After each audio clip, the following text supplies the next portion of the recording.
Okay, welcome to the additional public hearing for the inquiry into budget estimates 2021-2022. Before I commence, I would like to acknowledge the Gadigal people who are the traditional custodians of this land. I would also like to pay respect to elders past, present in the emerging of the Eora Nation and extend that respect to other Aboriginals present. I welcome Minister Saunders and accompanying officials to this hearing. Today, the committee will examine the proposed expenditure for the portfolios of agriculture and Western New South Wales. Before we commence, I would like to make some brief comments about the procedures for today's hearing. Today's proceedings are being broadcast live for Parliament's website, and a transcript will be placed on the committee's website once it becomes available. In accordance with the broadcasting guidelines, media representatives are reminded that they must take responsibility for what they publish about the committee's proceedings. All witnesses in budget estimates have a right to procedural fairness according to the procedural fairness resolution adopted by the House in 2018. There may be some questions a witness could only answer if they had more time or with certain documents to hand. In these circumstances, witnesses are advised they can take a question on notice and provide an answer within 21 days. If witnesses wish to hand up documents, they should do so through the committee staff. Minister, I remind you and the officers accompanying you that you are free to pass notes and refer directly to your advisors seated at the table behind you. Finally, could everyone please turn their mobile phones to silent for the duration of the hearing. All witnesses will be sworn prior to giving evidence. Minister Saunders, I remind you that you do not need to be sworn as you've already sworn an oath to your office as a Member of Parliament. I would also like to remind the following witnesses that you do not need to be sworn as you've been sworn at an earlier budget estimates hearing before this committee, and they are Mr Gary Barnes, Mr Scott Hanson, Mr Anshul Chowdhury, Dr John Tracy, Mr Sean Sloan, Mr Darryl Quinlivan, Dr Kim Filmer and Miss Suzanne Robertson. For all other witnesses, starting on my left, can you please state your full name, position, title and agency and swear either an oath or affirmation, and the words of both have been provided for you. Robert John Kelly. I solemnly, sincerely and truly declare and affirm that the evidence now about to be given by me shall be the truth, the whole truth and nothing but the truth. Thank you. Adam Tyndall, Acting Executive Director, Policy and Strategic Reform, Local Land Services. I swear that the evidence now about to be given by me shall be the truth, the whole truth and nothing but the truth, so help me God. Stephen Jonathan Orr, Chief Executive Officer, Local Land Services. I solemnly, sincerely and truly declare and affirm that the evidence now about to be given by me shall be the truth, the whole truth and nothing but the truth. Thank you. I might just invite some witnesses that are sitting at the back to come up to the microphone next to Mr Quinlivan.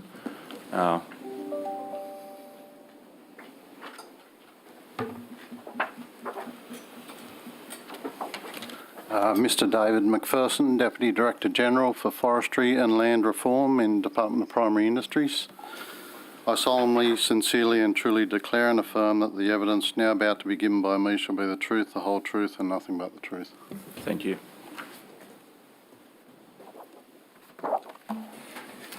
Jonathan Wheaton, Executive Director for Regional Development in Department of Regional New South Wales. I solemnly, sincerely and truly declare and affirm that the evidence now about to be given by me shall be the truth, the whole truth and nothing but the truth. Thank you. And is that everybody? I believe you two need to do that. We have been sworn previously. Yep. Excellent. Okay, so today's hearing will be conducted from 9:30 a.m. to 12:45 p.m. with a 15-minute break at 11. We are joined by the Minister in the morning, and in the afternoon we'll hear from the departmental witnesses from 2 p.m. to 5:15 p.m. with a 15-minute break at 3:30. During these sessions there will be questions from the opposition and crossbench members only, but if required an additional 15 minutes is allocated at the end of the morning and afternoon sessions for government questions. So we thank everyone for their attendance today, and we'll begin with questions from the opposition. Thank you, Chair. I just want to thank you all for being here today, mainly because I know there's a fair bit going on in other parts of the state that would have you all engaged, so really appreciate giving your time to come to this hearing. And Minister, I just want to again publicly acknowledge you for taking me along last week up to the flood zone. It was good fun loading trucks of hay with hay, you and I. So I think some people were a bit surprised that the Minister and Shadow Minister actually knew how to throw a hay bale around. And thank you for that. Thank you.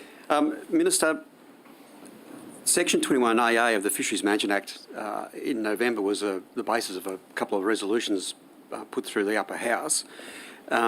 When will you be enacting 21AA, the Fisheries Management Act? Look, that is obviously historically started before I came in. It is in the process of going through all of the stages it needs to go through. It will be as quickly as possible, but within what needs to happen, which is, we've had consultation to a certain point. It now needs to go through the final approaches to come back to government for final adoption, but it is certainly in the pipeline as it should be.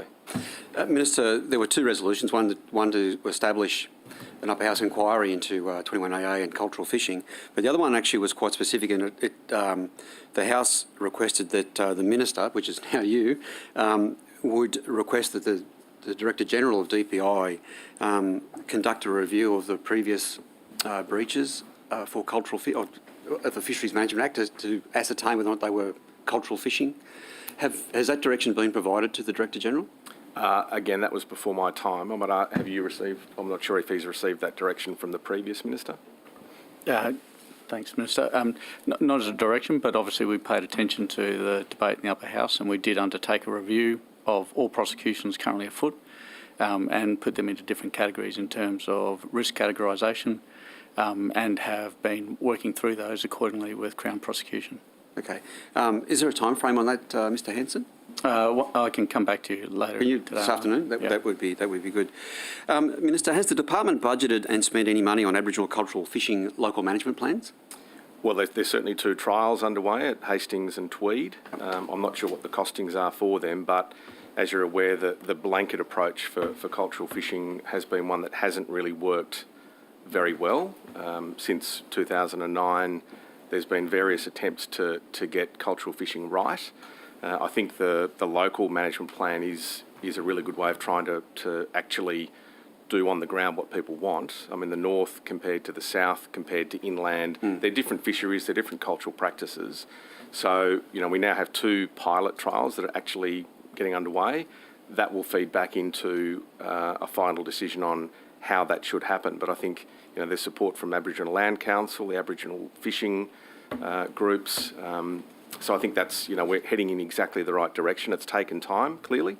But rather than a blanket approach, I think the local management plan approach is a far better one. And so the two trials you just raised, when did they start, and when do we look at finishing those trials? Look, they're a trial that is up to 2 years to gather the information on them. I'm not sure exactly when they started. I might ask Sean might have some details on that. Yeah, thanks. So those two trials are about to commence. They're expected to commence this year, the Hastings community and the Tweed, and obviously they'll be then used as the blueprint for additional communities that wish to engage in that process. So sorry to interrupt, Mr. Sloan, but so essentially you're going to finish the trial and then look at further plans, or are you going to commence further plans before the trial ends? The idea of the trials of the local management plans is to trial that concept. So trial the concept of managing cultural fishing with an engaged community, and if that trial proves to be successful, then the idea is to use that as a blueprint to manage cultural fishing across New South Wales using that same approach.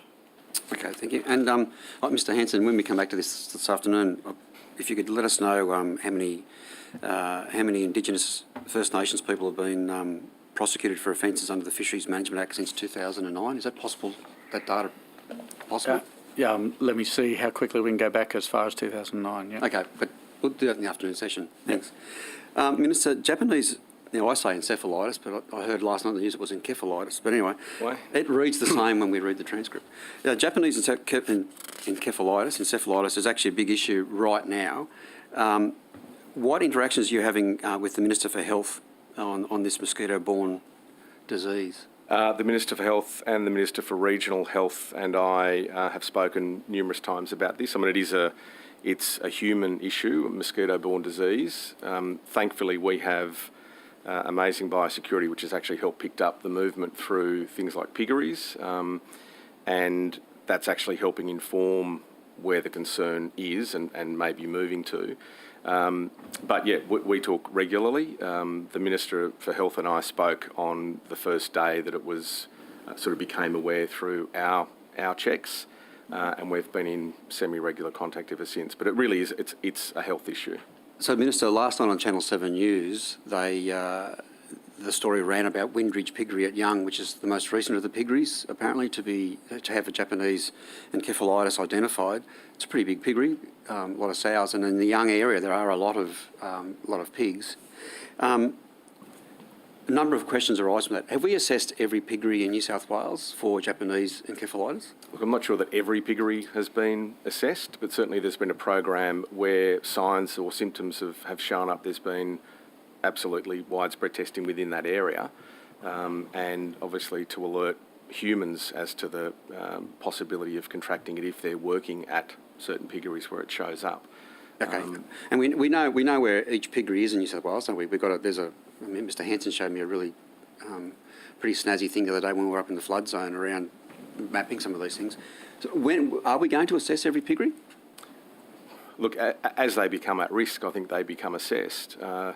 You know, you could do testing on every pig every single day, but if it's nowhere near that piggery, you know, we have populations of wild animals that are tested as well. We have mosquitoes that are trapped to show where the virus might be spreading to. So if there is a risk that's seen to be heading in a certain direction, then I think those piggeries would be tested. But just testing them for the sake of testing them is probably not something we're doing, but it's certainly to actually monitor where the spread of JE is heading. And that risk assessment, the risk profile, so let's look at use Windridge Piggery as an example. It's on the outskirts of Young. It's pretty close to the township of Young. When we look at the risk profile there, I gather we will look at vaccination for the workers in that piggery. There's about, I think, 40 employees, something like that, in that piggery. So we would look at that. Is that correct? Yes. And so, because of the proximity to the township, is there a campaign that's conducted then for the population of Young to give them the opportunity for vaccination? Look, that'd be a health question, but given the proximity to town, you would think that would be part of an overall health approach. The main messaging becomes around mosquitoes, to be honest, and that is for whether it's piggeries or just homes to not have water lying around, if possible, so trying to remove any breeding ground for mosquitoes, because that's the main risk. It's not the pigs, it's the mosquitoes. Yep. And of course there's a rush now on DEET and on all sorts of protections, such as, you know, Bushman's and the like. So the floods in the Hawkesbury, for instance, so there's a lot of water laying around now on those river flats. A pretty good spot to breed mosquitoes, clearly. As I understand, there's a piggery near Windsor. Has that piggery been assessed at all? I'm not sure. I might have to ask Scott that one. Yeah, thanks, Minister. So we can find out whether it's been a deliberate testing for that one. What we have done is followed all trace forwards and movements to and from all known infected piggeries. And so that's been the priority, has been sort of doing all those movement tracing and all the testing, and we've completed all those. Now, as the Minister highlighted, it's now actually switched to broader surveillance, not just across pigs, but across mosquito populations and wildlife populations. And so that's rolling out across the state. I can come back to you later again with regards to whether that one specifically in Windsor, and bear in mind, there's a lot of backyard piggery operations across Western New South Wales as well. So find out what level of testing is going on there, but it will be a broader surveillance testing because the focus of our testing has been on piggeries that have shown symptoms, and then all traces forward and out of those piggeries. And that's been our key engagement. And now we're working with health on that broader environmental surveillance of both mosquitoes and wildlife. So just to clarify, so it's probably a more reactive surveillance process than a proactive surveillance process at this point in time? So our tracing out of the infected piggeries has certainly been reactive. The surveillance we're doing with health, and this is joined up across the whole Commonwealth, both for mosquitoes and wildlife, is actually proactive. Okay. And that's trying to give us a handle on where else might it be. At the moment, we're getting the dots on the maps as a result of pigs being an easy way of detecting presence for the disease. But all animals can be infected. And so this broader surveillance activity will actually give us proactively help us identify where there might be risks, as well as obviously if this arbovirus has been able to make its way down, what else might there be out there in the mosquito population? So that's also what we're joined up with health in terms of helping to test for and look for. Okay. I'm going to come back to that in a minute, but others. So the issue about vaccination for the workers, clearly health will organise the vaccines, and as I understand it from media, we're sourcing these vaccines from Southeast Asia, I think it is, to try and, because this is a bit of an unusual, Japanese encephalitis doesn't usually come this far south. Do we know how it got into the piggeries on the southern borders of New South Wales, Victoria and into South Australia, Minister? Look, it's speculated from a couple of sources, possibly water birds that have migrated down to follow the water, given there's larger areas of water now in our part of the world, possibly just with wind-borne mosquitoes actually making it this far down. And that's obviously a risk of other airborne mosquito-borne diseases as well. So yeah. So now at the start, I acknowledge that the department's working under a fair degree of strain at the moment because of where you couldn't work. Your forward works plan wouldn't include massive floods along the eastern seaboard. This Japanese encephalitis, how are we resourcing that? Are the floods putting a degree of strain on your resources, Minister, to encounter issues such as Japanese encephalitis? Well, look, I was last week up in Orange, where we have the State Control Centre, which is managing both the flood response and the Japanese encephalitis response. So there's a team there led by the Chief Veterinary Officer, Sarah Britton, who I'm not sure if Sarah's actually here today, but John Tracy is, who heads up our biosecurity team. And they're two very distinct teams running out of the same purpose-built facility to actually manage these responses separately, but resourcing them from right around the state. So It's a very deliberate response, and it's a very well-managed response. I just want to talk about Sorry, I might just add if I can. We've had over 300 staff involved across DPI and LS on the flood response. We've got over 70 staff involved in the JE response at the moment, so Japanese encephalitis response. We'll continue to draw staff from outside of across our combined businesses to be able to resource them up as they need to and make sure we're rotating those staff through. Obviously, with something like JE, there's a high degree of technical specialist skills needed in a lot of the areas, hence why we rely heavily on our vets. Those vets are also in high demand for animal health, animal welfare issues up on the North Coast. The one advantage we have had has been that the New South Wales pork industry is extremely well organised, coordinated and has on hand a ready supply of technical veterinary expertise, which have been quickly deployed to assist us on that front as well. Okay. And Mr Hanson, you mentioned earlier other mosquito-borne, airborne diseases. So in the flood zones, I'm not going to focus just on Lismore because there's been others as well, but so things like equine encephalitis, for instance, are we seeing any cases like that? What are the other mosquito-borne events we're seeing in our animals? So I might in a moment throw across to Dr Tracy just to confirm. We have always had a proactive program of national arbovirus monitoring across the country. It's been one in which all the states have joined up, worked in partnership with the Commonwealth, with industry, and there's both sentinel herds, flocks across the country that are monitored and tested on a regular basis for early signs. That monitoring and surveillance is now being ramped up at the moment to make sure that we get on top of any of the other airborne, any of the other viruses that can be brought down via either water birds or mosquitoes. To my knowledge, we haven't found anything else unusual at this point in time, but it's certainly a focus of the collective of the states, territories and the Commonwealth in terms of ramping up that national arbovirus monitoring and make sure that we do stay ahead of whatever else might be out there. But I might just see if Dr Tracy has anything else to add. Yeah, thanks for that. That's true. We haven't found anything unusual. We do find West Nile virus down in the south in Riverina, so we're monitoring that. That's been picked up in horses. Yeah.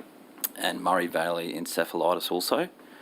But we're particularly, as the DG mentioned, we're particularly concerned about what's next, what's coming next. So our focus is on preparation for diseases such as lumpy skin disease. That's also another mosquito-borne virus, which would have a significant impact on the cattle industry up north. So that monitoring through the mosquitoes is a key part what we have in place, working closely with health. In addition to that, it's as was mentioned previously, the strong biosecurity in the piggeries has been a good example of a sentinel, basically being able to detect a virus that's naturally circulating out there in the mosquito population. So, okay, and I think we're going to come back to this afternoon with the staff just to spend a bit more time talking a bit more about that. I want to move on to Monero farming systems, Minister.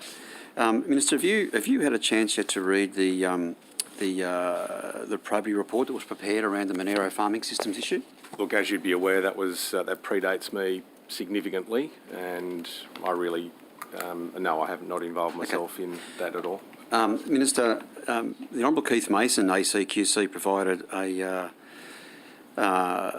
judged disputed claim of privilege on that document, and if I can quote from that Mr Mason's ruling, he says that documents numbered 1A, 2A are claimed by the Office of Minister Marshall to attract legal privilege, professional privilege, on the basis that they were created for the dominant purpose of the provision of legal advice.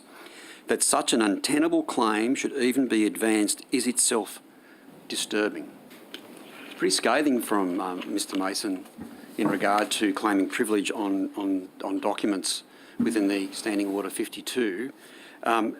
Minister, can you give an undertaking that that will not be your approach in your tenure?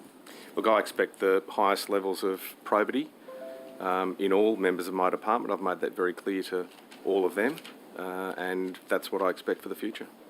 Minister, will you be availing yourself of the information regarding the Monero farming systems, particularly the probity report? Oh, look, I understand there's a review underway internally, which Gary Barnes can possibly talk about if you want to hear more information about that, and I'll then get a briefing from him. Okay. Minister, I had the pleasure of discussing this with Mr Witherden at previous budget estimates. I know Mr Witherden's now gone and we now have Mr Orr with us in his place, but there's been, I noticed in my most recent look at the org chart, there's a new division there with within the department with Mr Witherden at the top of that. Was that new division created as a part of some assessment of the need of the department? Oh, look, that was some movements by, again, the Secretary, Mr Barnes, which sort of predated me moving into this role, but it combines Public Works and Soilcon under a new banner. But again, that was sort of predates me moving into the role. It happened basically at the same time as I moved in. So, okay. And Minister, were this reorganisation or restructure of the organisation, in your incoming briefs, was that discussed with you that there would be a need to rearrange the structure of the department? It wasn't that it was discussed as being a need, it was just discussed as being we are moving in a different direction to have Soilcon and Public Works under the one banner to work a bit more collaboratively. Okay. And is Mr Witherden on the same pay level, or has he... I've got no idea. So essentially, is it a sideways movement? No, honestly, I don't know. Okay. Organisation restructures like this, using the public service, are about delivering upon or creating the capacity of the public service to deliver upon the outcomes required by the Minister of the day or the government of the day. Was that the driving force, Minister, do you think, for this restructure? Look, as I say, I didn't make the restructure. I'm sure Mr Barnes can talk to it. But we'll talk this afternoon about that. The collaboration of Soilcon and Public Works is a good collaboration. Public Works does a lot of projects right across regional New South Wales, and in collaboration with Soilcon, I can see that being a really good partnership. So I don't have any issue with it, but it was certainly not something that I was involved with.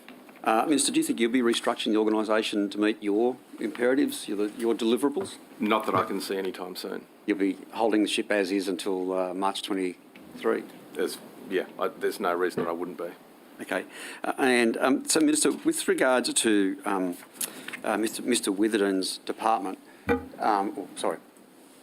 section or division of the department, will you be reviewing that at any stage to ensure that it is actually meeting your deliverables, your requirements? Sure, and again, it's something that the Secretary is responsible for, and I'll be talking to him and the Director-General about how that's working, as is the case with every single department or every part of the department. So I see that as being no different to anything else. Okay, thank you. Thank you. I'll throw to Ms Hurst. Thank you. Thanks, Chair. Good morning, Minister. Morning. I'd like to ask you about your meeting with Greyhound Racing New South Wales on the 3rd of February 2022 regarding frozen semen procedures. It was reported in the Greyhound Recorder that you, quote, unequivocally confirmed the removal of the FSI element from the list of banned procedures under the new Animal Welfare Bill. Is that a correct summary from that meeting? Yes, I'd say that is, yep. And you also sent a letter to Greyhound Racing confirming the removal of that part of the legislation? Yes. And you're aware that the draft Animal Welfare Bill has been years in the making with multiple rounds of public and stakeholder consultation? Yes. And you're aware that the bill is currently before a parliamentary inquiry?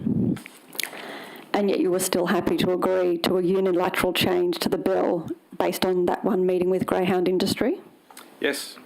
Did you consult with the Rspca, the Coalition for the Protection of Greyhounds, or the Australian Vet Association before making this assurance with the greyhound industry? Not that I recall. Are you aware that the Rspca describes this surgical procedure as highly invasive and says it causes significant pain to the female dog? I would say that there are certain sections of the veterinary industry that would agree that it's a practice that has question marks, but then there's the majority of vets who disagree with that assertion. And my decision was based on the fact that greyhounds, for one, are covered under the Greyhound Welfare Integrity Commission, and any of the welfare issues are covered under GWIC as opposed to needing a separate scenario. And all other dog breeders have the ability to make those decisions. Are you aware that that procedure is banned in many other countries because it's considered ethically unacceptable? I'm aware that it's banned in some countries. And that doesn't change your position? No. Some people would argue, Minister, that you've really fallen under the same conflict of interest trap as your predecessor, blindly supporting industry without any regards to your other responsibility, Minister, as overseeing animal welfare. How did you consider animal welfare in this decision? Well, I spoke to a number of vets. There are a number of vet practices across regional New South Wales that see this as by far the best way of ensuring the best response to animal welfare. That includes both for the mother and also the ongoing security to make sure we have good quality dogs. When you say you consulted with vets, did you consult with vets within the industry or did you consult with vets who were independent of the industry? Both. And you said that those vets, though, were somewhat divided on their views in this space? Oh, look, the people I spoke to very clearly said that surgical insemination is a practice that is widespread and widely adopted. The reason I made the decision around this very quickly was to reassure an industry and also dog breeders that there is a clear pathway forward for them. Now, the draft bill is exactly that. It's a draft bill which was put together with consultation from portions of the industry and literally put everything on the table. But very clearly, I could see there was an issue with that, an unintended consequence, I would have thought, which, to give clarity around what that bill would look like, I had said would be removed. Now, there might be other sections of the bill that will come up and be not fit for purpose as well, and part of the committee's responsibility is to go through all of those. But this one was a standout one that clearly wasn't fit for purpose. There's already the ability for GWIC to handle all of that under greyhound management. But Minister, you've just indicated in your answer that your primary purpose here was to look after industry, and you've also admitted that you did no consultation before that decision with welfare groups. How can the people of New South Wales trust you to oversee animal protection in this state, and indeed the largest reform of animal protection laws in 4 years, when one of your first actions as Minister is to agree to what an industry wants with no consultation with animal welfare organisations in the same space? Well, that's your perception, Ms Hurst. It's not my perception. What I would say is I very clearly took on board what was being put forward in a draft form and made a decision to clearly give, I suppose, the broader scale of dog breeders some comfort that parts of that bill that were seen to be unfit for purpose would not be part of the draft bill. This isn't obviously the first time there's been a conflict of interest for an agriculture minister. Your predecessor, Adam Marshall, was actually called out in an FOI document. I quote, he said, "New South Wales awaits the proposed guidelines but indicates it will not support a phase-out of conventional cages."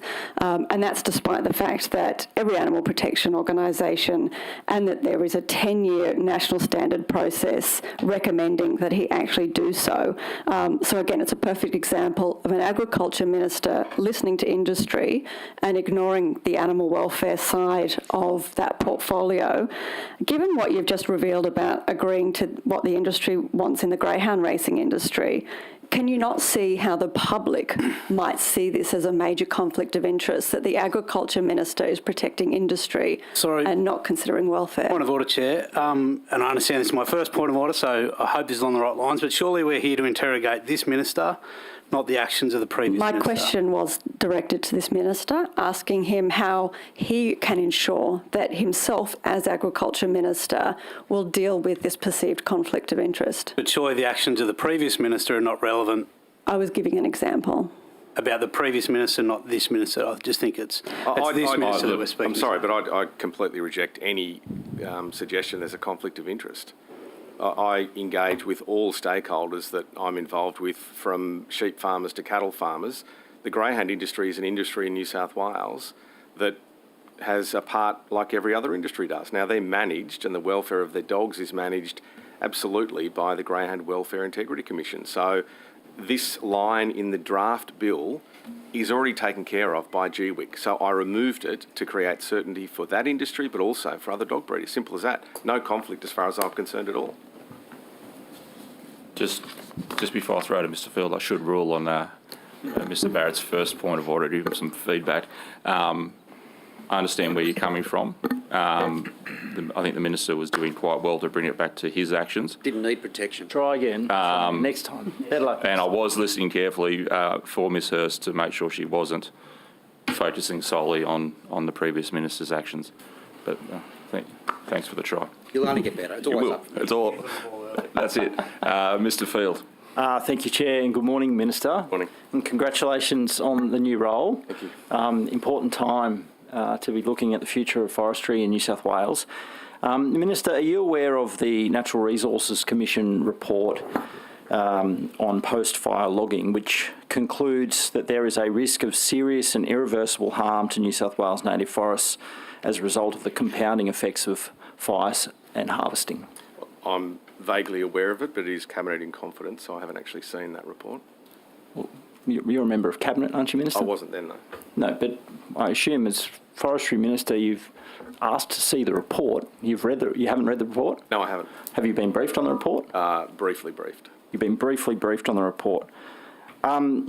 Will you be interested to know in the report, which is widely circulated publicly, in part thanks to The Guardian, and it's on my website, so it's not that secret, but it does say that in the report, the assessment of the impact on high-quality wood supply over the last 5 years as a result of fires and other impacts on the forest is a reduction of 84% on the south coast and 19% on the north coast. Are you aware of that? I'm aware there's been a reduction and severe impacts, obviously, from the fires. Yeah. Minister, I have an answer from questions on notice from you in the last month that shows that Forestry Corporation has sent out letters to North Coast wood supply agreement holders. They sent them out in December. And I'm quoting now from that, and the text was provided in the answer, so I know your office is aware of it. And I quote, "I am now pleased to advise that with support from the Deputy Premier," this would have been the previous, before you came in, but I think the current Deputy Premier, and I go on, "Forestry Corporation New South Wales will progress discussions with holders of Type A, B and C wood supply agreements on possible extensions until 31 December 2028 for existing annual quantities." It goes on to state that the timeline for finalising those extensions for Type A and Type B wood supply agreements is between January and March this year. Minister, how can Forestry Corporation be negotiating in good faith with wood supply agreement holders and be considering extensions to contracts at existing annual quantities when there has been a demonstrable collapse in wood supply? Well, look, the way that Forestry Corp manages wood supply is over a 100-year sustainable yield model. So it's not a snapshot of 1 year or 2 years, and we're talking about a year or two after the worst possible bushfires. These are extensions for 5 years, Minister. Yeah, but it takes into account a 100-year sustainable yield. So the NRC report, which you've acknowledged you've only been moderately briefed on, it points to a dramatic fall in wood supply, particularly in the short term. This is the period these contracts would be extended for. So how does that gel with what you're saying about a 100-year timeline? We're talking about the future of the forests now. Well, the actual harvestable forest is about 0.1% of the overall state forest. You might be aware of that. So you'd agree that there's been a short-term wood supply impact from the fires? There has been a short-term wood supply. So how can Forestry Corporation be offering up contracts for the next 5 years at existing supply levels when you've just acknowledged there's a wood supply impact from the fires? There has been a supply impact, but it doesn't mean there's no wood. There is still wood available. Unfortunately, we've now got flooding as well, so that has an impact. Well, if you were sustainably logging before the fires... Not logging, and there's been selective harvesting, yes. If you were sustainably logging before the fires and there's been a hit to wood supply, how can you offer the same quantity in contracts for the next 5 years and do that sustainably? That's exactly what forestry is about, sustainable timber harvesting, selective timber harvesting, to manage the wood supply into the future. That's exactly how it is managed. Minister, are you the person who signs off on a wood supply agreement and extension to the contract? Is that your job? In the final case, yes. Have you signed off on any extensions of the North Coast wood supply agreements? Look, that is cabinet in confidence. Why would that be cabinet in confidence? That's your power. It's got nothing to do with cabinet. Well, it does. So are you saying that any wood supply agreement extensions will go to cabinet for sign-off? No, they don't go to cabinet for sign-off, but they do go to cabinet. Some of them do go to cabinet, yes. I'm sorry, do they go to cabinet for sign-off, or is that your power? They're mutually exclusive, are they not? Can I jump in there, Minister, just to explain the process there? So the state is party to some of the contracts, not all of the contracts. So where the state is party to a contract, the portfolio minister would be signing off on those. So, Minister, your responsibility, have you signed off on the extension of any North Coast wood supply agreements that were due to end in 2023? Have you signed off to extending them to 2028? No, I haven't actually signed them off, no. Well, I know letters have gone out, but I haven't signed them off. Given that there is an NRC report commissioned by agreement from your predecessor and the previous Environment Minister to give advice to the government on how to manage harvesting in the forests post-fires, will you give an undertaking to not sign off on any extensions until the government has actually responded formally to that report and has actually conducted the review into sustainable yield and done the field studies, which I understand are currently underway as well? Will you give that undertaking? Well, yeah, the field studies are currently happening, and I think Anshul can probably talk a bit more about where they're up to, but you're splitting two different scenarios as well. You're talking about a South Coast report. No, North Coast, aren't you? No, not at all. I'm talking about the North Coast, the possible extension, as per the letter that was sent out by Forestry Corporation, extension of North Coast wood supply agreements. The NRC report covers the entire forestry management estate in New South Wales, and that identifies a fall in wood supply as well. I'm asking you to give an undertaking that you won't sign off on any contract extensions until the government has formally responded to that report. Well, look, what I will do is I'll be briefed on those contracts. That's certainly what I'll be doing. I'll discuss with industry where it's up to, and then I'll be making a decision in due course. So you won't give that undertaking? You could do it irrespective of what your colleagues in Environment in regional New South Wales say about the NRC report? Well, your assertion that things are being done incorrectly, I don't agree with. I actually think that forestry is a sustainable, renewable, regenerative resource. I didn't suggest that were being done incorrectly. I'm just asking for that undertaking. Well, my undertaking is that I'll get a briefing on the contracts before I sign them. I will consult with industry, and then we'll make that. Could I suggest decision. You read the NRC report as well? Sure, you can suggest that. Thanks, Chair. All right, thank you.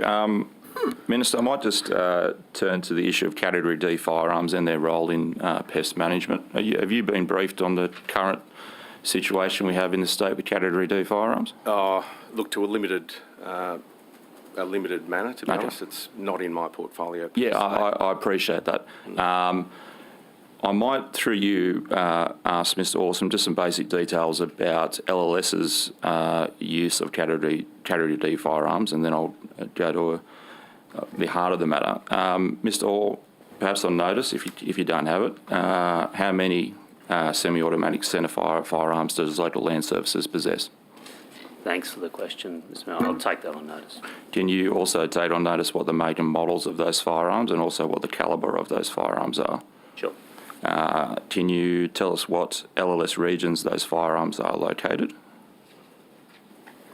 On notice, yep. Thank you. Obviously without disclosing specific details, but are these firearms stored in LLS employees' homes or are they in LLS offices? Yeah, my understanding, Mr. Bosniak, is that they're stored in LLS offices. Okay. But I'll confirm, the range of questions which you have. Yeah, when you are confirming that, if they are stored in LLS offices and not the principal place of residence in accordance with the firearms regulations, what additional safety measures are you putting in place to ensure safe storage?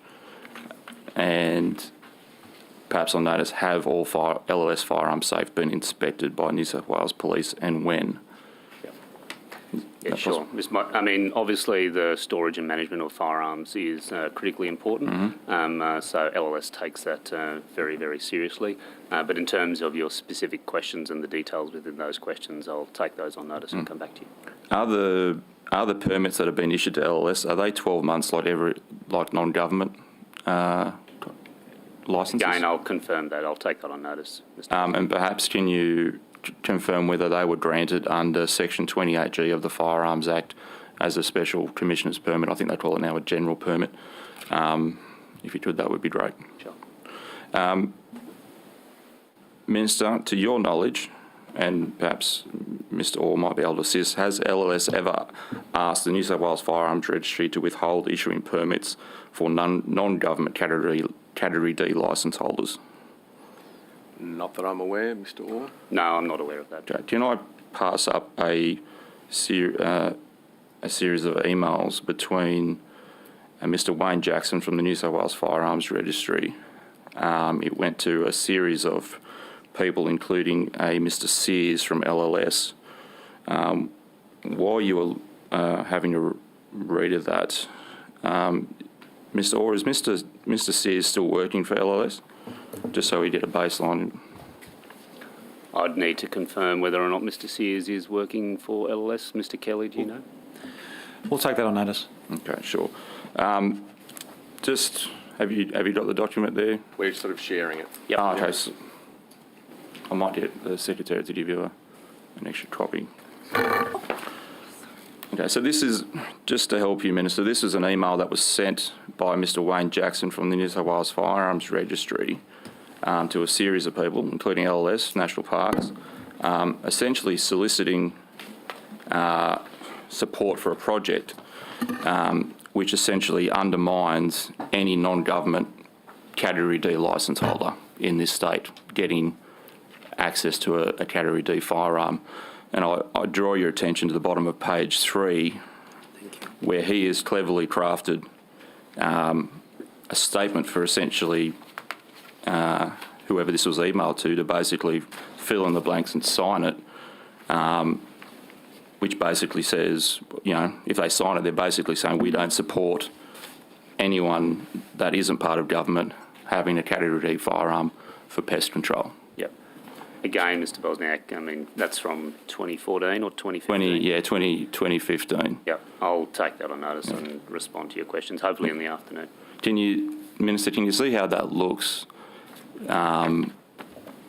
Potentially, this employee, I don't know whether he received authority to collude with Mr. Jackson or not, but it looks like LLS has essentially conspired with New South Wales Firearms Registry to disadvantage non-government pest controllers with their category licence applications.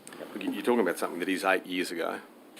Yeah, but this is... A long time ago. Yeah, but that has reverberated through the management of this problem, or mismanagement of this problem that we now face. Yeah. So, Mr. Bosniak, I guess the general comment would be it's up to the Firearms Registry to make those sorts of decisions. Obviously, LLS plays a significant role in relation to pest animal control.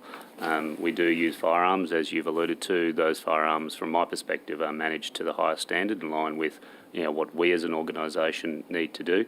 But in relation to this specific matter and whether the staff members involved even continue to work with LLS, I'll come back to you on that. thank you. Minister, I might just switch to native title, and I know it's not within your purview, but what's your understanding of native title's impact on rural land ownership?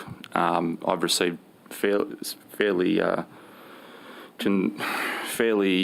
high number of constituent concerns regarding that they've gone through the process of selling their agricultural land, they get to the point of cooling off, and then they find out at the very end, oh no, there's a native title claim, and they can't actually sell their land and transfer it to someone else to be obviously used for agricultural purposes.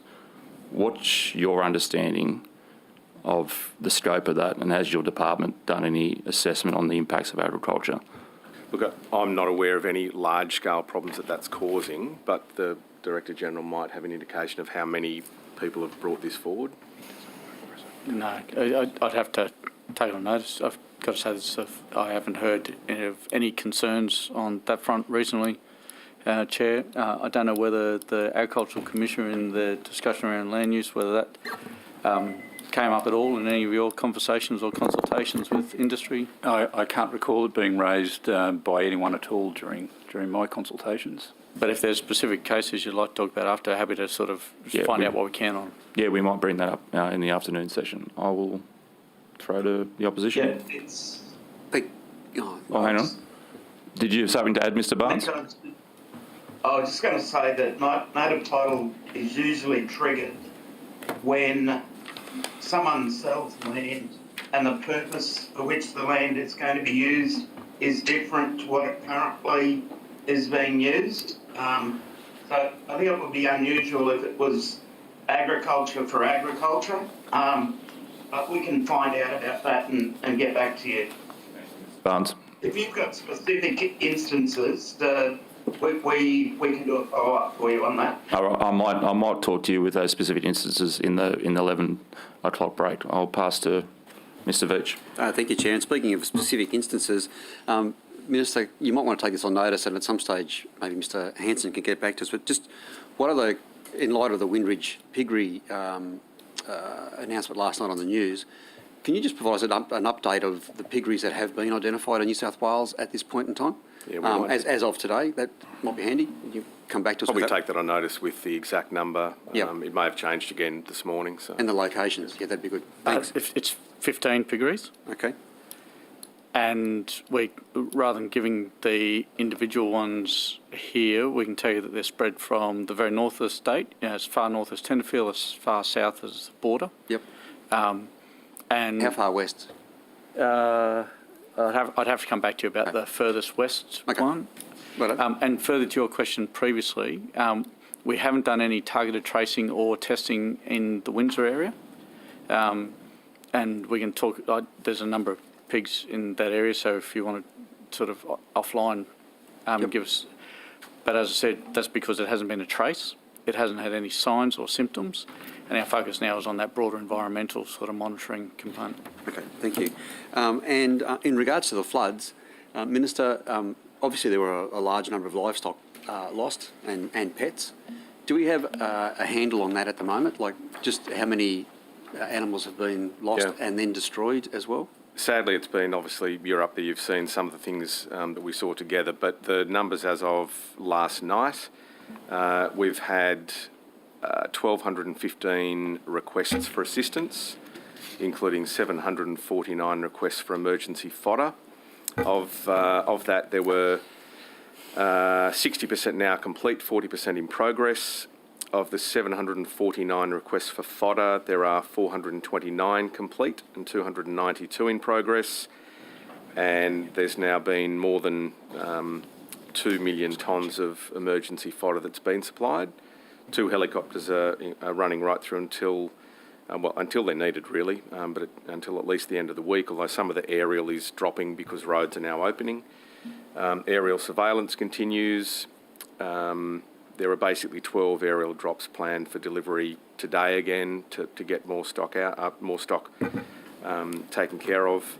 41 animals in care. There's been 168 requests for livestock disposal, and of that, there's around 1,370 animal carcasses that have been disposed of. And there's 306 staff now currently involved in the response there, and we've engaged significant numbers of private vets as well to be part of the overall response, which is continuing. And do we have a handle on how many pets? That was the livestock numbers. Do we know? Yeah. Look, pets, interesting. We visited the Animal Welfare League truck the other day. Actually, less numbers of pets than maybe was expected that are being impacted through the evacuation centres. A lot of people had pets taken care of briefly. Those that are moving out are taking their pets with them as their companion animals.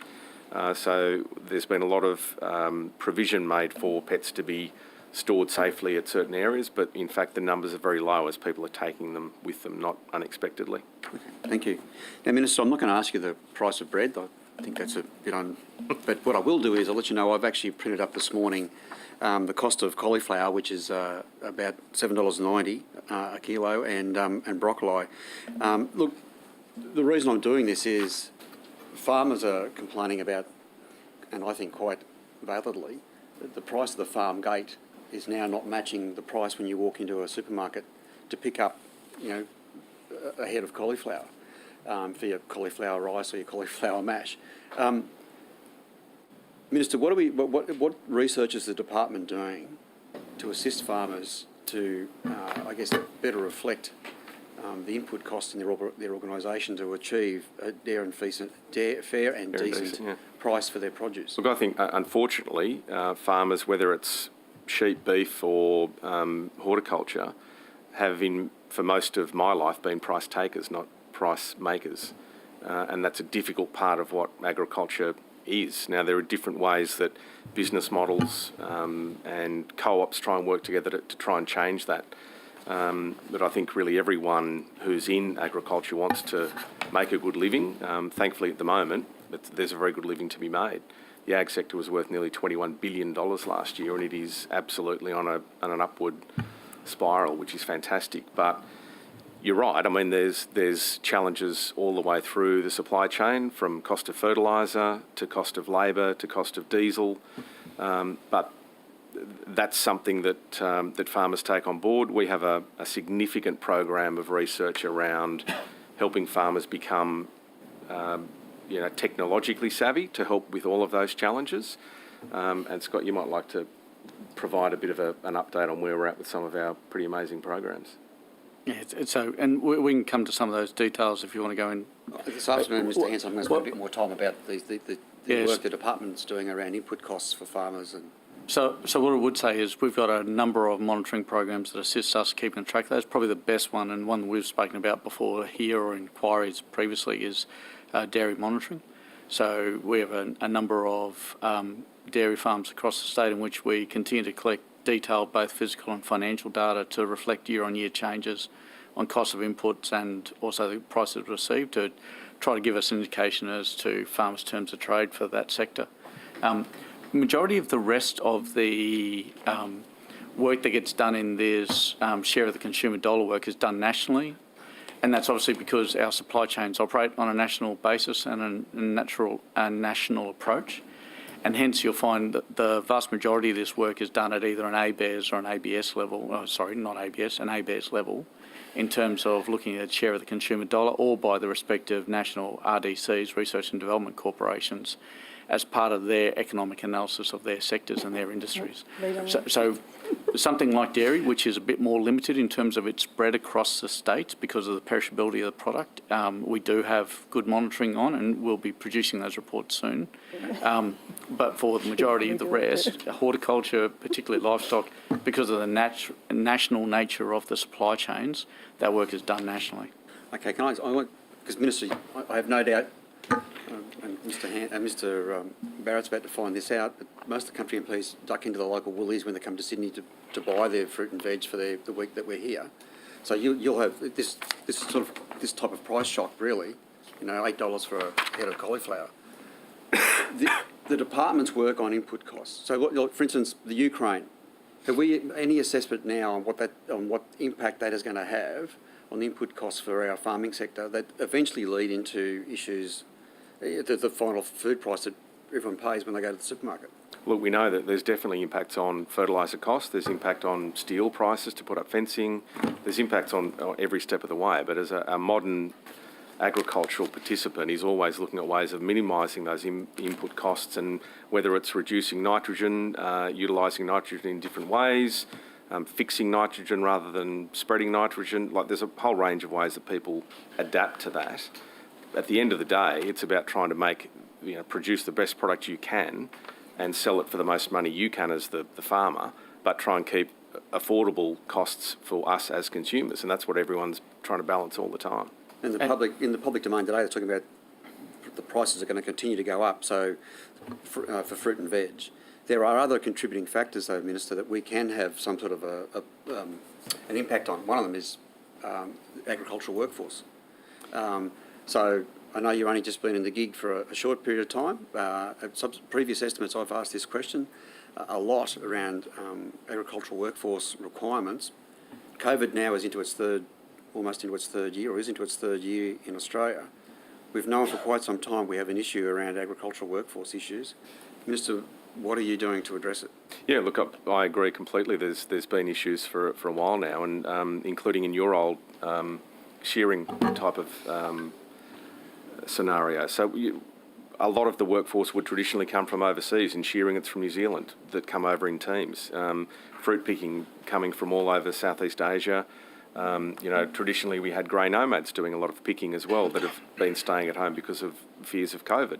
So the whole workforce scenario has changed. One thing we do know is that we need to encourage our young people to be part of that solution going forward. I recently announced the Ag Pathways program, which is actually providing scholarships for young people who are looking for a career in agriculture to spend some time at one of our actual stations, research stations, so a paid position while they're also doing further study. So they may have started a Cert 2 in Ag, they can do a Cert 3 and 4 or a diploma whilst being employed by DPI at one of the Ag stations. So that's a really good, clear pathway forward for people who want a career in agriculture. And then there are people who just want part-time work, doing whatever it might be, but the drain has always been to larger centres, although at the moment, people are not leaving our regional areas like they once did. So there is an opportunity to try and capture them within agriculture, whatever portion of agriculture it might be, and providing clear pathways, providing opportunities, scholarships, and signifying the great opportunity ag is as a career, I think's a really good pathway forward. So, Minister, the former Minister announced the East Coast Task Force, or I think that's what it's called, to look at this issue. Have you met with the East Coast Task Force at all? I don't think I've met with the East Coast Task Force, no. Okay. Do you know how many times the East Coast Task Force has met since its inception?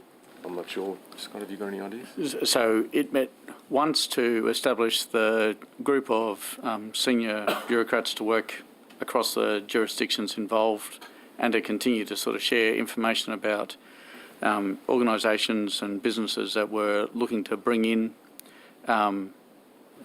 Pacific Island workers for under the Pacific Island Workers Scheme.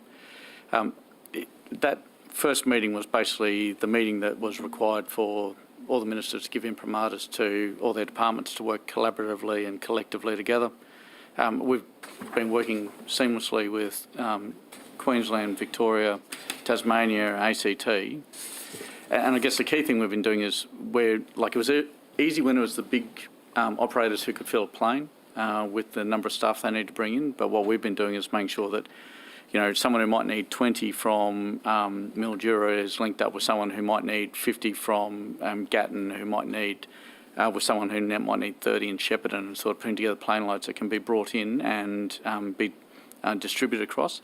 Since the opening up and the freeing up of COVID pathways for those workers into the country, that's significantly reduced our need to be involved in coordinating that labour input because of the no longer requiring the quarantining upon arrival, no longer needing the mandatory quarantining arrangements and the limitations on incoming flights. And so it's really switched back now to the businesses managing that themselves in terms of bringing in those workers. Yep. This afternoon I want to spend a bit more time talking about the Pacific Islander program and just what the department's role is in making sure that people aren't being ripped off in that program. I'll flag that I'm going to come back to that. Minister, one of the big announcements from your predecessor around this ag workforce issue and the shortfall was the harvest leave initiative. Now I know the department would be aware, I've been asking questions on a very regular basis about harvest leave. And the most recent numbers, no doubt you are aware of, based on my questions to the chamber. Would you consider this program to have been a success, Minister? Oh, look, if you purely look at numbers, probably you might not think it was a success, but there were a lot of things that changed the course of harvest in general terms. So one was that, rain caused havoc. So you might have wanted to be part of, as a DPI staff member, you might have wanted to be part of a harvest program and you'd put in your 2 weeks of leave to go and do that, but then it rained for that 2 weeks. So the amount of people that ended up actually being able to help, I think, was impacted definitely by weather and the fact that there was no certainty around where harvest started or finished. So in my part of the world, harvest was still going on up until February, which is, extremely late. And so the certainty around that, it changed. I mean, I think the idea of what harvest leave was about is a good idea. And we have, in regional areas, we have amazing people that have had a career in ag and are quite capable and quite keen to actually contribute back in and help, whether it's driving a header or a chaser bin or whatever it might be in wheat, but also picking berries or whatever on the coast. So I think the idea is a good one. Unfortunately, impact-wise, it made it difficult. Minister, as of today's date, how many applications have been received for harvest leave? Look, I think it was 30-something.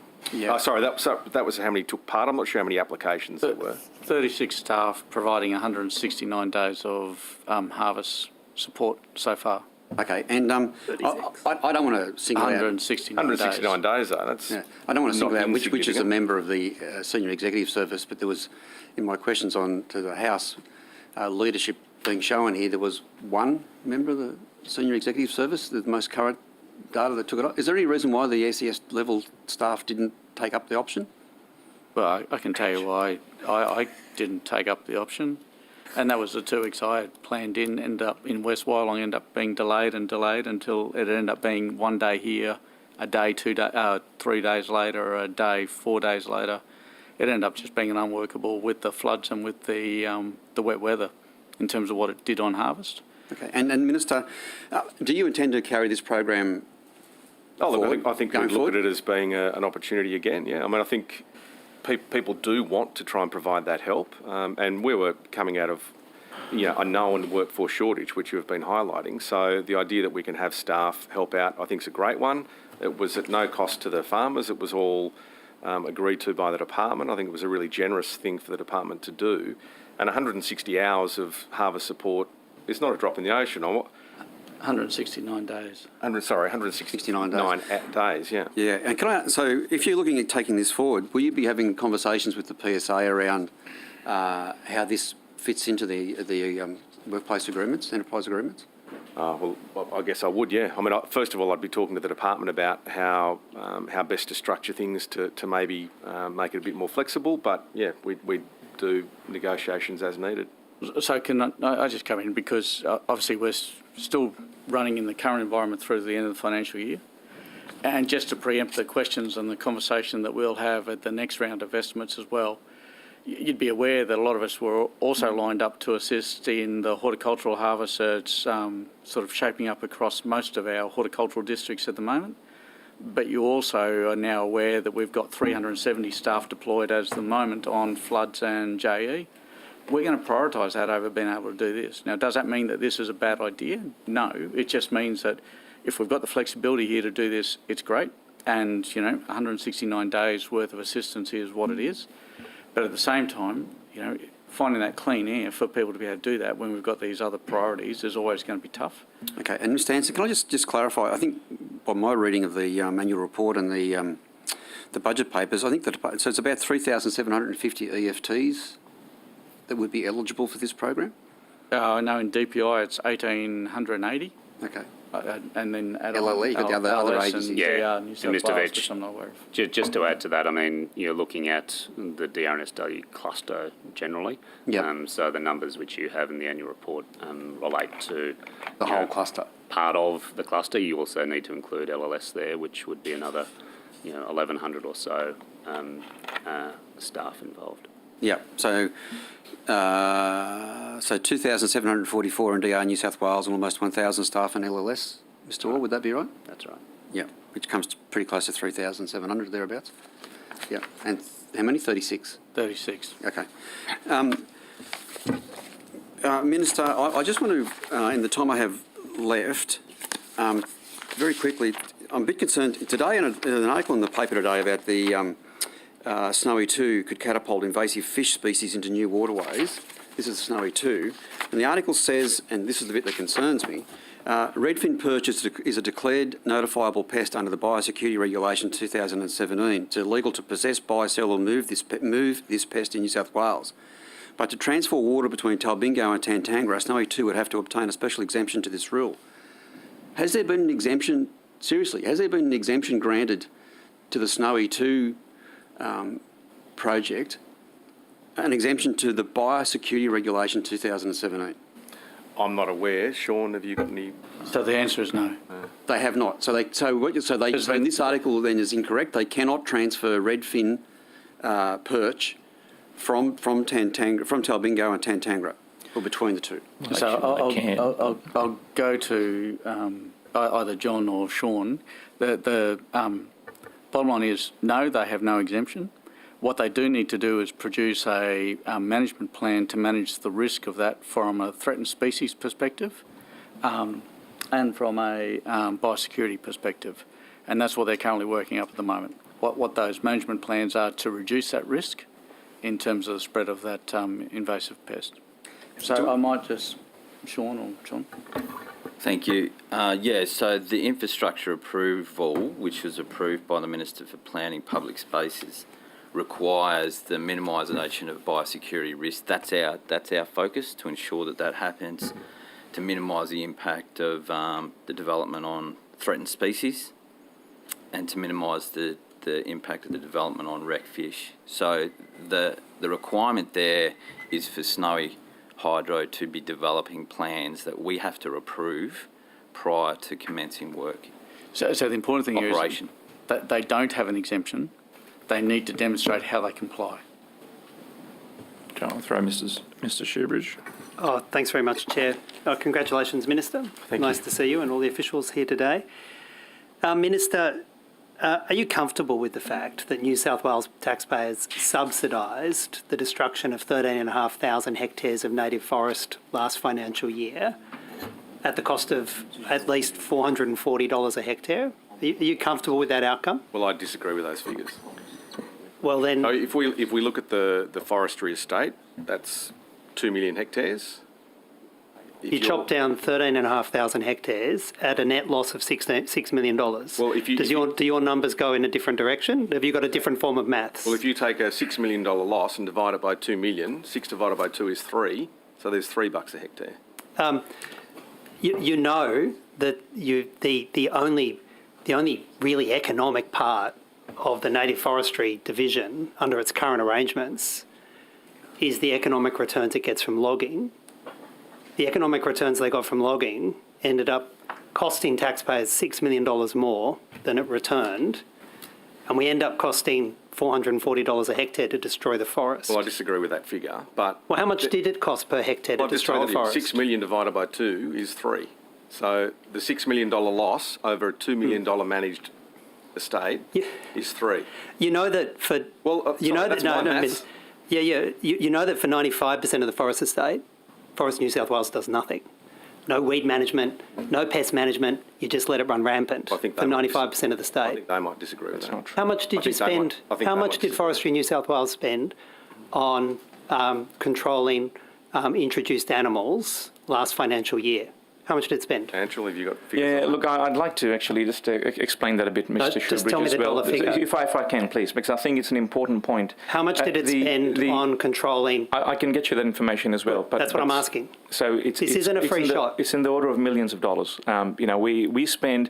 See, we have 2 million hectares of native forest, and we harvest less than 2% a year. This is an important point because I think we are often misrepresented here. We harvest 2%. How much did you spend? We harvest. How much did you spend on controlling wild introduced animals in the 2 million hectares of state forest last year, Minister? Well, we'll provide that. I will provide that information. How much did you spend on pest and weed control over the 2 million hectares of state forest last year? The 2 million hectares is actively managed how much did you spend? Forestry Corp. Well, I don't have that figure to hand, but we'll get that. Is it about 10 cents a hectare or 5 cents a hectare? Well, it's not 441, which you're alluding to is the loss. Because that's the loss you made from the primary financial activity of Forestry Corporation in Native Forest Division, which is chopping down and selling forests largely for export wood chip. That is completely incorrect. Of the native forest harvested last financial year, how much of it by volume went on wood chip? By volume, I don't know. I know, but the majority of the operations is for high value sawlogs. That's what we extract, and all of this information is published, Mr. Shoebridge, on our website. Don't know. Sorry? But you don't know? Look, we harvest about 1 million tonnes in total of products from the native forests, and that is predominantly sawlogs. But there's a whole variety of products that come out of it: sawlogs, salvage logs, and pulp as well. There's a 55,000 tonne bulk carrier currently docked at Eden to take export wood chip from our native forests to a port in, I think it's southern China. As a reference, yeah. What are New South Wales taxpayers getting in return for the 55,000 tonnes of our native forest that's been ground up and chipped and going to be exported? Well, how much do we get in return for that? Your assertion that native forests are managed for wood chips is way off the mark. I'm asking you about ship. I'm just telling you. I'm asking you about the ship.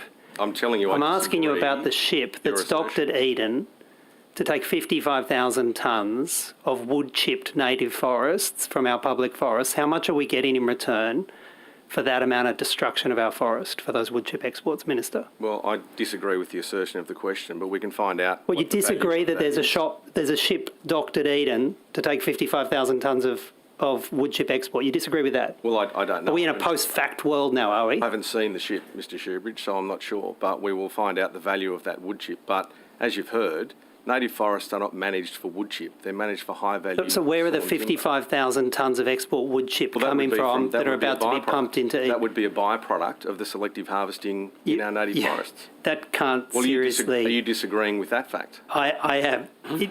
The primary, by bulk, the primary outcome for many of the logging operations in New South Wales is export wood chip. If you don't understand that, Minister? I disagree. Right, but you don't have any figures or any data to respond to it. Mr. Chowdhury, because I'm sure provide you detail. I mean, he just has. Give us the detail, Mr. Chowdhury. I will provide you the breakdown, Mr. Shoebridge, but the Minister is correct. He didn't provide the detail, Minister. I will get that for you, Mr. Shoebridge. But can I just clarify that the operations, as the Minister said, we go into the forest to generate high value sawlogs, and the byproduct is residue or pulpwood. That is what goes. You don't into have any wood chips. data. You don't have any figures, and you don't know what the return will be. Published on our website on an annual basis. You don't know what the return will be to New South Wales taxpayers for the 55,000 tonnes of export wood chip that's about to be sent out of Eden. You don't know that, Mr. Chowdhury? Of what, sorry? The 55,000 tonnes of our forest that has been ground up and wood chipped for export and about to be loaded on a ship in Eden. you don't know what the return is for that. Again, the point is that when we go into the forest, we're harvesting the trees. It's a bloody big byproduct, isn't it, Mr. Chowdhury? It's a bloody big 55,000 tonnes. I'll hear the point of order. Sorry, not against the line of question. It's just, can we just give the respondents a chance to respond? It's just consistently not letting that happen. That is the time. I will uphold the point of order. You probably need to give him a little bit more time to actually answer the question. Appreciate that he wasn't answering the question in the way that you probably would have liked. Or at all. Before I go, Mr. Hanson, you were probably looking at assisting in this. You're going to tell us how much, Mr. Hanson? Yeah, and thank you. It did give me time to Google it, which is because it is all publicly available. The last figures, which were 2020, hardwood native out of New South Wales, saw and veneer logs, was actually 456,000 cubic metres. And pulp logs was 149,000 cubic metres. And other was 23.84 thousand cubic metres. Cool. And I can go down, because we've got hardwood plantation details out of that, is another layer, and then down to the softwoods as well. And you can tell us how much of the red gum went on firewood? If you give me another bit of time to Google, I'll probably be able to find it as well. Perhaps on notice you can come back maybe in the afternoon and provide that. Ms Hurst. Thank you, Chair. Minister, when we were in our last session, you said that you had consulted with vets independent of the greyhound racing industry in regards to the FSI element of the bill. Did that consultation with independent vets happen before your meeting with Greyhound New South Wales or after? Oh, look, both. I'm not saying I've had sit-down meetings, but I've had phone conversations and incidental chats to other vets about it. So, and was it before or after your meeting with Greyhound New South Wales? I would say probably both. Before and after, in regards to this one element? Yeah, as in it's a discussion point that people are talking about. In our last round, you also said that you didn't believe that there was a conflict of interest in the role in regards to protecting industry and protecting animal welfare. With that in mind, Minister, and given that every independent welfare expert and every welfare organisation, including the Rspca, have called for an end of the use of battery cages in the egg industry because of cruelty concerns, will you be supporting a phase out of battery cages if that is what is proposed in the final national standards and guidelines? Look, it's one of those things that, again, is going through a process. I'll look at that report as it comes through and talk to the relevant people involved before making any decisions. So, Minister, at this point, at this stage, you're refusing to support what recommendations come from that national process? I'm not refusing to support it. I just said I will take on board any recommendations and consult on it. So you won't confirm your support for the national recommendations at this stage? I will listen to those recommendations and consult. Thank you. Are you aware of how many Rspca inspectors there are in rural and regional New South Wales? Oh, not off the top of my head, no. You're also the member for Dubbo. Do you know how many Rspca inspectors there are in the Dubbo region? No, not really. No, 4. I think 4, but that could be incorrect. I think that might be the number of vets. I think you might only have maybe one Rspca inspector in Dubbo. Are you aware that historically the New South Wales government funds only 6% of the Rspca's annual enforcement budget? And I do just want to highlight here that I'm only talking about the enforcement budget, not about other random grants that the authorities may receive. Yeah, I'm aware that it's funded to a certain level and grants provide other funding. Are you aware that 6% is actually the lowest of any state and territory right around Australia? Look, that's an operational question. I really don't have anything to do with that. You don't have anything to do with the amount of money that is given to the Rspca to uphold the Protection of Cruelty to Animals Act? It's an operational question. It's really not one that the Minister's in charge of. I will speak to Mr Hanson this afternoon further about this, but I'd be interested to get your thoughts, Minister. The ACT covers about 79% of the enforcement costs. Tasmania covers about 93%. And here in New South Wales, we're covering only 6%. I mean, does that concern you, that the charity that's given those enforcement powers is funded in such a small amount to be able to uphold the Protection of Cruelty to Animals Act? Look, there's a range of other organisations that do contribute to that as well, but I'm sure the Director General might have some thoughts on that. And if this is a line you want to progress later this afternoon, we can. But as you'd also be aware, that the amount that we make in recurrent funding year on year is dwarfed by the one-off funding announcements that are made by the government to support, whether it's Rspca or Animal Welfare League. But Mr Hanson, they're very, very rarely to do with the actual enforcement of the Protection of Cruelty to Animals Act, correct?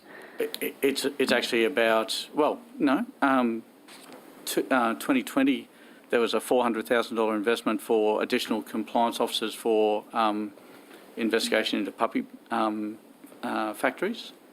So that's directly a compliance activity, and that was almost, that was a significant increase in their year-on-year. It was double funding.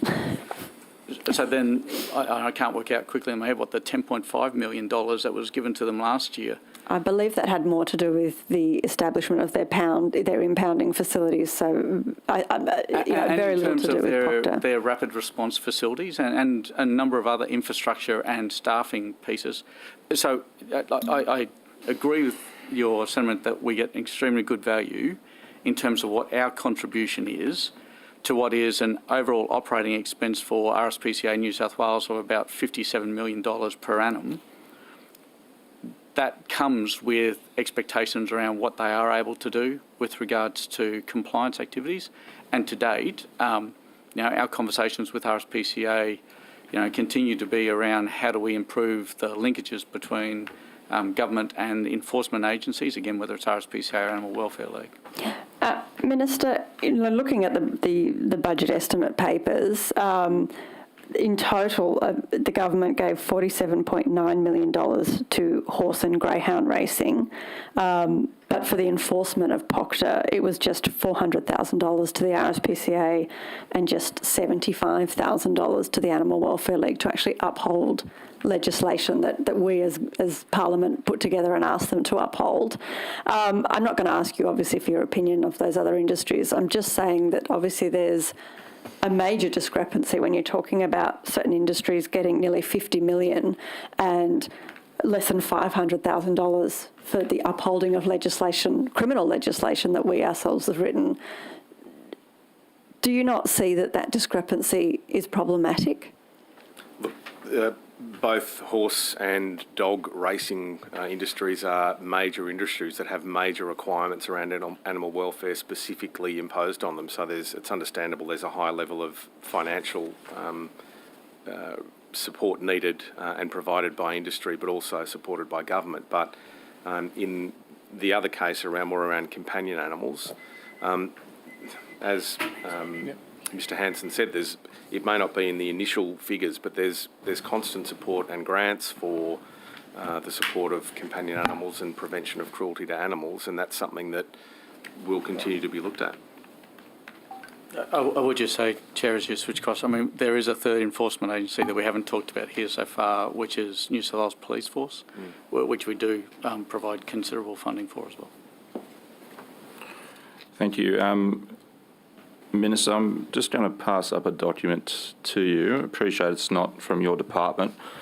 It goes to commodity forecasts for export up till 2056. And to save you a bit of bedtime reading, I'll ask you to turn to page 14, where we have a projection of commodities being exported, and the far right column looks at the total increase. Can you see that table? Yes. Yeah. So you can see that a large proportion of our commodities, we're going to see an increase in export leading into 2056. I also asked you to turn to page 25, where it looks at the full export containers, similarly of goods, and once again the far right-hand corner looks at the total increase in those full export containers. Yes. A lot of rural exporters contacting me and saying that they're struggling to actually get containers up and back in time through Port Botany because Port Botany is running at 97%. Appreciate that's not your portfolio, but has your department done any research as to what that Newcastle containerisation essentially ban or embargo how that has impacted those rural economies and in terms of export? Because they're saying to me, tell the minister stop throwing money at intermodals. Can you just fix bloody Port Botany and open up Newcastle? So has the department done any research? And if they haven't, are you prepared to look at doing some research as to what the impact is? Look, there's clearly been impacts on all parts of the economy through Port Botany, and Newcastle and also a southern port have been talked about as far as solutions. So I'm not sure if there's any specific research that's been done. Scott, are you happy to take that on board? Or? Yeah, and we've done no specific modelling or forecasting. Okay. Are you prepared to maybe look at and try and get a scope of how this is maybe restraining our exporters? Yeah, look, I think we can take that on board and do some work around what that means, and if there's opportunities for us to be involved in a pathway forward, absolutely. Awesome. Thank you, Minister. I might turn to trout cod closures. You might be aware that there's an annual total closure on trout cod, and that's sort of coming up. It's normally for about 3 months. Are you aware of that, Minister? I'm not a trout fisherman, but yes, continue. Shame. Are you aware that this is a total closure? So I've received several representations from Southwest anglers and also businesses in these areas where they're saying for that 3 months they estimate a 70% downturn in their income because of that total closure. Because you're not only saying you can't take trout cod, you're saying kids can't go in there and fish for yellow belly. Kids can't go in there and fish for carp. So, Minister, what is the status of the trout cod recovery plan? Because the latest data is from 2017, and I don't want to dwell on the former minister, but he committed to an update being done in 2021. Well, I might have to throw to Sean on this one to see what the update is, because our restocking program is incredibly good, but Sean might have some more detail. Yeah, thanks for the question, Minister. So there has been a review. The species is still conservation dependent. So I think the best thing I can do is take that on notice and come back with some more information with an update, if that's okay. While you're taking notice, can you take on notice whether you believe from that research that a total ban is required, or can we go to a no take of trout cod but still allow people to go in and fish for other species? Can you come back with some comments on whether that's possible? Sure, we can do that. Thank you. In the 2 minutes I've got, I might turn to the southern fish trawl. Minister, we were both on the telly a few weeks ago on that one. Where are we up to with that, Minister? Is it actually possible to turn this around and go back against an agreement that we may have signed with the Commonwealth well before your time? Look, I think that the Commonwealth and state departments have been talking again recently about how that southern fish trawl looks. The idea is actually to maintain, obviously, a harvest strategy and look after fish stocks. So that's the basis of the southern fish trawl and the proposal around New South Wales licences transforming into Commonwealth licensing. As I've said, I'm more than happy to hear if people have specific issues with how that would happen. But it's actually about achieving the best result, which is maintaining the fish resource and giving people the opportunity to fish for it in those waters.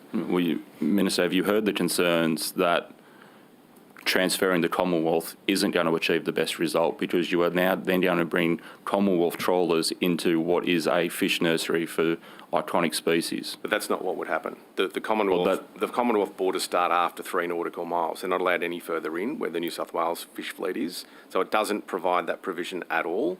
That's a bit of a furphy. You're aware that the Commonwealth fish trawl have lower standards in terms of net size and meshing size? Look, this is about protecting fish, which this will do. It won't allow Commonwealth fisheries in any closer. It will allow New South Wales fisheries further out, but not vice versa. It protects fish stocks and I think achieves everything it needs to achieve. But no one's reached out particularly saying they have any further concerns about where this is headed at the moment. Okay. On notice, can you provide the discard rates for all species for the past 5 years for the southern fish trawl? And also on notice, can you provide any advice your department has received from the Commonwealth trawl about their sustainability for such species as dory, snapper, etc.? Yep, I can do that through Sean this afternoon, mate. Thank you. Well, just looking at the clock, we have about 2 minutes. So unless any of the departmental staff have some brief updates that we can get rid of so we don't have homework, or we can go to... Chair, can I just, I think the questions that we took away, so on pest and weed, the Forestry Corporation last year spent almost $3 million looking after pest and weed control in the state forests, and for hardwood forests, I think the question around how much pulpwood is generated as in comparison to other products. So pulpwood last year as a percentage of the saw logs and salvage logs was about 23%.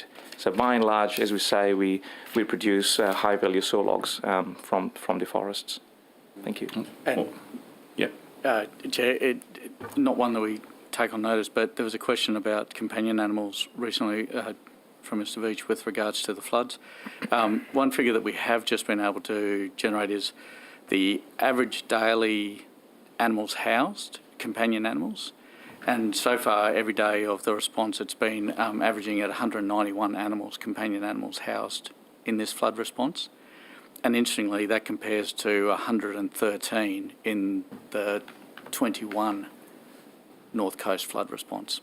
So significant increase in the number of companion animals on a daily basis. And we're not seeing the tail off that you would normally see. It's continuing on. Well, that's perfectly taken us to 11 o'clock, so thank you. We will come back at 11:15 after morning tea, noting there's some tea and coffee up here if any of you guys want to grab one, or you can get some real coffee from downstairs.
Okay, welcome back to budget estimates. I will now throw it straight to the opposition.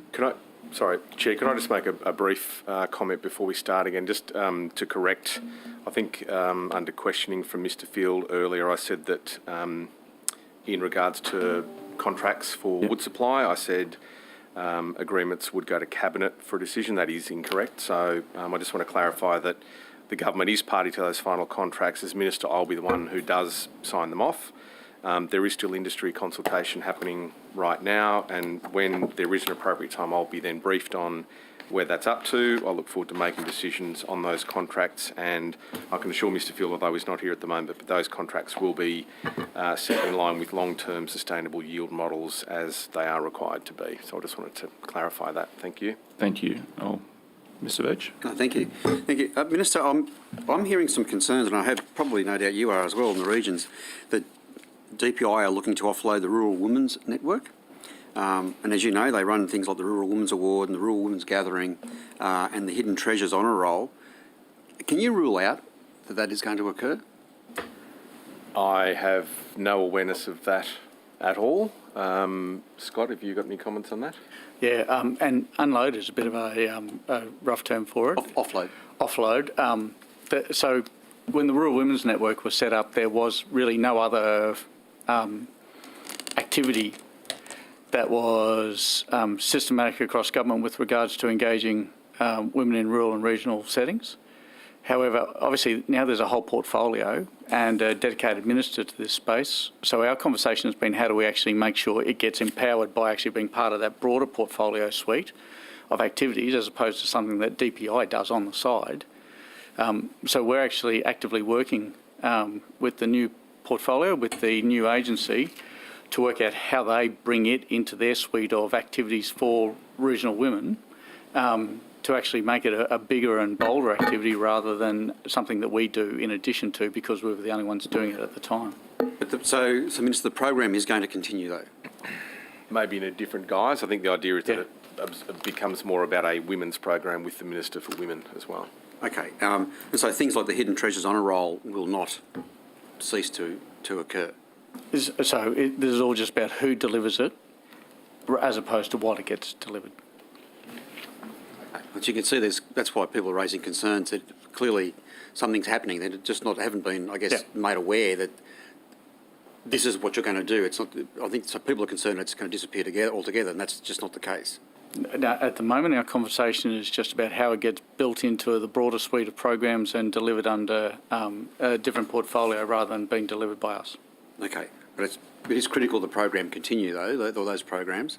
We certainly see it as a valuable program, yes. Yeah, okay. I think that's a good starting point, that it's critical, it should continue, but then let's have a conversation about what that looks like, I guess is what you're saying. That's it. And how they might take it out to a broader audience or to a broader reach as well. Okay, thank you. Minister, I want to talk about the farmland at Coogin. As you're aware, 2005, I think it was, there was a planning document that designated that the land would be state significant farmland. I'm pretty certain that you're conversant with this patch of New South Wales. Have you spoke to the Minister for Planning around to continue the protection of the Coogin farmlands? Look, I haven't specifically spoken to him about that. I know it's in a bit of a holding pattern at the moment, but I haven't specifically spoken to him about that parcel of land. Okay. Minister, have you, can you give a guarantee then that that this land will not be lost to non-agricultural development?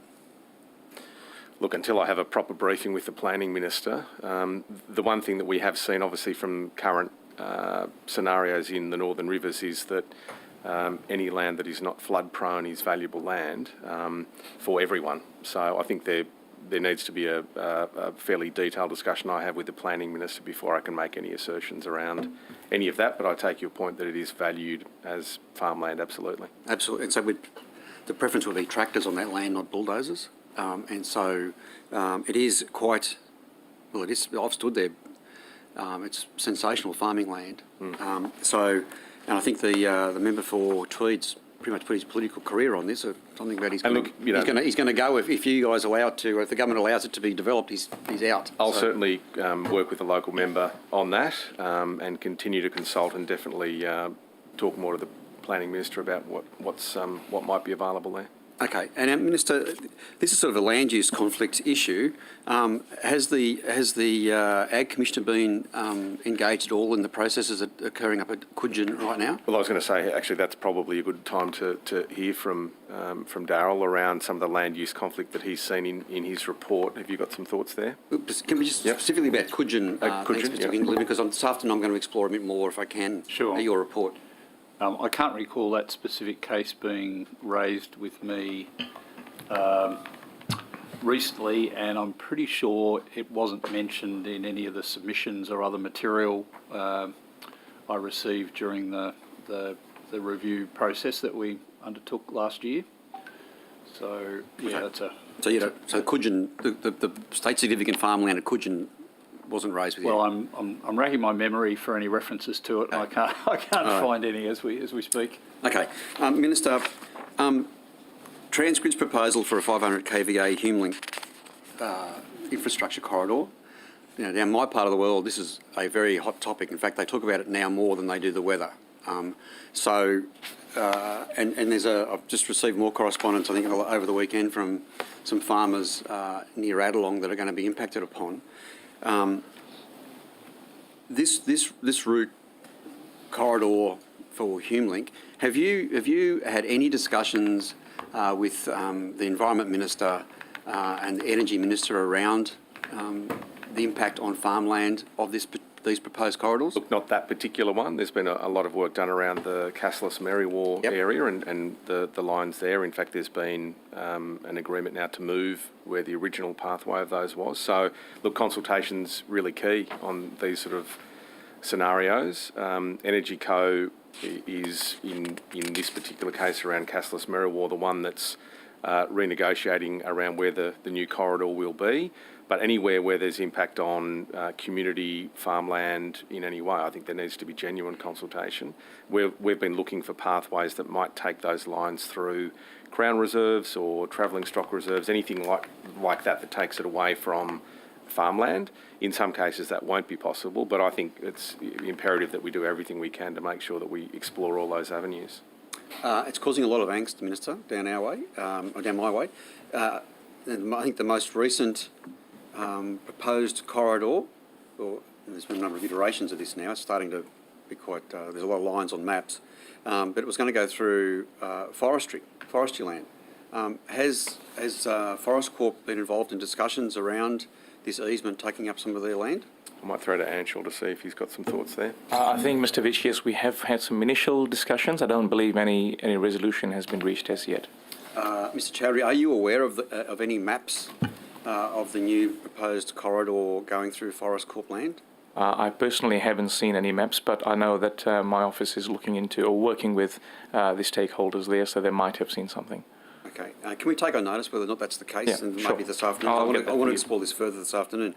And Minister, again, has issues such as these power line corridors, I mean, this is a 500 kVA, it's like 200 metres wide, it takes up a pretty fair swathe of land. Has this been an issue that's been referred off to the Ag Commissioner for consideration? Yeah, look, I mean, that forms absolutely part of what I've now tasked the Ag Commissioner to do, and that is around conflict between, well, not just agricultural land, but let's say ag land, community resource, housing, and the growth in renewables, which are, renewable energy, and that sector is growing exponentially, as is agriculture. So that's exactly why I've asked Darryl to take on board this new body of work, which will specifically look at renewables, but incorporating things like the power lines that are taking that renewable energy back to the East Coast. So it absolutely will form part of that, and the Ag Commissioner's in the process now of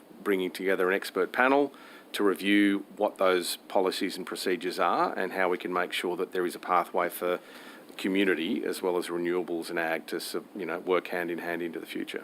So, Minister, because what it appears from my conversations with the landholders down my way, down in the Ellerslie Valley and through Adelong and the like, past Kilmacat, they're saying that it appears like Snowy 2 was given approvals and no one thought about the transmission infrastructure that's going to be required once it's up and running. It just appears that that was an afterthought. And you're talking about renewable projects. I think we had a bill go through the Parliament talking about hydrogen. Have you had any conversations with Minister Keane about the requirements for, as a part of the consideration of these projects, that everyone gets all the information on the table, including where the transmission corridors will go? Absolutely, and I've got Minister Keane as Energy Minister and the Planning Minister both as part of the process going forward around the work we're tasking the Ag Commissioner with now. So it's in agreement that we need to find very clear opportunities, but also very clear pathways to make sure that communities feel like they're part of the journey as opposed to being left behind. And the reason I'm doing it now is that it's at a critical time with the growth of renewables, with the growth of the need to distribute power and the growth of housing. We need to do this now to make sure that we're not looking back in 20 years and saying, well, we should have thought of that. So it's quite a big job that Mr Quinlivan will have in quite a short period of time to come up with some very clear recommendations around reviewing what is currently in place and what we can get to in the future. Okay, thanks, Minister. Minister, do you agree that the closure of Biota processing plant in the Hunter is going to be an issue for the workforce up there? Well, there's no suggestion that... Sorry, there was a media suggestion that Biota might close. This is not the case? We specifically reached out to the company, which confirmed that there's no plans for closure. And if there had been any plans, they would certainly make contact with staff in a very clear manner, in a timely manner as well. But there was the suggestions that came up was probably a few weeks ago, are not founded on fact at all. Okay, and my friends on the Central Coast, I think, have been into my office about this issue. Sure, and look, I spoke to one of the local members up there who was quite concerned, and yeah, from the company itself, there were no plans there at all. Okay, thank you. Minister, I just want to talk now about the dairy advocate. Who's the dairy advocate today? Currently, who is our dairy advocate? Well, there isn't one currently. Okay, and so when did the position, when did the former dairy advocate cease to be in the role? Well, exact date? 22nd of September 2021. Okay. Will there be a new dairy advocate appointed? Look, I don't think so at this point. I mean, the dairy advocate was brought in for a specific reason to work specifically on some, I guess, some pathways for the dairy industry. From the feedback I've had back from the department, that has been done in a meaningful way, and it's not thought that there is a need for a dairy advocate anymore. Is Mr Sandstra, has he still been meeting with dairy farmers sort of post the termination date? I'm not in sure. any capacity, do we know? I assume that he would be in whatever other additional capacity he has, but certainly not as the dairy advocate. Not as the dairy advocate. Okay. Is there going to be a review, or has there been a review, Minister, of the dairy advocates of that role, and whether or not evaluated to the operations of agriculture? Look, I think there's probably, farming? has there been a review? I think there probably would be a discussion around what value that provided and whether it was needed again. But the advice I've been provided is that the purpose was served and actually done in a meaningful way, but it's not necessarily needed anymore. Scott, do you want to add to that? So I guess a key output has been the Dairy Industry Action Plan and the recommendations out of it, which have gone to government. That action plan actually recommended that to actually have meaningful outcomes for the dairy industry, the majority of the actions in that plan needed to be led and coordinated by the industry, and hence the creation of the panel, and really a chair now for that panel to drive the implementation plan and to make sure that both government and industry are meeting the aspirations that are captured within that plan. So we've gone from a single focus advocate going around coalescing the different groups, the different information, and pulling together through targeted consultation that Dairy Industry Action Plan to now a panel and a chair for that panel to be driving implementation and monitoring the rollout for that. Okay, thank you. And Minister, do you think the role actually added value? Well, I think it probably did at the time, but as Scott's mentioned, the panel now has taken over that role. And look, we've had, particularly in recent times, a lot of involvement and contact with the dairy industry right up to northern New South Wales and into southeast Queensland and all the way down through the south coast around flooding. So there are committees that are in regular contact. We've got a very good open relationship, and I think through the department as well. So I think the panel has taken over that role in a way that's sustainable and will achieve long-term what dairy needs and wants. Okay. Minister, the floods have had an impact on agriculture in general. It's often forgotten, a bit like the bushfires, often forgotten are our oyster farmers. So in all of the packages of support that are being provided post the floods in New South Wales, is consideration being given to assistance for our oyster growers? Absolutely, yeah, absolutely. And look, they're one of the groups that we've spoken to.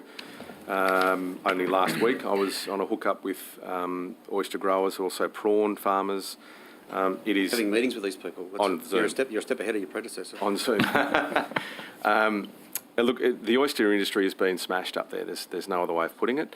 And without giving too much away, there is a series of proposals that we are putting forward around industry support, and that's across the board, to make sure that industry is viable into the future, but also mitigating some of the scenarios like flood that will no doubt occur again, to make sure that we have some planning in place around maybe doing things slightly differently. But our whole fishery resource up on that part of northern New South Wales has been impacted, but noticeably oyster growers have lost entire stock. There's no spat available, so it's been a massive impact. Also the Hawkesbury. And in the Hawkesbury and Nepean, yeah. Yeah, that's right. Are you looking, as part of this suite of assistance, Minister, you're looking at maybe waiving any of the fees that are applicable from your department? Yes, we are. And again, without going into too much detail because it hasn't actually been passed yet, but we're looking at rates being waived for various sectors and more grants being available and more meaningful longer-term grants and loans into the future as well to support industry. So low-interest loans, grants as well. Okay. No, I'm going to leave that. Minister, I want to go on to the water sharing plans for the eastern flowing rivers. Now, I know you'll be getting lots of representations because I think just about every person at this table is getting representations from a range of people about their concerns on the impact of the water sharing plans. Well, currently they're draft, but they will be in place, I think, from 1 July. Have you had any input at all into... have you had any discussions at all with your colleague Minister Anderson about these water sharing plans and their impact on agriculture? Look, not specifically in this role. I've certainly had discussions with the former Water Minister as the member for Dubbo around water sharing plans in the Macquarie Valley. But the water sharing plan really it's an issue for the Water Minister. Obviously, water plays a fairly key role through the Macquarie Valley as far as irrigated agriculture, but we haven't specifically spoken about those plans, no. Has your department at all provided any data or research that would inform the development of these water sharing plans? I'm sure they would have to the Water Minister. Yeah, and I might just ask Mr. Sloan to comment on that. Yes, thank you, Minister. In DPI Fisheries, we do have a role to provide technical input into the water sharing plans. We don't have a decision-making role. We've got an advisory role, and that's around the impact on native fish. So we are involved in that process, and will continue to be involved in the process. Okay, and that's fisheries. But what about farmers? So, for instance, on the lower Hunter, I think there's turf farmers. I think around Maitland there's market gardeners. I think the Manning have got some issues as well, which they're approaching our officers about. Irrigated agriculture is quite a complex arrangement. Are you at all... I mean, they're all taken into account, obviously, through the Water Minister, so they're not forgotten about. But if you're asking have we specifically provided advice, I'm not sure that we have, but... And I'd have to come back to you with what formal mechanisms or informal mechanisms for sourcing of information from us has been underway. Yep. Can we talk about this afternoon then in a bit more detail? Because I am actually concerned. It's more about what will be the impact on their operations now, and then what assistance is being provided once the water sharing plan, once that instrument is put in place and gazetted, what assistance is being provided post that to irrigated agriculture. There's dairy farmers ringing my office. There's a range of agricultural pursuits. So if you could, so just not fisheries, I accept that fisheries have an issue as well, but these water sharing plans for the eastern flowing rivers, the coastal rivers, are causing some angst, and I just want to know what we're doing. So if you could, this afternoon, Mr Hanson, that would be good. All right. So yeah, and Minister, just very quickly in the brief moments I've got left, talking about fishing, is there any reason why you're not the Minister for Agriculture and Fisheries? I mean, the commercial fishers, the rec fishers are into me a fair bit about, they feel like they've been forgotten in the ministerial allocations. Trust me, they haven't been forgotten. I've been talking a lot about fish and sharks. I'm not sure what the title, why the title doesn't include, but it doesn't include forestry either, so. Yeah, well, you're pretty close to the old primary industries portfolio, which I think is probably what everyone wants, actually. And it's only a title. But, yeah. But it actually means a lot to a lot of people, and the fisheries people in particular feel like they're being left out. So anyway, I think my time is... To be fair, they felt left out by the former minister as well. I may throw to Ms Boyd. Oh, thank you very much. And good morning, Minister, and congratulations. I wanted to talk to you a little bit about flooding and the impact on animals sort of across those flooded areas. Among the Lismore community, for example, are a number of volunteer animal rescue and rehoming groups and animal sanctuaries. Are you aware of those, and what sort of support have you been giving, or has the government been giving to those organisations? Sure. So we were up there last week and met with one of them, which is the Animal Welfare League, which has their main truck actually based at our Wollongbar research station. So we visited there, which was really good to see that in operation. But they also were doing a lot of outreach with vans and their staff, and they had a few animals there in the truck on the day. Support-wise, I think the main role has been through LLS to help provide support for local private vets, which are, I mean, LLS vets don't normally deal with smaller companion animals, they deal with large animals. And I think the support through LLS has been quite significant. We've got more than 20, I think it's 22, vets on the ground there. They're now supporting those animals. In terms of, I guess, reconnecting animals with their humans or with their owners, depending on what type of animal they are, what has the government been doing to help with that in particular? Look, I think the feedback's been that we've had more animals than ever before that have been sort of dislocated, but it's actually been managed in a really sensible and effective way where people have been able to stay with or have their animal with them. I think, Scott, you might have some numbers on exactly how that's happened. So only a fraction of the numbers, unfortunately. So displaced stock is where we've significantly turned our attention to at the moment, and that's everything from large stock all the way down to pet animals. Before you came in, I was just mentioning before the break, we've had 191 animals on an average daily rolling basis that have been needing shelter or needing homing, and that's companion animals. But, for example, we've had a number of our teams up there in the north have actually been rounding up and moving livestock.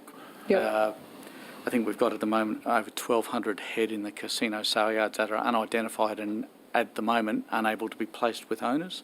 So that's going to be a long and tedious task working our way through that for those that have lost tags and don't have any form of identification on them. But that's just, as I said, it's only a fraction of those numbers.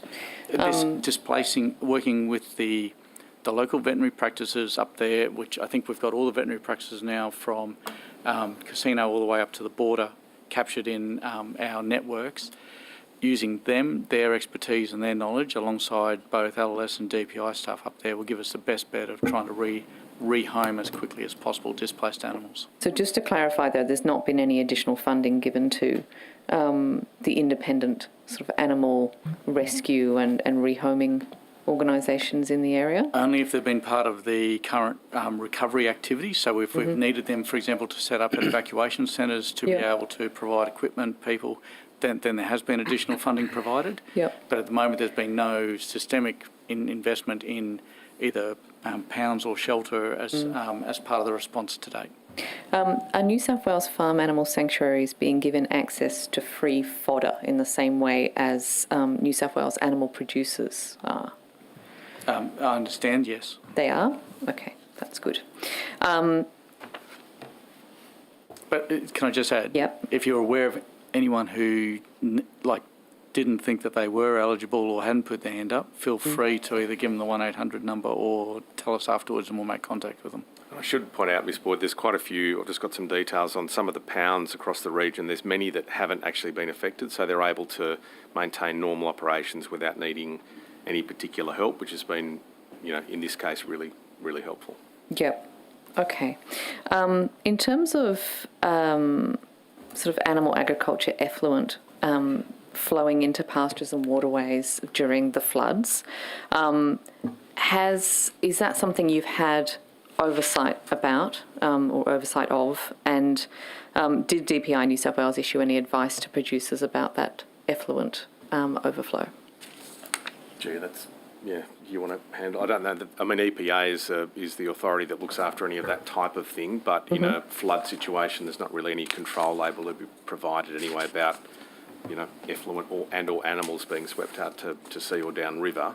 But I'm not sure. We will, I guess, at some point get a report on what that looks like. Yeah, so in an emergency response, there's actually functional areas that are established to focus on different areas, and one of those is in the environmental functional area, and it takes responsibility for pollution events, whether that's animal effluent, whether that's actually chemical drums and other residues out of streets and industrial sites and so forth.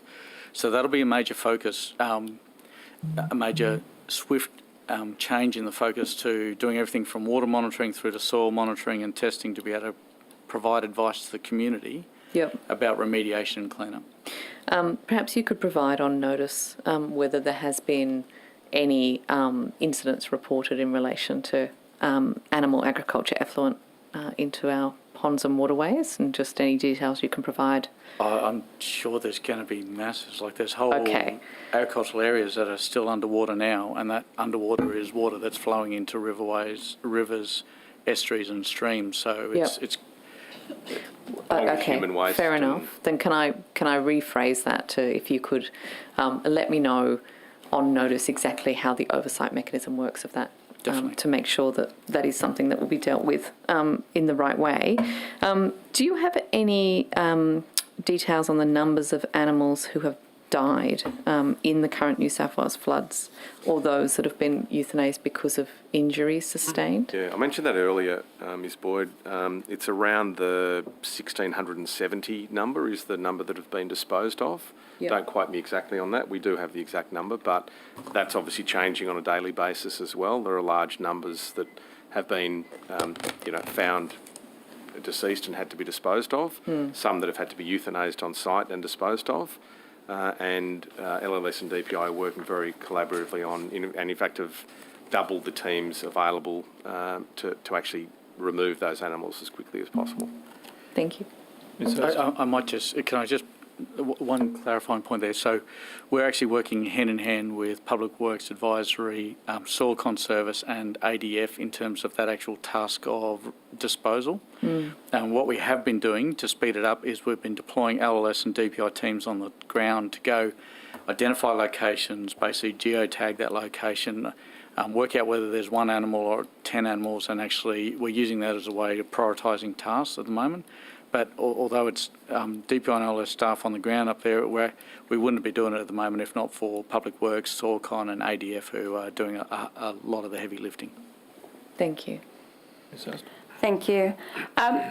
Just in our last session, Minister, you mentioned that there was extra grants given to the Rspca in regards to their work on protecting companion animals. I was wondering if there was any extra grants that had been given to the Rspca in the last year or two for their work on enforcement of industry, so overseeing things like slaughterhouses and piggeries, etc. Look, I'm not sure that's operational. Scott, have you got any details? Not that I can think of, and but happy to take that on notice. In fact, I won't take it. I'm pretty confident that there's been no additional grants made for that purpose. Thank you. And Minister, how is the funding to the Rspca and the Animal Welfare League, particularly in their role in upholding the Protection of Cruelty to Animals Act, determined each year? Is there an official process, and are you involved in that process? Look, having just moved into this role, I'm not sure that there is a role for the Minister. It's probably recurrent funding. But again, it's an operational matter. Scott, have you got oversight on that? I do. Are you okay if I throw to either Dr. Filmer or to Suze to provide I might come back to them that? this afternoon, actually, if that's right, because they'll be here in the afternoon. Because, as you know, there is an agreement between both ourselves and Rspca and ourselves and Animal Welfare League around the responsibilities and the activities. And you'd also be aware that there's steps afoot to increase the transparency of those reports in terms of publicly reporting into Parliament. Yeah. Minister, why does the New South Wales Government not fully fund the enforcement of criminal legislation to protect animals when every other piece of criminal legislation is properly funded by government? Look, that's not something I've been involved with previously. It's something I'm happy to take on notice, but I don't have an answer for that. It is an odd situation, though, isn't it, that we've got charities having to run fun runs and cupcake days to fundraise to actually uphold laws. You can see that perhaps this model might be outdated and in need of a review. We also do have police, obviously, and specific parts of police that are very much involved with, the animal welfare side of things. So we don't not fund. Is there any efforts to ensure, because one complaint I often get from my office is that people have come to a dead end or they've gone to the police with an animal cruelty complaint and the police have said that it's not in their portfolio. I understand it completely is. But is there any efforts to educate the police force that they do have powers under POCTA to actually uphold those laws? Look, I think that's something I can definitely work with the Police Minister on to find a bit of a clear guidance on that, yeah. Thank you. And are you aware that there was a recommendation on the Select Committee into Animal Cruelty Laws that the government significantly increase funding to the Rspca and the Animal Welfare League and to develop a quantitative funding model? And have any steps been taken to implement that recommendation or look into that funding model? Look, there are, and we met with the Animal Welfare League in Wollongbar last week.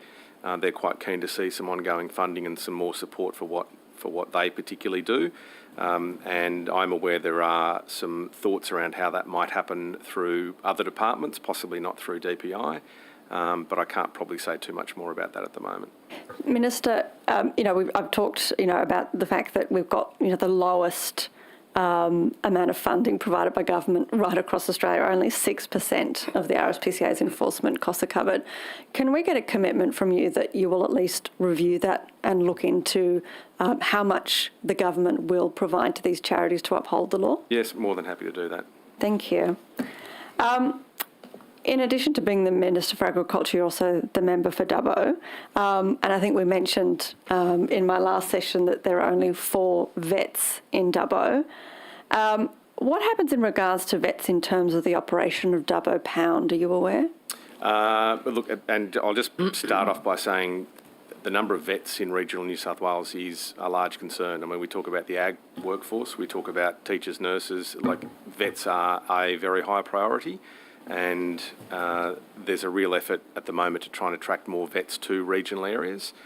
The Pound has a relationship it's sort of a revolving relationship, as far as I'm aware, with local vets. But the Pound's run particularly well by Dubbo Regional Council, and the vets have a revolving, I think, roster on who is responsible for assessing animals at any one time. I've been given information that the 4 local vets won't actually work with the Pound. So are you saying that information that I've been given is incorrect? Look, they certainly have. I'm not sure if they are right now, but they certainly haven't. There is more than 4 local vets. There might be 4 local vet practices, but I can think of, probably 5 or 6. Maybe there's more than 1 vet at the practice, but there's not a huge amount of vets, so I'd certainly acknowledge that. But they certainly have worked with the Pound previously, or some of them have. But at this point in time, I'm not 100% sure who does. You mentioned, that there's this significant vet shortage, and obviously that's hugely problematic in rural and regional areas. And you said that you were doing some work to attract vets into the areas. Is there any other work that's being done by government to ensure that people in regional and rural New South Wales can have access to vets? Well, through obviously what we've seen at the Northern Rivers, we absolutely activate when required to cover emergency situations. In general situations, it's a private practice. It's a decision. Vet is one of the hardest courses to get into as far as an ATAR. It's very popular, but we don't necessarily always see vets coming out to do large animal work, which is what actually we need in regional areas. So a lot of vets like to specialise in dogs or cats or small animals and stay in a metro area. What we need is more large animal vets moving to regional areas. But it's like anything. If you don't have the attractant for that particular person, then they won't want to work in your area. Now, thankfully, we do have some amazing regional cities and towns that are working on ways to do that. And I'm confident that we can get there. But, you know, as a government, I think we are, we'll look for opportunities to try and be on the front foot with attracting more vets to our regions, certainly. Thank you, Minister. I note from the allocation of acts that you are no longer jointly responsible for the Rock Fishing Safety Act of 2016. Oh, I thought I still was. No, according to the allocation of acts, you're not. So I'm wondering, what does that mean for DPI Fisheries enforcing the Act? Sean? Thanks, Minister. Yeah, for some time, actually, the Minister for Agriculture has not been responsible as the lead administrator of that legislation. So he's no longer at all, though. No, he's completely fallen off. That's correct. No, and that was quite some time ago. So Fisheries started out as the lead, and then at a point in time, that responsibility was passed over to local government and to police. So DPI fisheries officers have a role as cross-authorised officers to be able to enforce those rock fishing safety rules, but we're not the lead. The lead organisation is local government, so it's the Minister for Local Government. Okay, so on notice, when did the Minister fall off in terms of total responsibility, or any responsibility at all? Because it seems like it only just happened in February when the new ministerial portfolios were set up. Well, I can clarify that wasn't... 2018, I think it might have been. When you completely fell off as Minister for Fisheries? Yeah, I think 2018 it was handed to from Minister for Primary Industries to Minister for Local Government and from Minister for Police and Emergency Services. So we can check. Yeah, just to confirm, in 2018 you had no responsibility at all. Okay. But as Sean's pointed out, we are still described as authorised officers under the Act in terms of our fisheries compliance officers, and so the practicality of our involvement with regards to the Act remains as it was since 2016. Does this limit, I guess, the involvement you get into in terms of education of rock fishers? Not that I see. I don't think so. No. I mean, it's recognised that rock fishing is a really dangerous activity, but also a really exciting one, and you know, our compliance officers have a role to play to make sure that people are doing it safely, and there's been some fairly high profile, I think, education campaigns. I don't think we're impacted to not be able to do that anymore, Sean. No, that's correct, Minister. So, and just to clarify, so Fisheries has a role as cross-authorised officers to enforce the rules. Police, local government and national parks also have a role, with local government being the lead. When DPI Fisheries issues a recreational fishing licence, we provide information on safety, which includes rock fishing safety, and we also have a contract with one of the recreational fishing bodies to enable them to engage with the rock fishing community on safety issues as well. Yeah. Do you issue weather warnings or swell warnings in terms of as part of that role? No. Okay. Take this as a comment, Minister, but I think you might have got the distribution of the responsibility for this Act wrong, given the lack of effort I see from local government in my own area, which has had significant rock fishing deaths. Can I turn to the Kamei ferry between La Perouse and Kurnell? In the 9th of August 2021, a senior fisheries manager, Scott Carter, sent a letter as part of your submission to the EIS, where he basically said DPI Fisheries are currently unable to support this proposal and listed several reasons why. Is that still the position of your department and you, Minister, in terms of that ferry there going through a recreational fishing haven and destroying critical, habitat for fish? I'll have to pass to Sean on that one. Sean? Thanks, Minister. So that's correct. We were consulted on the proposal, and under the Fisheries Management Act, we've got responsibilities for key fish habitats like seagrass. There is important seagrass habitat in the area, so we raised concerns about the impacts of the development on seagrass. Doesn't mean that we can't support it in its entirety. It's a concern that was raised so that obviously that can be taken into account as part of the development application review. And the other matter that we raised was access by recreational fishers to the area as well, given that it is in a recreational fishing haven, and we've made the point that it is an area that can allow for both activities, the ferry activity and recreational fishing, to coexist. So, on notice, can you perhaps come back and answer whether any of those concerns, specific concerns listed in this letter, I'm assuming you know which letter I'm referring to, have any of them been resolved with your discussions with Transport for New South Wales? Just before I run out of time, Minister, does it concern... We are still currently in discussions on the three issues. So there's seagrass, there's the white seahorse and the wreck fishing haven. All three are still... There's the ones I have, lack of information about the type of hull and shape of craft, question about whether there's going to be recreational commercial moorings, navigation channels, which I'm assuming is taking to the recreational fishing haven. So can we maybe get that one tabled, sure. Chair, so that we can make sure we're working off the same list of concerns, because they would have evolved over time. Yeah, sure. If you just come back in terms of where we are with resolving these issues, Minister, does it concern you that some of the key scientists that are involved in protecting and doing research on these grasses, particularly this protected grass known as Posidonia australis, have basically thrown their hands up and said, this is going to destroy those seagrasses, and there's not much we can really do about it, and we're just going to have to wear it. Does that concern you? It seems odd to take that approach, but look, I'll leave this with the department, and we'll find out a bit more detail. Cool. Thank you. Thank you, Mr. Veitch. Thank you. Minister, I've got some forestry questions I just want to run through if I could.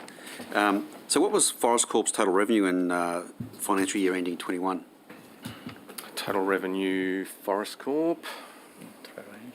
Angela, have you got those details on hand? Yes, that's okay. Yes, I do. I'm going to explore this afternoon with Mr. Chowdhury as well, so we'll come back to Mr. Chowdhury. And how much did Forest Corp pay out in dividends in year 21? Financial year ending 21? I haven't got. That's all operational stuff. I haven't got that in front of me. I can answer those questions. Yeah. So we had 425. Barry, I just want. Okay, sorry. I've got you this afternoon. Okay. And look, as you know, we will ask these questions this afternoon. But so the dividend. I don't know. You don't know? It's part of the annual report. I can look it up online if you like. It's in the annual report. How much debt was attached to Forest Corp? Again, annual report. How many external contractors? What were the external contractor costs for the year ending financial year ending 21? Look, these are probably questions for the shareholder ministers as well, but they are all in the annual report, I understand. Okay, righto. And does Forest Corp have any borrowings? Yeah. Again, operational. Anshul can go into that, but all in the annual report. Okay. I can cover all of that this afternoon. Okay, thank you. Minister, one of your predecessors spent a fair bit of time on the commercial fishing industry. And I was just wondering if you might be able to tell us or take on notice, but just how many commercial fishers are currently involved in commercial fishing in New South Wales? Look, I've met with the Professional Fishing Association on a couple of times now and regard that as a really vibrant industry, which has gone through some pretty tough times as well. I haven't got the exact numbers of how many people I did take it if you could, yeah. But I can take that on notice. But I think it's it's been through some tough times as well, but looking to bounce back albeit it will have been affected by flooding in the north as well. And you did say you've met with the PFA? Yes, I have, yeah. Again, you're ahead of your predecessor who didn't do that. But anyway, recreational fishing trust funds. So have you met with the Recreational Fishing Alliance? I've met with the Recreational Fishing, what are they called? Rec Fishing Association. Yep, RFA. Yep. So I met with them and the council reports to me. So you're a mile ahead of your predecessor now. I'm looking forward to your ministerial diaries. They would have, no doubt, the Rec Fishing Alliance would have raised with you their concerns around the allocation of the Recreational Fishing Trust monies? Well, I think there's probably a misnomer about what the recreational fishers love what they do, but they also want to feel like everyone that's doing it with them is doing it in the right way. So discussions I've had is that they actually, I think the crux of what you're getting to is that there's about $16 million that's in there in the Rec Fishing Trust. And, my discussions with the Rec Fishing Advisory Council is that they want to see that money spent, and they actually help advise me as the Minister on what that should be spent on, and in fact they approve any expenditure. But their thing has been around, if you're heading down the compliance route, which I suspect you might be, is that they want to see more compliance. So there are compliance officers that are funded anyway, but some of that money from the Rec Fishing Trust goes towards supporting more compliance officers based on the fact that the Rec Fishing Advisory Council actually wants more, and fishers want to feel like they're all doing the right thing. So if I'm doing something and you're not, I want to know why. Yep. But based on because I think we've all had conversations with the RFA over a number of years. Based on to clarify, it's the Rec Fishing Advisory Council. Oh, you're talking about the council. Okay, I'm talking about the RFA. The Alliance. I haven't met with the Alliance. Okay. Well, regardless, there are a number of rec fishing bodies that have concerns about the recreational fishing. And regardless, you're still ahead of the former minister. So. And I concur with the chair's statement.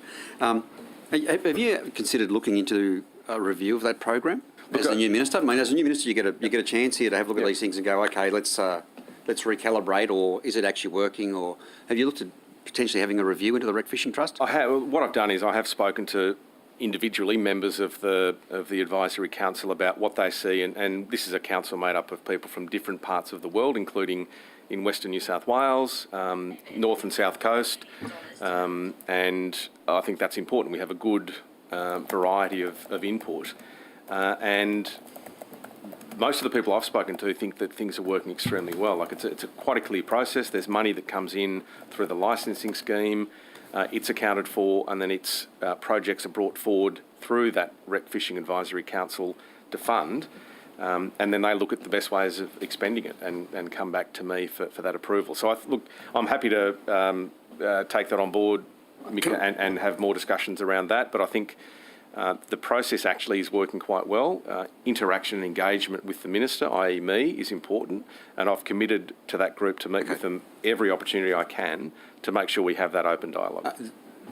The council as opposed to the RFA? The council, which is my advisory body specifically. Can I suggest take on board that you should, but I'd strongly urge you to meet the Rec Fishing Alliance as well. Yeah, sure. They have some very strong views about the Rec Fishing Trust, so I just can do that. Minister, rice vesting is about to come up, so I guess essentially, are you going to roll over the existing vesting arrangements for rice in New South Wales? Look, it's due to expire in June. We've had quite a few discussions around progressing that, and there is a lot being considered at this particular point in time. I can't tell you exactly what the decision will be, but it will be something that will be finalised in the short term. Okay. I'll leave that there. Minister, sale yards. There's a level of compliance that's required at sale yards, and I know, Prevention of Cruelty to Animals Act and so the Rspca, for instance, are involved in those compliance checks. But I've had raised with me concerns by people about bobby calves, and in particular, people are getting a good dollar at the moment for their bobby calves, but can you tell me how many compliance checks, or have you had any briefings at all around issues arising from bobby calf sales at sale yards? No, I haven't specifically. I mean, I'm aware that bobby calves have been raised as an issue in previous years, but I haven't had any specific briefings or concerns that there's an issue at this particular point in time. Do you know how often each sale yard in New South Wales is audited?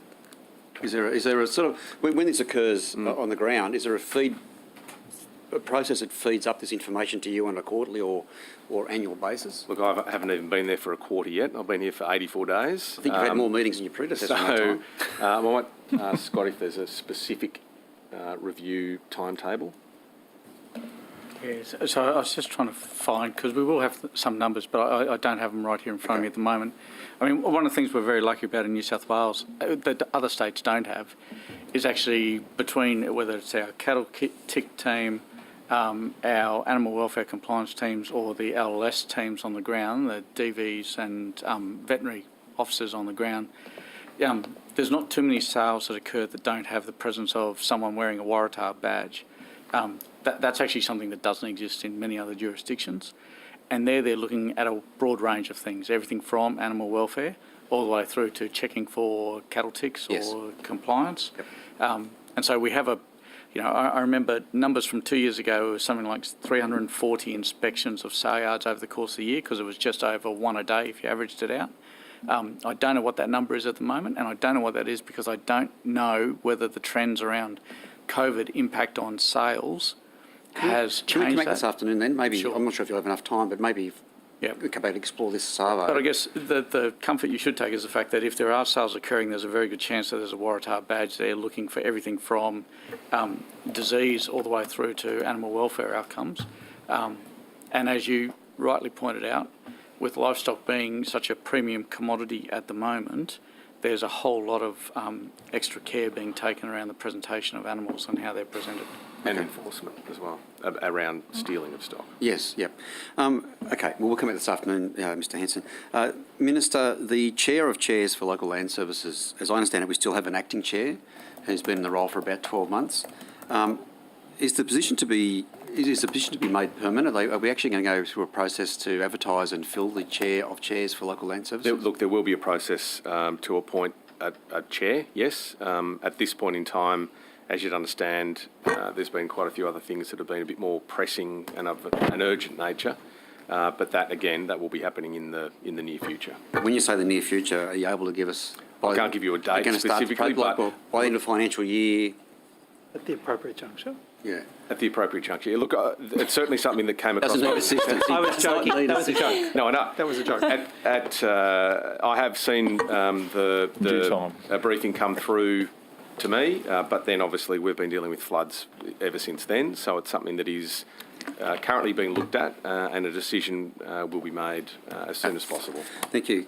Minister, very early on in your tenure, not long after you got your feet under the desk, I'm hoping you received my piece of correspondence regarding weeds and pests. None of these people need to roll their eyes. Can I ask how many compliance actions has Local Land Services undertaken on public land managers, so public land managers, since the Biosecurity Act was introduced back in 2017? Look, I'll have to ask Steve to take that one. And I'll have to take it on notice, Mr Veach. Okay, can we get that this afternoon? Yeah, we'll come back. And certainly, when it comes to weeds and pests, that's a fundamental role of Local Land Services in terms of delivering actions on the ground. Yeah. But I'll come back to you this afternoon. We're going to talk a bit more this afternoon about the regional strategic weed plans and things like that. I've no doubt, Mr Veach. Yeah. But Minister, my issue is actually pretty serious. Public land managers. I think at the timber inquiry in Tumut, we heard, Mr Chowdhury, that the impact of blackberry growth on softwood plantations is about $2,500 per hectare per year. That's the productivity loss because of weed growth. I know you said you spent $3 million last year. That's just way short of what is required. Minister, my correspondence to you was actually quite a serious issue regarding all of the agencies that fall within your remit. Have you acquainted yourself yet of the action they have been taken in regard to weeds and pests and their plans in place for the next few years around, one, eradicating weeds and pests, but also their their sort of management program if they have it. Yeah, and look, thank you for the question. It is a very serious topic and one that that the department as a whole and myself as the Minister take extremely seriously. The suite of arrangements that we have are increasing all the time around biosecurity, which includes weeds. And there's a range of ways that the department, and we've got, you know, biosecurity expert here next to me. We've got LLS who has experts in the field. You know, recently I was at the Ag Institute in Orange looking at the brand new biological research facility, which is looking at ways of decimating weed populations by use of biological means as opposed to spraying. So we're already looking at better ways, and there have already been successful trials on Hudson pear in the west where biological controls are really having a huge impact. That testing, that research and testing at Orange is vital. So we're putting a lot of money into that type of thing. At the same time, apart from the regular weed programs and the weed action plans that LLS runs, through Crown Reserve Improvement Funds, there's been hundreds of thousands of dollars recently. I've been out to Nyngan, Gilgandra, around Dubbo itself, over at Mudgee, where all of those funding arrangements are in place with sometimes LLS or local councils or weed action groups that are doing spraying specifically targeting green cestrum or Hudson pear or whatever it might be. That continues. So there is a focus, and our biosecurity management is of key focus for the department because it forms, we've seen what COVID can do. We know biosecurity is important, and it is very much a part of what we're going to be delivering on. My issue, Minister, is it sufficient? Yeah, and look, is it ever enough? Maybe it never is enough, but what I can guarantee you that it is one of the things that we talk about regularly. I have regular updates. I'm always asking questions around not just weeds, but biosecurity at the next level up. So it's something that we are looking at exponentially growing our commitment on. Obviously, everything has a cost. Yep. But we are taking this very seriously. Oh, well, for our public servants this afternoon, I'll spend a bit more time talking about this. Minister, can I go to travelling stock reserves? Are you able to provide any details of any work that is currently underway to recognise and provide for First Nations people's rights and interests in travelling stock reserves?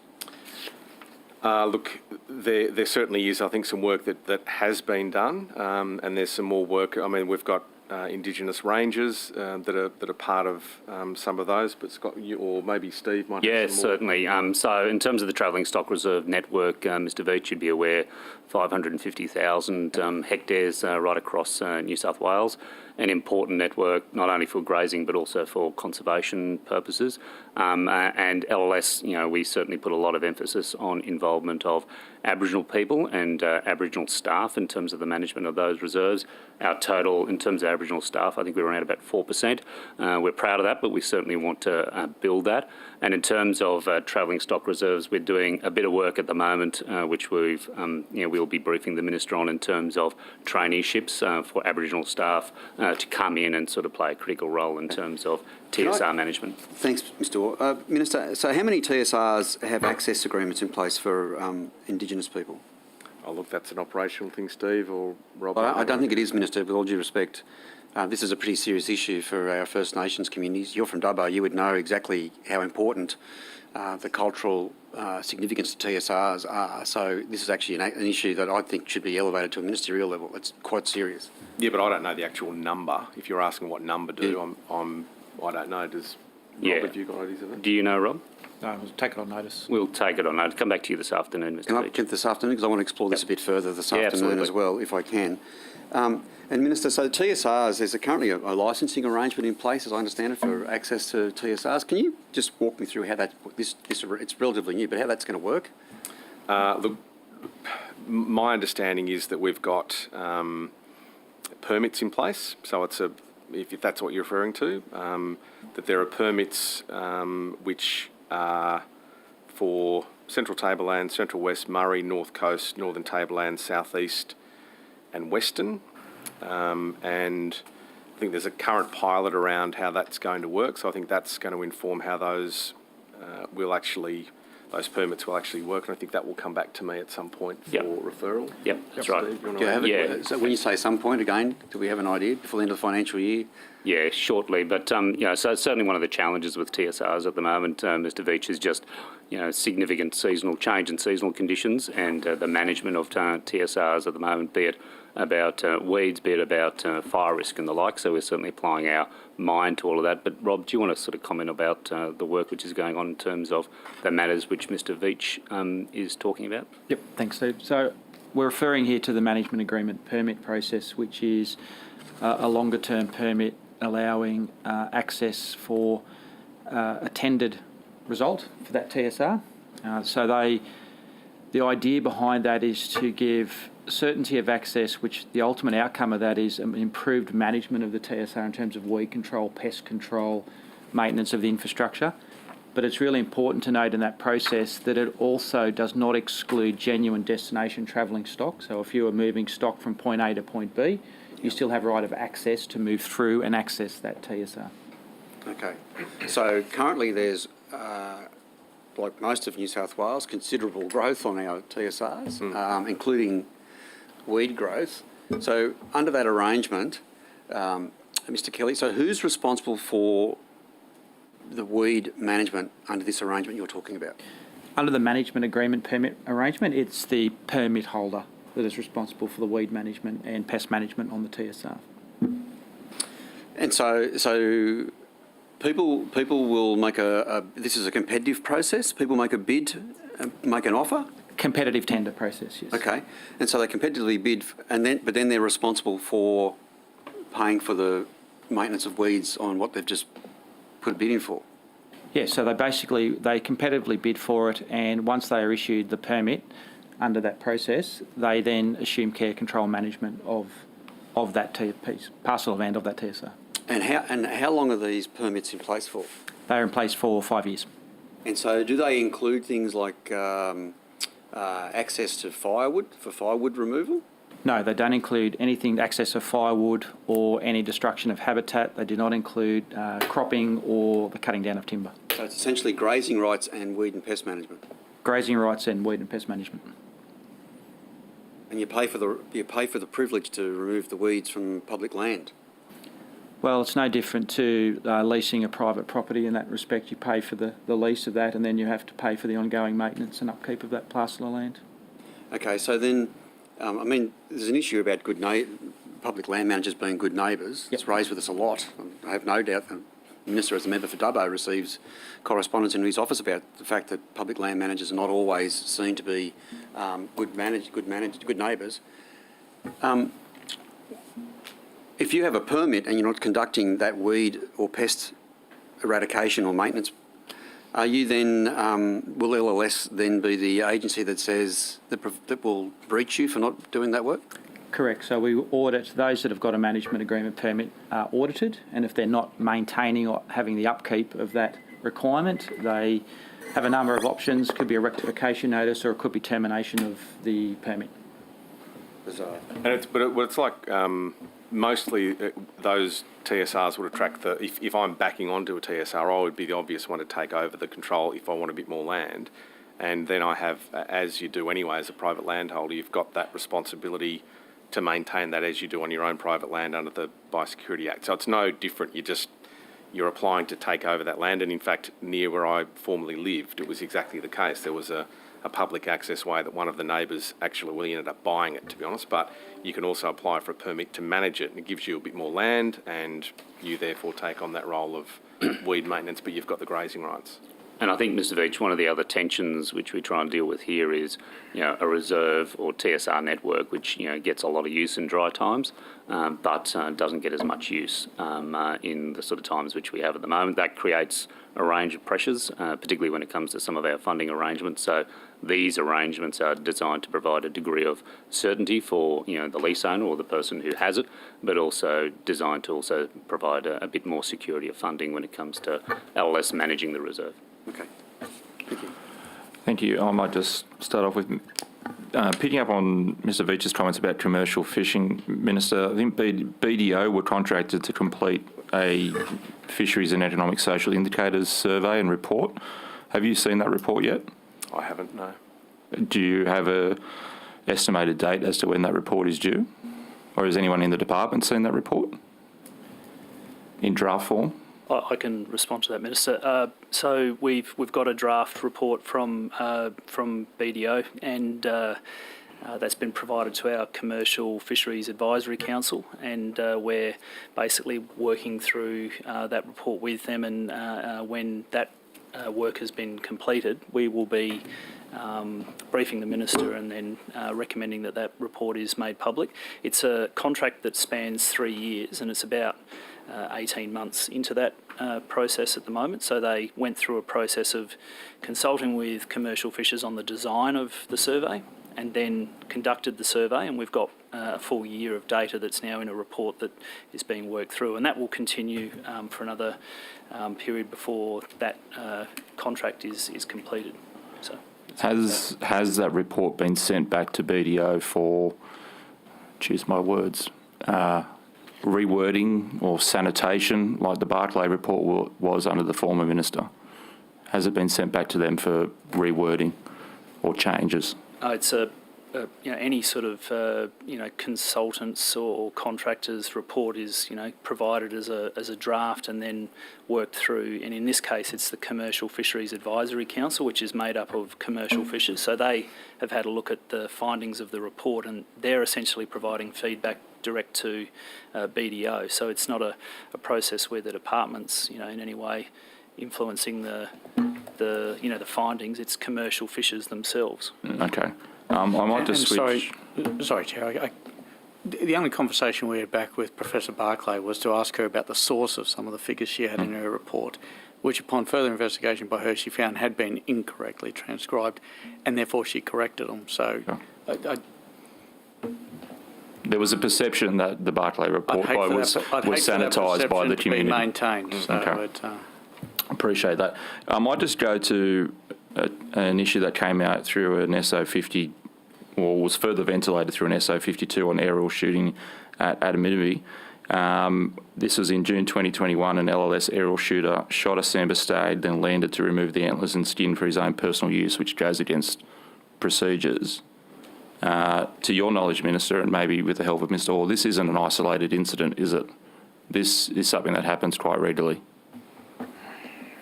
I might refer that to Mr. Orr. I'm not aware of the circumstance.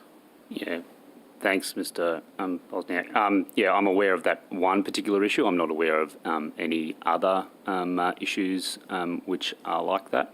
Okay. If you've got any further information which is of that ilk, I'm happy to consider that. Okay, thank you. With this particular incident, was any disciplinary action taken against that employee, and when did that discipline action take place? Did it take it being aired in Parliament for you to take action? Yeah, is what I'm trying to get to. This is week number 5 for me in this role. Appreciate it. So I'll take that on notice and come back to you this afternoon. Sure. Just for some baseline questions, Minister, for this afternoon, have you read the draft Mainland Marine Park Network Management Plan 2021? I haven't read the entire. I haven't read the entire report. I think Mr. Field wants to have a bit of a say on that as well. To be fair, it's about 160 pages. So. Yeah, no, I've certainly, I'm familiar with it, and I've had briefings on it, yeah. Okay. Do you support it in its entirety, or like the animal welfare draft legislation, are there things that you want to draw a line through or have concerns about? Look, I think with any scenario like this, it will be informed by consultation and discussions. So I'm not ruling anything in or out, but it's going through a process. It's been through the draft management plans, almost finished its first process, and then it will go through a second process, and I think that's very worthwhile. But nothing has stuck out with you in terms of the briefing you received or the brief parts you've read? Nothing sticks out as a concern for you? Oh, well, there's obviously things that are coming up, which is around wreck fishing. There's things around cruise liners that Mr. Field might want to talk about. But they're things that will be worked through. The overall network management plan is an important one, and our marine parks are really important, and we do want to make sure we get things right. Okay. This will probably go to your department, but because obviously a lot of this work was done before your time. what steps were taken to engage non-English speaking fishers in this Marine Park Network plan? Given that it's 160 pages long, you know, for a normal English speaking person, let me tell you, it was a chore to get through. How have you engaged in non-English speaking fishermen who might have trouble reading and writing, speaking English? How have they been engaged in this process? Because they are a significant proportion of our recreational fishing sector. Yeah, thanks, Chair. I might ask Sean to make comment on that.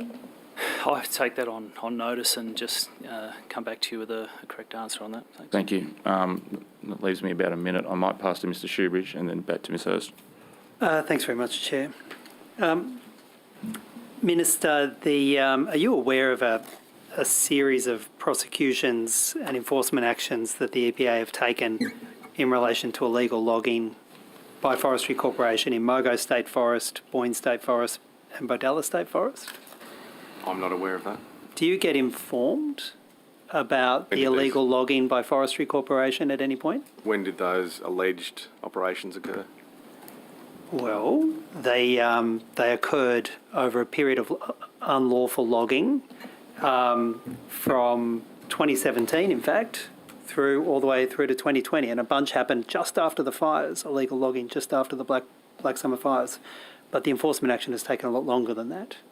Look, I've been the Minister for 84 days, so that certainly wasn't in my tenure, but I'm happy to take that on board and investigate further. Do you get notified? Is there a protocol in place that when Forestry Corporation undertakes illegal logging activities and has to pay fines to the EPA, is there an arrangement in place that you at least get notified by that?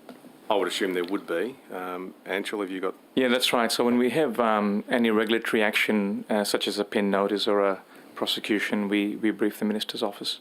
All right, well, I'll show you this document. Quickest.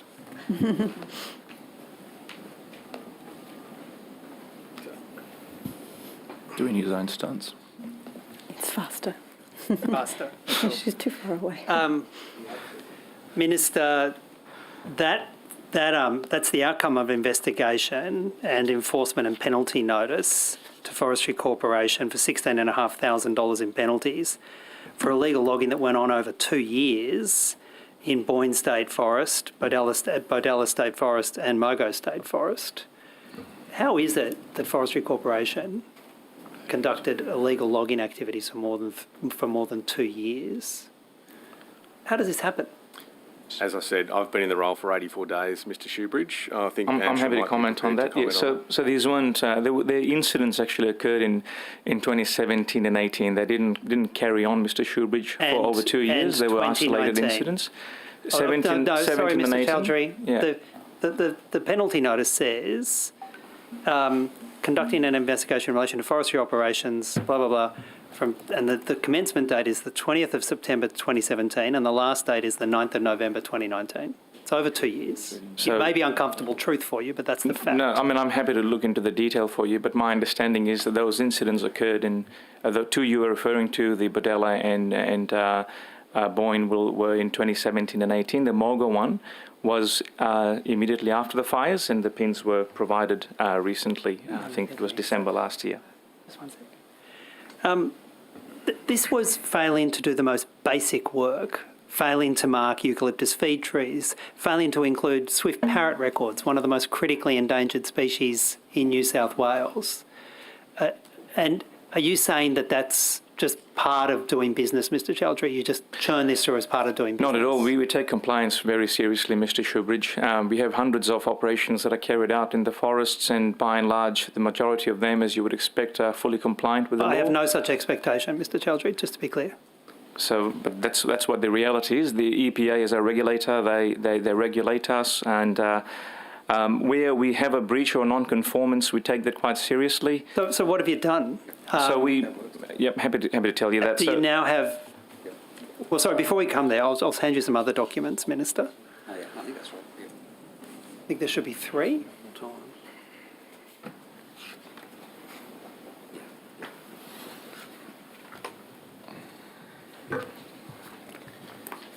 These are 3 separate penalty notices for removal of hollow-bearing trees, which could be well over a century old, in Mogo State Forest Compartment 174A, and that happened immediately after the Black Summer fires in March of 2020.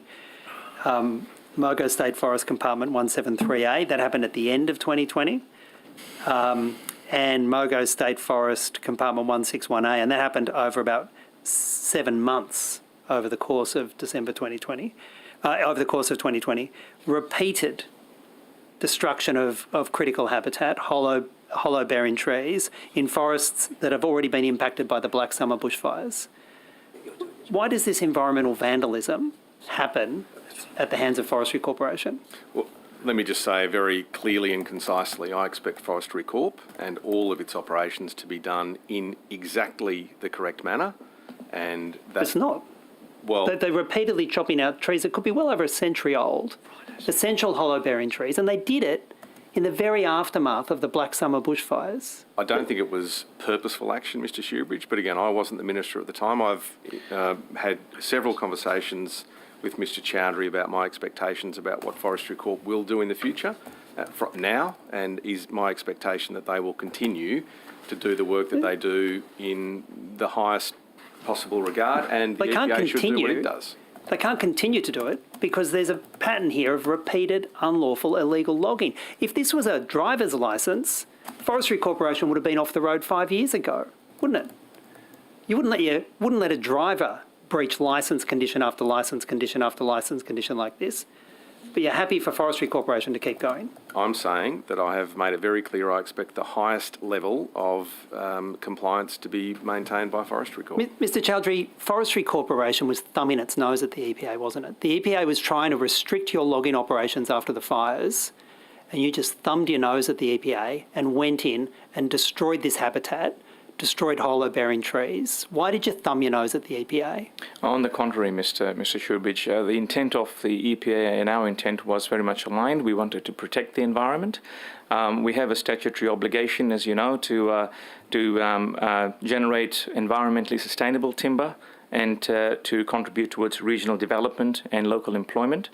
And so we worked with the EPA immediately after the fires. I mean, those fires were devastating for the environment, understood that, and we worked on site-specific operating conditions with the EPA. You worked with the EPA while they prosecuted you. They were prosecuting you for repeated illegal logging of trees that are over a century old. These rules were quite new as they came in, Mr. Shoebridge. I agree with the Minister. My expectation of my organisation is the same, that we will comply with the law. We do comply with the law. These were not new rules, Mr Chowdhury. These are long-standing legal obligations. They were not new rules. You're making this up. I'm talking about... You're making this up. Mr Shoebridge, that is time. I don't think you heard of the bell over... I misheard it. The excitement. That's as a former teacher, that's one of the lamest excuses I've ever heard. Well, the truth is, I heard it. Yeah, Miss Hurst. I didn't hear the answer though. That was the problem. Minister, before in our last session, we were talking about the vet shortage in New South Wales, which we all agree is quite broad across New South Wales, and obviously during the floods, the vet shortage became all the more visible. I heard horror stories. I'm sure you heard horror stories as well from Lismore. From animals that were affected in the floods. Vet practices had their clinics underwater. They couldn't access their own equipment. One of the biggest criticisms from people within Lismore, from the animal protection organisations in Lismore, was the speed of the reaction from the government, that the initial response was too slow. What are some of the lessons that we've learnt from this, and what is the government going to put in place so that we're better prepared in future emergencies in regards to animal protection? Yeah, thanks, Ms Hurst. I mean, we were up there last week specifically to look at how things were progressing around fodder, animal protection, and what we can do better. I had with me, Mr Veach came for that trip, the Director General came for that trip, Steve Orr came for that trip to make sure that we were all seeing and hearing the same story. I think out of any disaster there are learnings, and there definitely have been this time around. The Director General worked quite closely on that day with the private vets that have been doing some of their own work, some of it specifically contracted for the government, And I might pass to him just to clarify how some of those pathways have been actually rectified and heading into the future what we are doing together. I might go to him in the afternoon just because I'm limited on time.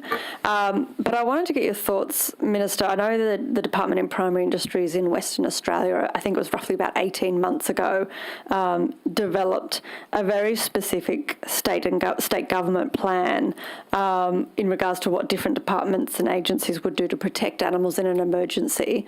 I don't believe we've got something that is the same in New South Wales. Is that something that you're looking to develop going forward to help us prepare? Oh, look, that could be. I mean, all of those sort of things come up as possibilities. As I say, when you're in an emergency, the first thing to do is to try and get the response correct on the ground, and I think that's what we've now done.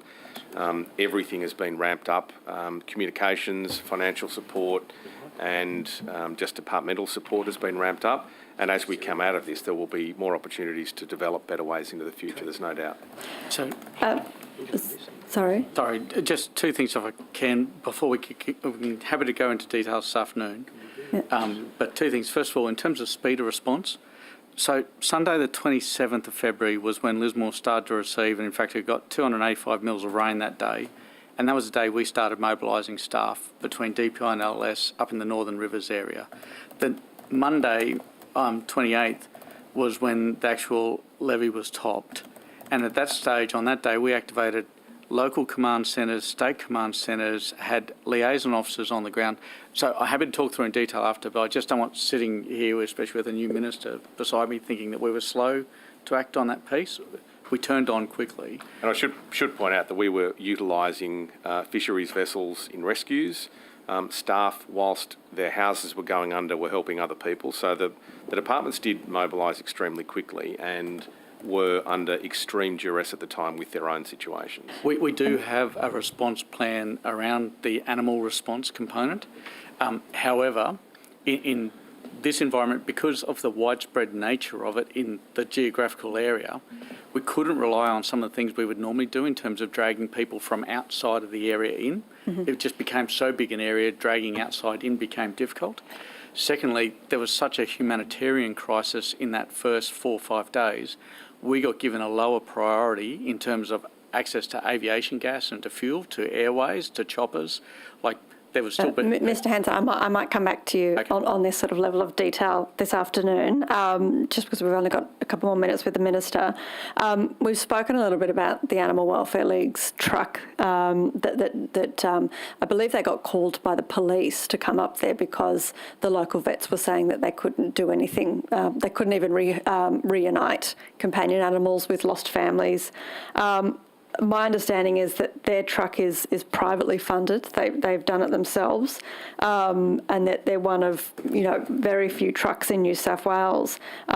It's obviously not enough in an emergency, and obviously with the vet shortage, particularly we're talking about in regional and rural New South Wales.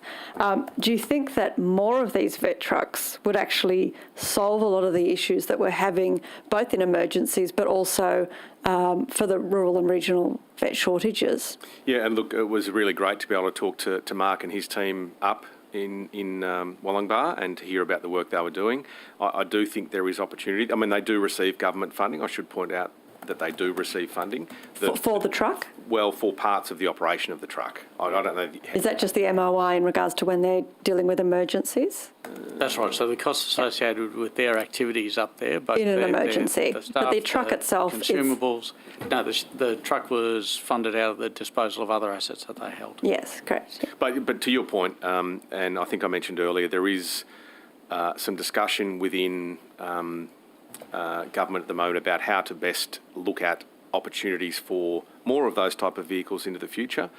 Will it be exactly the same? Maybe not. Maybe there's ways of changing it, but I think it's proven to be a valuable resource, and people on the ground having a base to come back to work out of is a really good idea. Fantastic, thank you. can we get some level of confirmation from you today that this is something that government will fund? It doesn't have to be with the Animal Welfare League, but that the government will put funding into something like a mobile vet truck for future emergencies and to help with the vet shortages? Look, I don't have the purse strings. I can't commit that there will be funding. I will commit to the fact that I've already started discussions and will continue discussions with other ministers about the opportunity. Thank you. We were talking about, obviously this major vet shortage, and I know that Mr. Veach was asking some questions, particularly around sale yards. I understand Dubbo actually has one of the largest sale yards in New South Wales. Do you know if there are vets regularly attending that sale yard? There are, and I think the LLS vets attend regularly. I mean, it's one of the largest. In fact, the throughput is the largest, I think, in the state for all breeds. There's regular vet checks there each time it's open. That's obviously been affected by COVID as far as numbers, but the vets are still there. And Ms Hurst, just to add to the sort of question of sale yard inspections, there were 230 sale yard inspections which were conducted last year and 30 so far this year. On the issue of vets, LLS, one of the largest employers of large animal vets in Australia. So we currently have around 55 vets in the field, and certainly to your point about shortages and issues in recruitment, that's a challenge, particularly in the more western parts of the state. That's why we certainly partner with the universities, so Charles Sturt University and Sydney University, for placements of final year students with LLS to give them that sort of experience. So, but equally, happy to look at other ways and means of attracting vets into the system. Thank you. Thank you. I'll just pass to Mr Field to take us to 12:45. Thank you, Chair. And Minister, thank you for your clarification that you indeed do hold the power when it comes to those contracts, and I urge you to read the NRC report in full before you exercise that power. Another report, you had a busy month of reading in April, I think. Are you aware of the annual statewide land cover and tree study, the tree cover change reporting that happens annually? Yeah. Have you been briefed on the last report? I have. We've had discussions around what that report shows. Sure. The 2019 year was the last report. We get them a bit behind. Takes a while to go through it. It found of the 75,600 hectares of clearing on rural regulated land, 74% of that was described as unexplained. Can you explain that? Look, it's something that I'm seeking explanation on, Mr Field. In broad terms, unexplained clearing can include things like slashing along a fence line or clearing for a fire break. So there is probably a fair bit of work that needs to be done to explain what clearing is and what regular maintenance of pasture might be. So bushy shrubs that might appear in a pasture that I might be slashing can actually show up as land clearing when it's literally a pasture maintenance. But the unexplained portion, I think it's what percent do you think's that sort of boundary clearing or allowable activities? Yeah, look, it's to be explained. To be explained. Yes. So in 2020, March 2020, the government responded to another NRC report, handy organisation, that NRC, we should keep that, into the government's land management reforms, and the government's response to the recommendation to review the drivers of high rates of unexplained clearing was, and this is 2 years ago now, it was supported, and it said EES and LLS will work collaboratively to identify and review drivers of unexplained clearing and address identified issues. So after 2 years of looking at this, how much of that unexplained clearing do you think is illegal clearing or questionable clearing? Look, there's obviously parts that are completely explainable, and that's what I expect will be explained as quickly as possible. There are parts like invasive native species that are removed as part of it, but when you talk about the actual numbers of allowable clearing to what is actually done, the percentage in 2018-19, so again a little bit behind, but it was 3.34%. So there was a vast amount of clearing available legally. 3% of it was actually done by landowners. So I'm sorry, I don't understand. Well, the figures, and we've got the figures somewhere here, the figures of allocated land for clearing legally to be cleared that had been applied for and granted. Sure. The amount that was actually then done was only 3%. So the expectation that people have a clearance and then go and wholesale. I understand. Nearly all of the clearing that can be done, even under the code, requires some form of notification or even a voluntary compliance certificate. But it's a tiny bit that's I been done. agree. So why is there so much unexplained clearing? Because if you have all these notifications and all these code compliance certificates, it's an overlay on a map, and you go, oh, look, over there, they've got approval, they've got approval. Oh, that clearing over there doesn't have an approval. How much is that? Well, that's the point. 2 years after the NRC report, no idea. Will it be in the next reporting in July? Will it actually break down the unexplained clearing, and you'll have a go at how much of that is illegal? Can I pass to Adam just to maybe take that on how we are in the stage of that? Happy to. We might come back to that if that's all right this afternoon. I'll have a lot of questions on this, but when will the native vegetation regulatory map be finalised? Because that's a big problem here, right? Look, mapping is always a convoluted and quite... So are ministerial answers on this question, Minister, to be honest. But you know how difficult maps are for people to actually agree with. In the army, you sort of read them, and you know, there's boundary lines, there's re-entrance, did you always agree with them? North, south, east, west. It's not that hard. Agree with them? Well, that's the problem. If you disagree with them, you get into big trouble. When's the map going to be finalised? What I'm committing to is that the appropriate maps will be the ones that are considered, and I'm absolutely convinced there's a good way forward, but we have to ground truth this year. Look, I'm not aware of the timeframes, to be completely honest. Just to add in, obviously it's a matter for EES in relation to the map, but I think the point the Minister's making... So they can publish it whenever they want? That's, obviously a matter for EES I'll let the Minister know. I just want to make sure, and I'll be working with the Minister seconds. for the Environment, so I'm looking forward to that. Thank you, Chair. All right. That concludes questioning from the opposition and crossbench, and I now look to Mr. Barrett for his inaugural cross-examination, and I encourage him to go his hardest. Go hard, Scott. First question, when can I be a minister?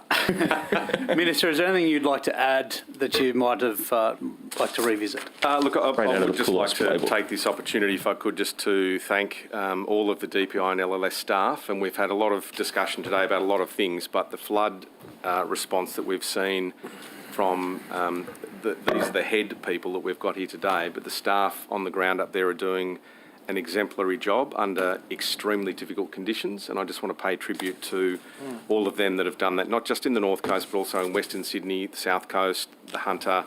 It's been an extraordinary effort which continues. We'll be moving from emergency to recovery, and again, we will have people on the ground looking at specifically biosecurity threats and disease control and disposal of many more, sadly, animal carcasses.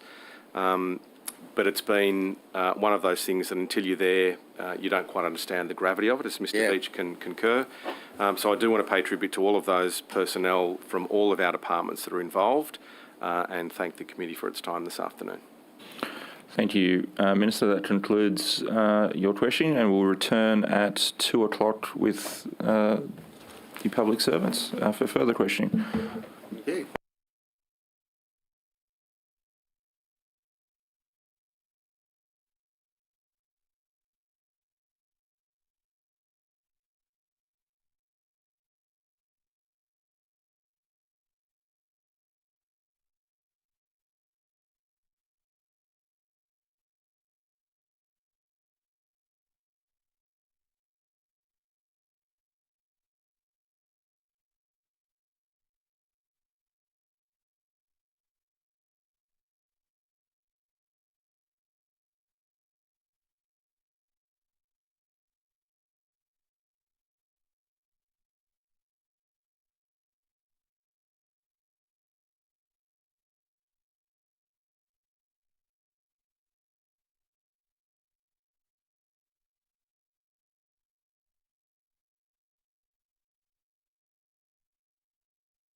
Yep. Okay, welcome back to this afternoon's questioning and budget estimates. We'll go straight to the opposition. Thank you, Chair. I've got a series of questions here for Mr. Oh no, I haven't. Mr. Barnes. No, I don't. I jest. There were a number of things I raised with the Minister this morning, so if you can just bear with me, we're going to work our way through those. I think what I might do, Chair, is to assist. I might actually start with some land use questions for the Ag Commissioner, and then if no one else has questions for the Ag Commissioner, we could probably allow him to depart as well. Well, I can float. I don't have any questions. Okay. Well, anyway, if that's the case, then Mr. Hanson, I might just direct my first series of questions through you to Mr. Quinlivan. Sure thing. Thank you. Mr. Quinlivan, your report, Improving the Prospects for Agriculture and Regional Australia in the New South Wales Planning System, that report talks about the statutory SSALUP policy. I'll hand this up to Hansard so you can get to see that. Should be supported by a map of state significant agricultural land. It was one of the recommendations, recommendation 3. Are you aware if that's been progressed, that mapping exercise?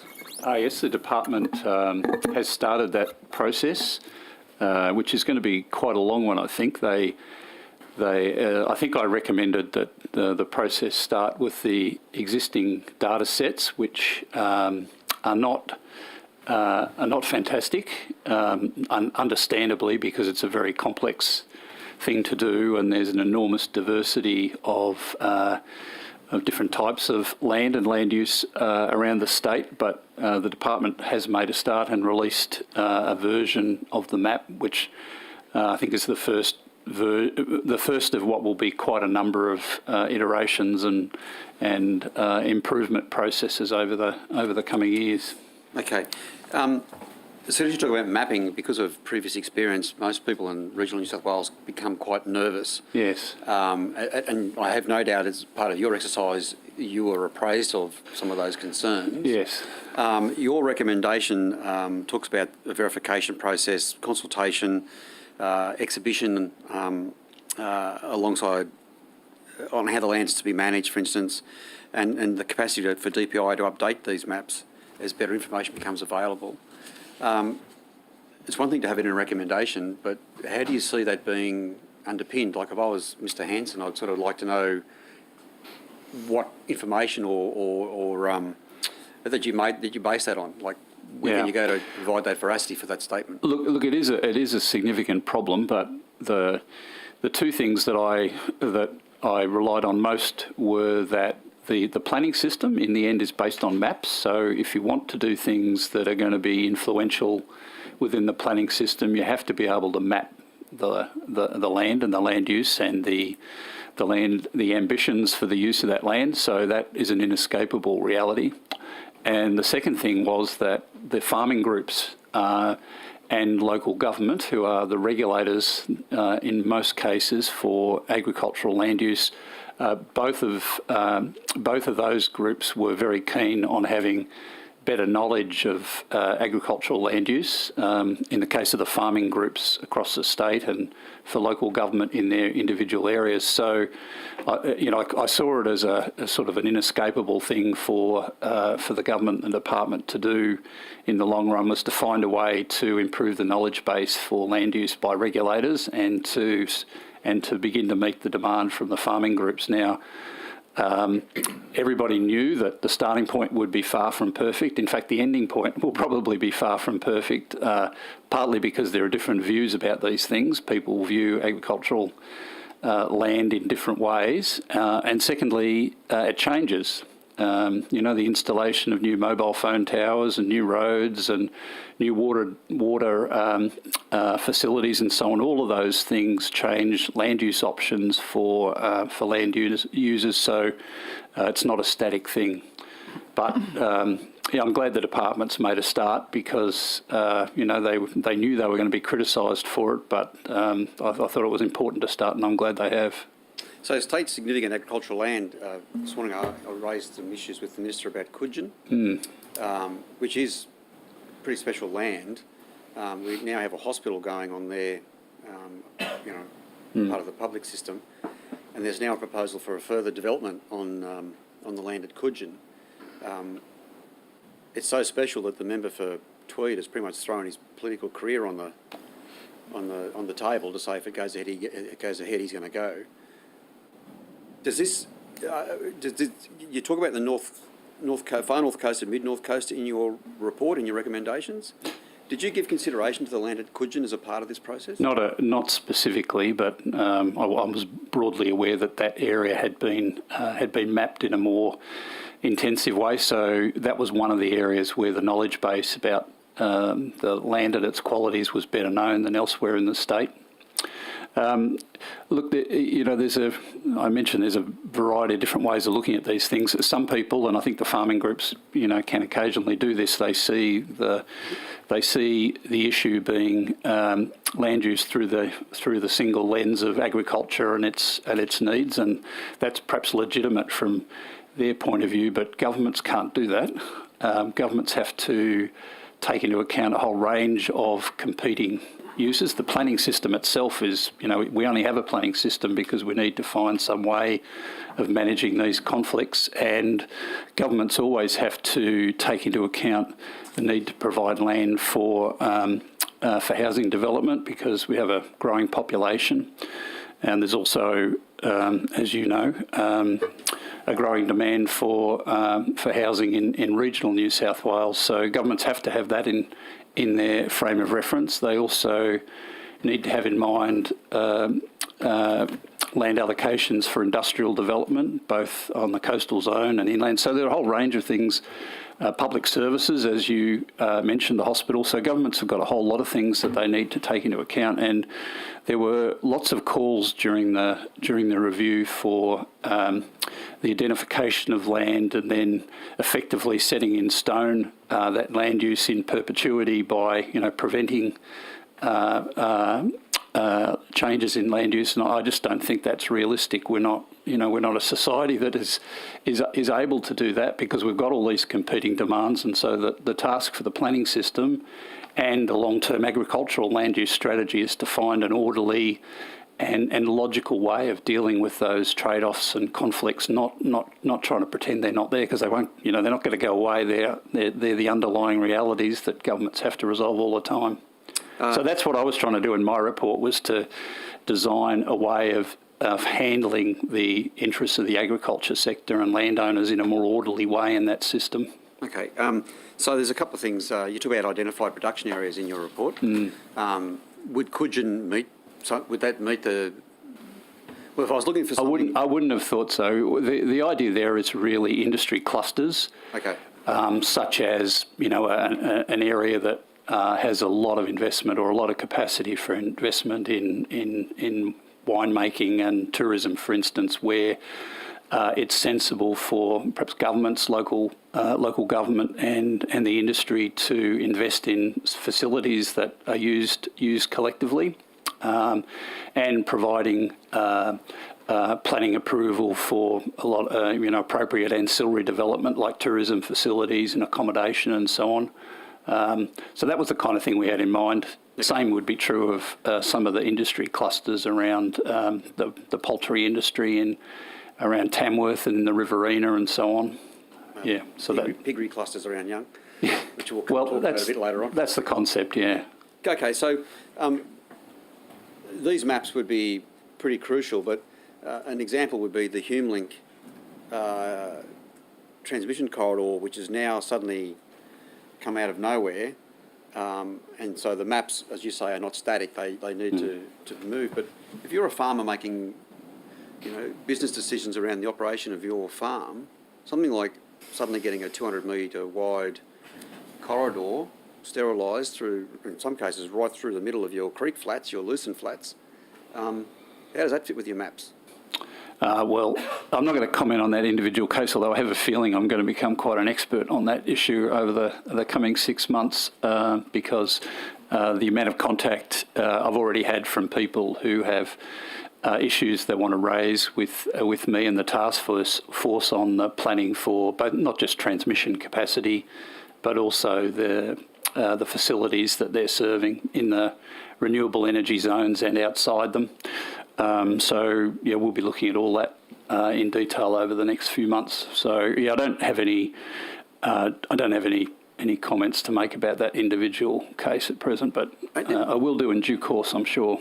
Maybe next estimates I can talk to you a bit more about this. HumeLink's been around for a couple of years now. So after the Black Friday fires, they got letters 6 weeks later saying, you know, this corridor is going to go down the middle of your property. It was a very good time to send farmers letters about what's going to impact on their farms. Yeah. That's quite a good example, really, of the trade-offs that governments have to take into account, because I think New South Wales power supply at present is roughly 20% from renewables, and that's probably going to be above 100% when we have a more mature system. And so the demand for extra distribution and transmission capacity around the state is going to rise, and by, I don't know whether those are the right proportions, but it's going to increase quite dramatically. So the kind of issues that people are concerned about and have been raised here today, it's a good time to be looking at those, because it's only just a foretaste of what's coming. Okay, thank you. And just your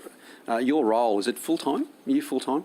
Some weeks I am, but no, I'm working as much as I need to do the tasks that the Minister and the Director General have given me. So it's worked out pretty well. Sort of like on a needs basis, you adjust your hours. Yeah, that's right. So like, if you were to average it, is it like 3 or 4 days a week on average? It's probably a bit less than that. Okay. But some weeks it'll be more. Okay. I think that's all I have for Mr. Quinlivan. Just for go, probably worthwhile pointing out that those maps, when we put them out for draft exhibition, were obviously keenly commented on, and I think we had 108 written submissions, 584 comments on the interactive map, 228 participants in online webinars that were. So the maps have been keenly looked at. Probably worthwhile just flagging the fact that the key audience has been the councils, Mr. Veach, in terms of their desire to have some guide when they are approaching development decisions as to what is or isn't important agricultural land. Yeah. Not to tie or bind, but just to guide, in the first instance, some of their discussions and decisions, because that was one of the things that they really raised with you, wasn't it? That lack of knowledge in that space. It was. They want more knowledge, and I think by and large the councils are quite keen to have a slightly higher bar for development and land use change where the land is important to local agricultural production. But they're not. It's not to be set in stone. But the questions are asked a bit harder, and the approval process is a bit more onerous. And I think that's entirely appropriate. But you would agree there's a degree of jitteriness, hesitancy in the agricultural sector about maps. There's been some bad experiences, and when you talk about mapping, they immediately draw on a more recent experience. Yes, and in this case, on both sides of the ledger, there are some landowners who are very keen to have their land regarded as high quality land and included in those maps, and then there's some people who are quite concerned that they might be included in that because they're worried about future restrictions on their own capacity for land use change and restricting their long-term commercial options. So there's not a singular view of this issue amongst the farming community either. Yeah. Okay. That'll be, unless anyone else has got anything else for Mr. Quinlivan. Okay. Thank you. Very generous of you. Yeah. At some stage, I'll say you can step down. You didn't answer. You can go. Thanks. You didn't go. Thank you, Mr. Thanks, Mr. Quinlivan. Appreciate it. Mr. Hanson, this morning I raised some questions around around redfin perch and the Snowy 2, and you made it pretty clear that there has been no exemption for that project, but because they have to have in place a biosecurity management plan. So they have prepared that plan. Is that what you're saying? So I might hand over to Dr. Tracy and Mr. Sloan, who have been working with them on that. Yeah, thank you. So that biosecurity plan isn't due yet, so they're on track with their biosecurity plan. They also have to complete 2 additional plans, one for wrecked fish and one for threatened species. The key biosecurity concerns that we have, and our teams have been working very closely with Snowy Hydro, and in fact, myself and Sean are sitting on the steering committee to oversee that work as well. So the key concerns from a biosecurity perspective is redfin, as well as climbing galaxids, and their threat to stocky galaxids, which are a threatened species, and Macquarie perch. So the focus is around them, it's protection of them. There's commitments too in terms of funding, both for a threatened species program as well as for the wreck fish. So they're working really closely. They've put things in place. The key sort of point there is that they have to receive DPI's approval as part of the process on those plans. We've got to be satisfied that the measures they've got in place there are going to address the biosecurity, threatened species and wreck fish concerns, not only now but long term. So a lot of the focus for us has been how they're going to do that. That includes surveillance, monitoring in place for early detection, as well as response, as well as physical barriers and a range of other measures to both build resilience of those threatened species as well as prevent as best possible, best practical. Thank you. I think you said redfish meant redfin, but it'll be cleaned up by the wonderful people on hand. Redfin, thank you.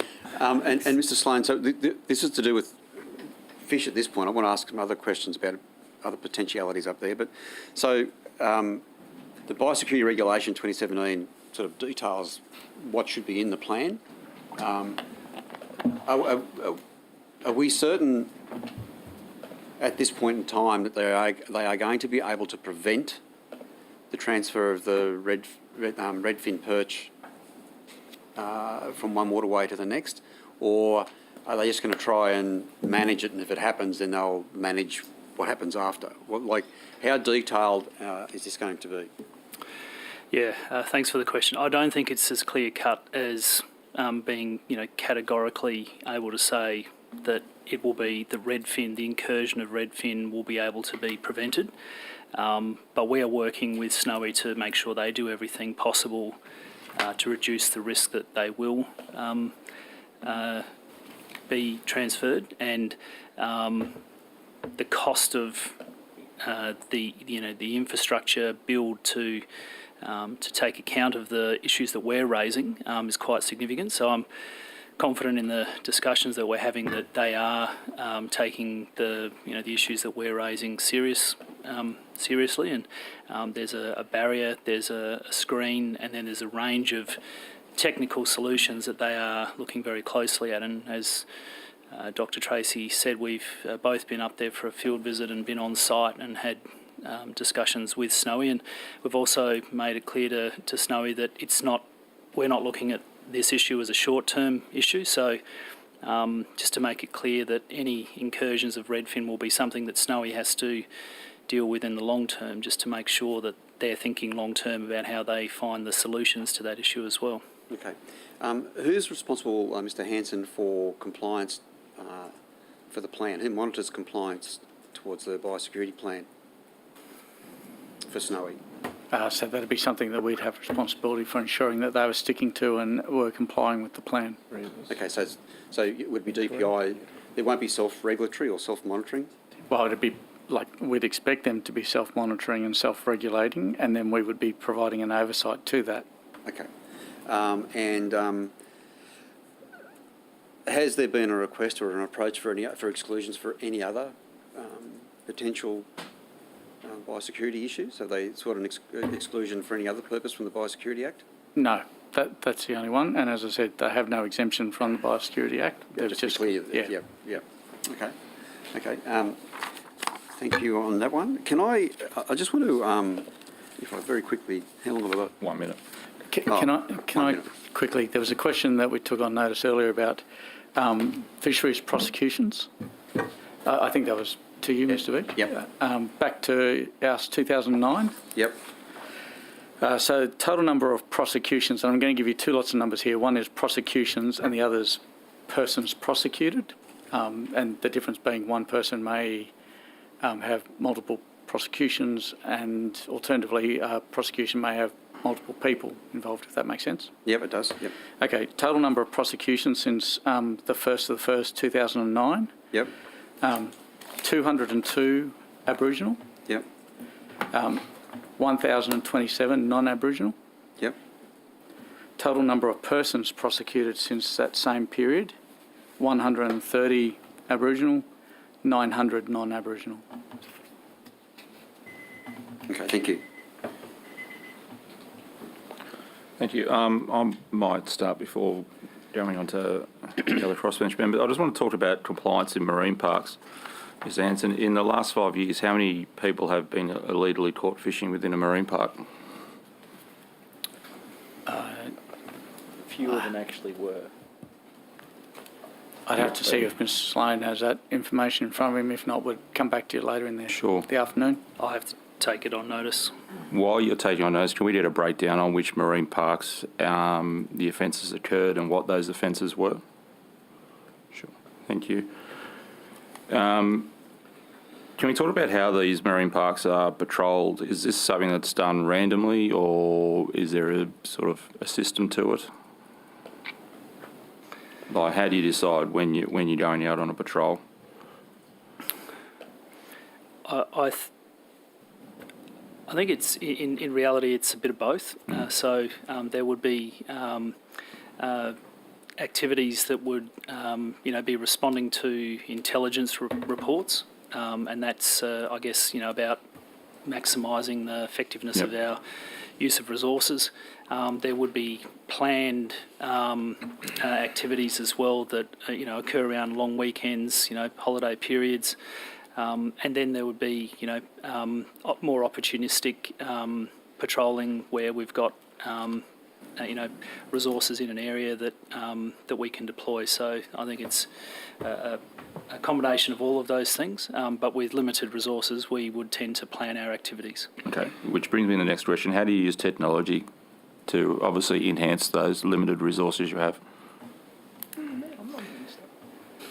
There's a range of technologies that our officers use, and obviously there are things additional things that we can look to in the future as well. But we're looking at use of drones, which I think is one of the technologies that presents a lot of opportunity into the future.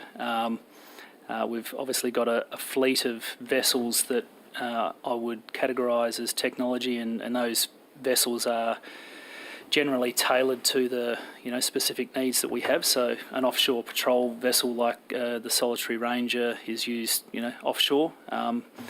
We've got vessels that go into rivers. We've got vessels that are in estuaries, and then coastal vessels. We are looking to technologies in the future like vessel monitoring systems, so that we can track vessels, and that type of technology is used widely, not just in other jurisdictions in Australia, but also around the world. So those sorts of technologies are there as well. And just generally speaking, wherever technology solutions present themselves, we are always looking at them to improve our effectiveness. Okay. And how do the compliance officers in marine parks actually record their interactions with people? Do they have notebooks? Do they have body-worn cameras? Do they have to do incident reports, photos? Like, how do they record their interactions? Again, a combination of all of those things. Body-worn cameras are used not in all circumstances, but in certain applications.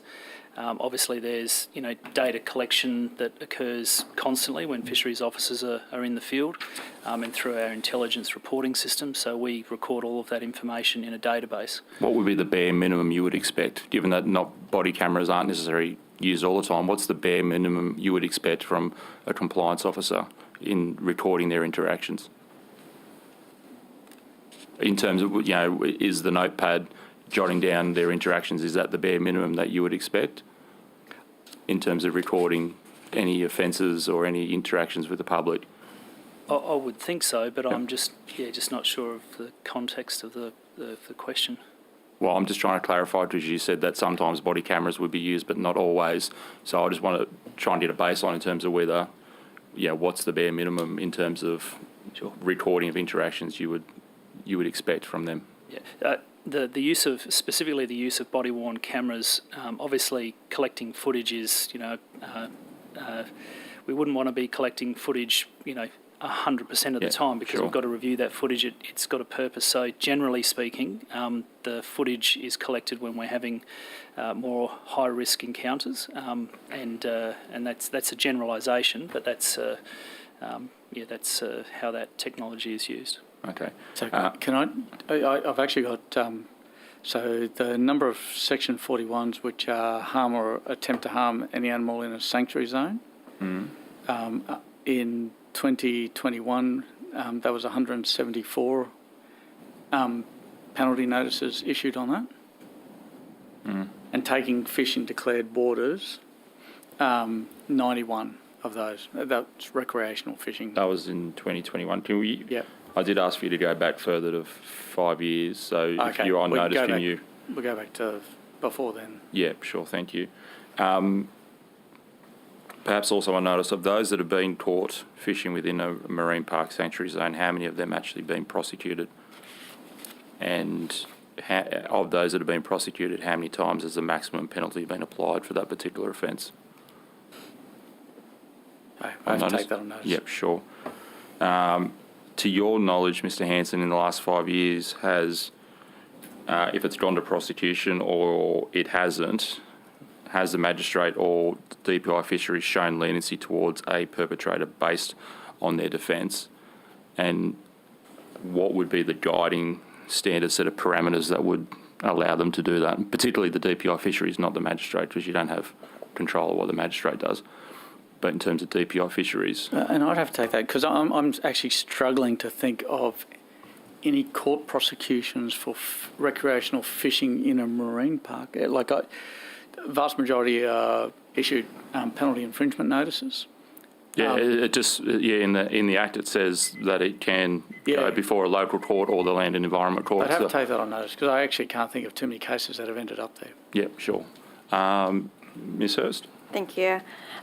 Ms Filmer, sorry, when we were in the earlier session, I think the Minister had, or perhaps it was Mr Hanson, threw one of the questions to you, and the question was, how is the amount of funding to the Rspca and the Animal Welfare League determined each year, and is there an official process? Sorry, you'll have to come up here, Kim. Sorry. Sorry, we're Thank just going you. to juggle. Unless you want to go and sit over there. I can go sit over there.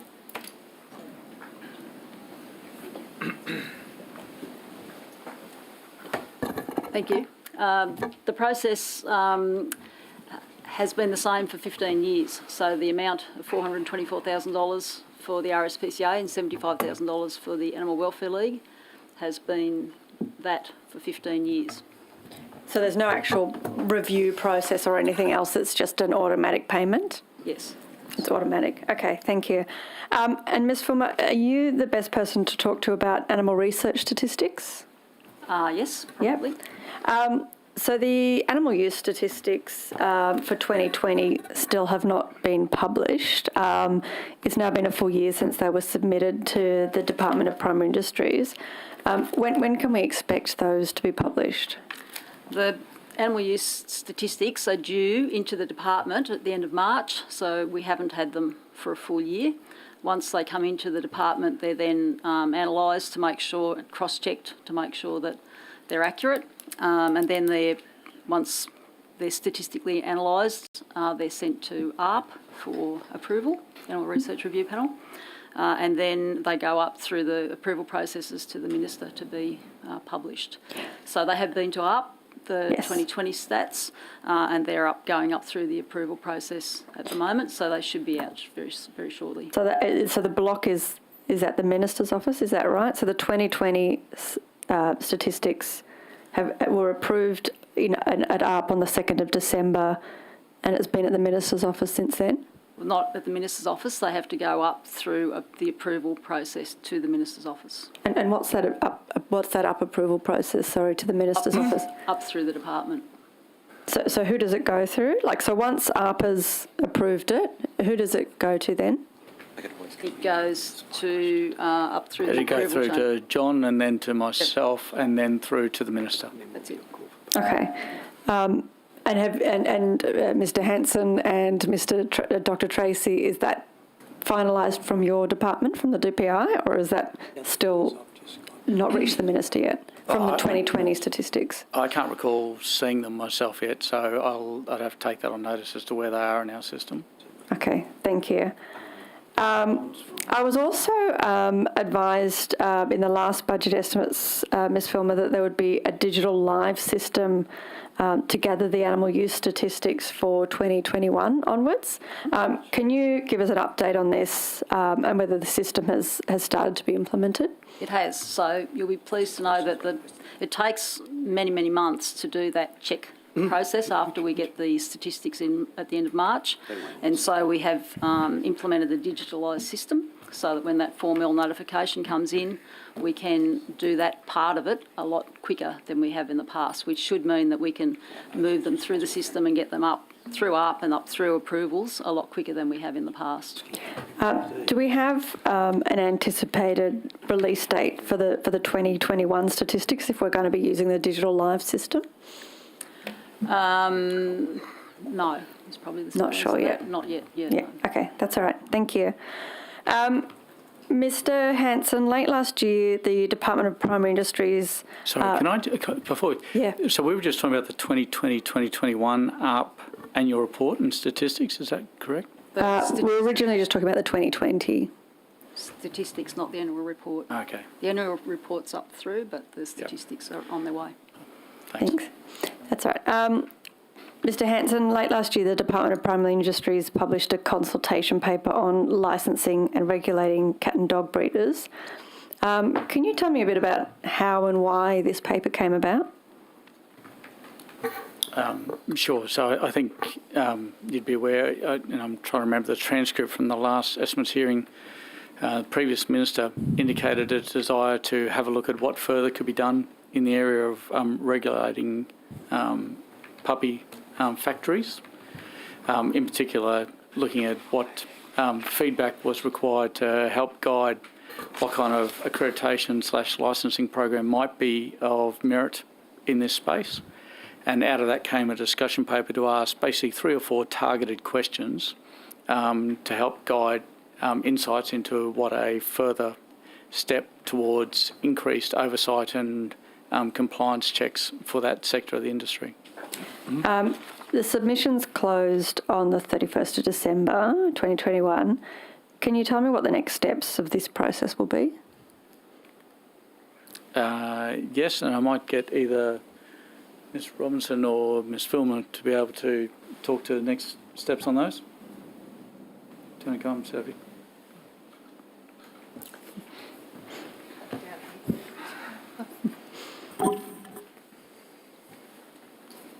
Thanks, Ms Robinson. Hi. Yeah, so we've been analysing the feedback from that, so for consideration. The intent is also looking at considering the consultation feedback and what the results are out of that.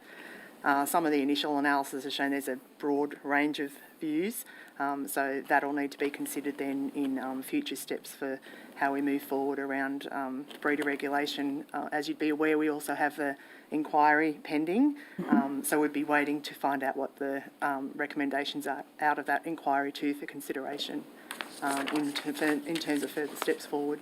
Okay, thank you. Mr. Field. Thank you, Chair.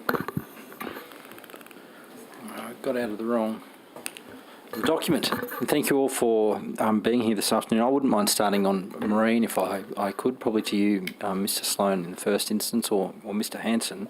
Have there been any changes made to the management rules around Fish Rock and Green Island in terms of the use of baited hooks around those sites?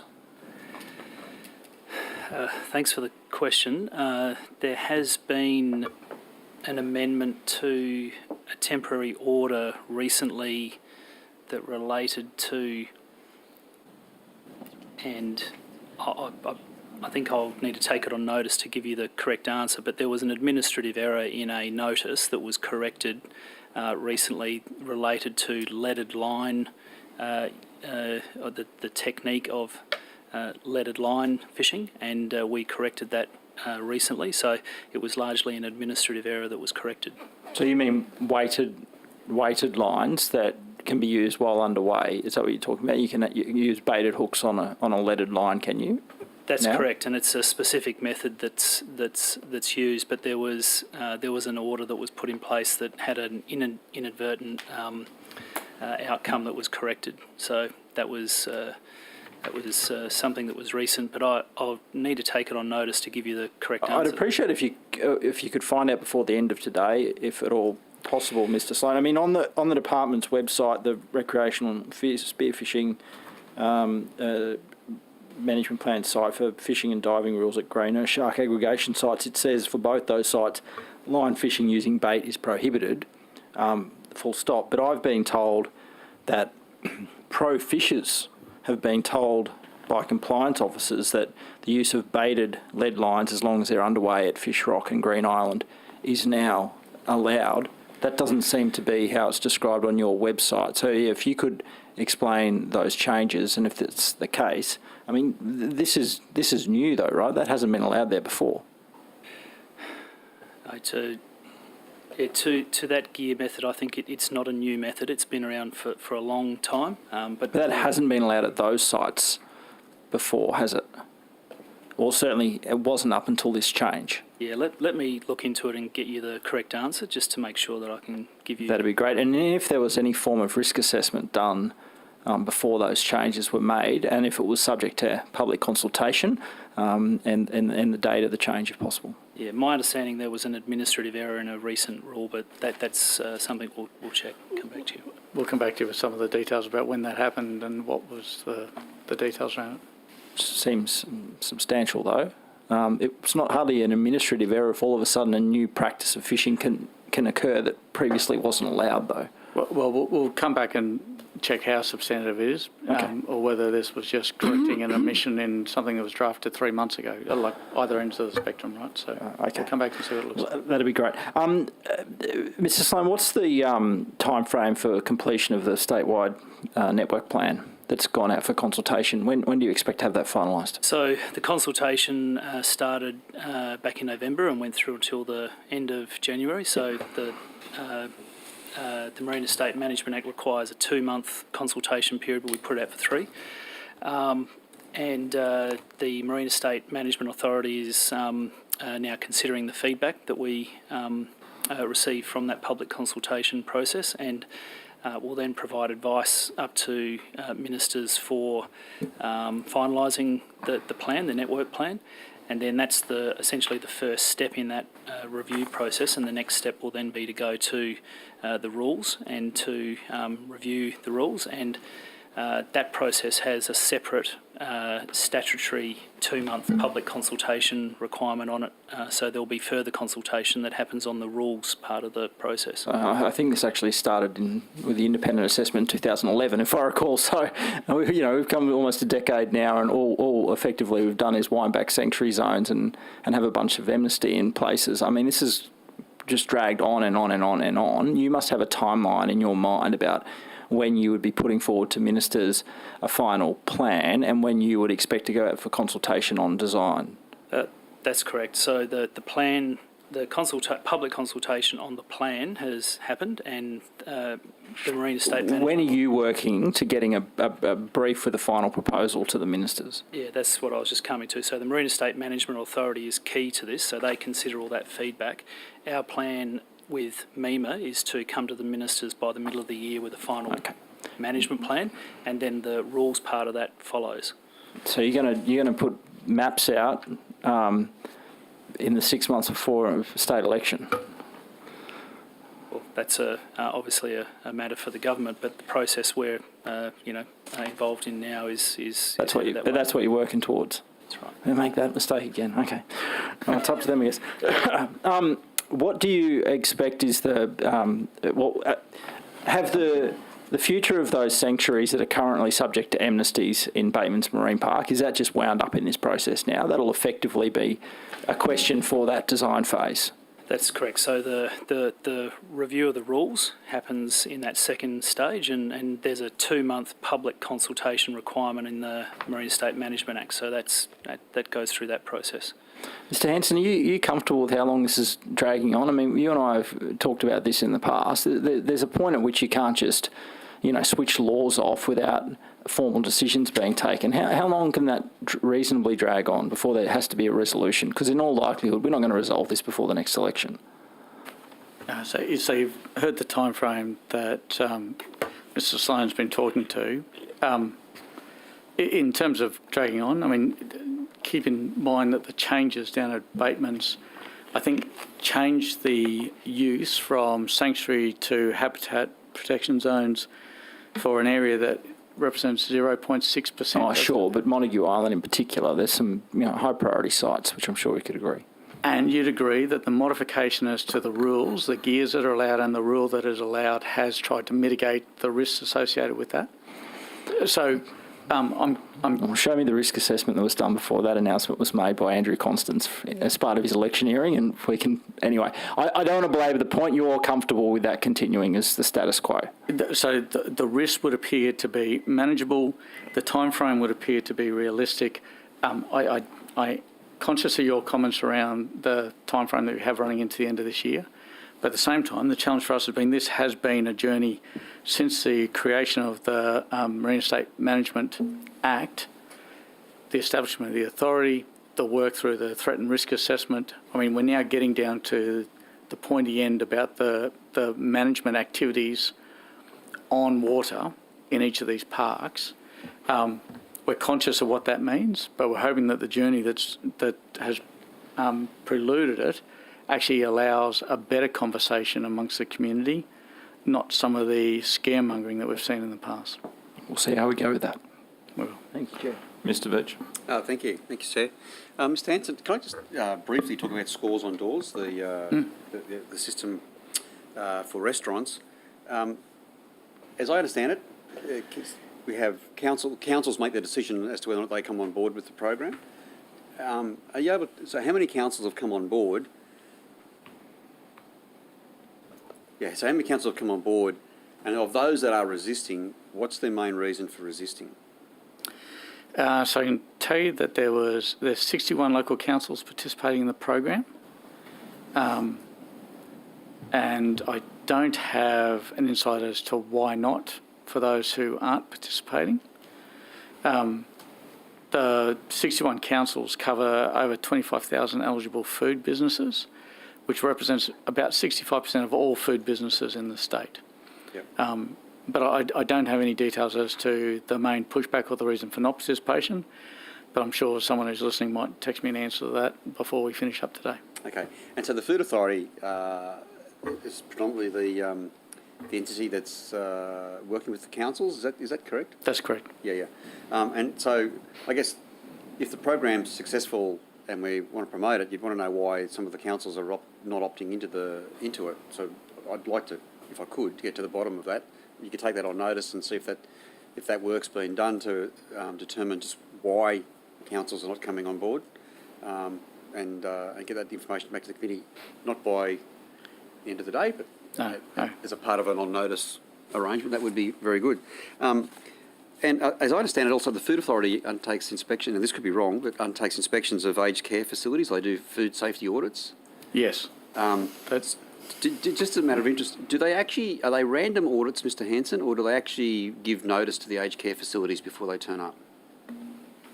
So I don't know whether Dr. Tracy, you got an answer. As far as I'm aware, the ones I've been aware of have been announced audits. But that could just be the difficulty of doing anything unannounced in aged care over the last 2 years, and it might well be I just can't think back before then. So I know certainly the last 2 years they've been announced, but I said let me check as to whether it's been common practice before then or whether it's just a COVID-related. Thanks. And if they're announced, can you? What's the period? Is it like a 7 days notice, 5 days notice? Just that notice period might assist in one of the constituency representations I have to respond to in the next few days. Back in the February 21 estimates, I think it was, I explored what has become known as the $107,000 grant to Monero Farming Systems about the grassland pilot. Yep. Can I just ask then, with regard to that particular pilot, has that been finalised?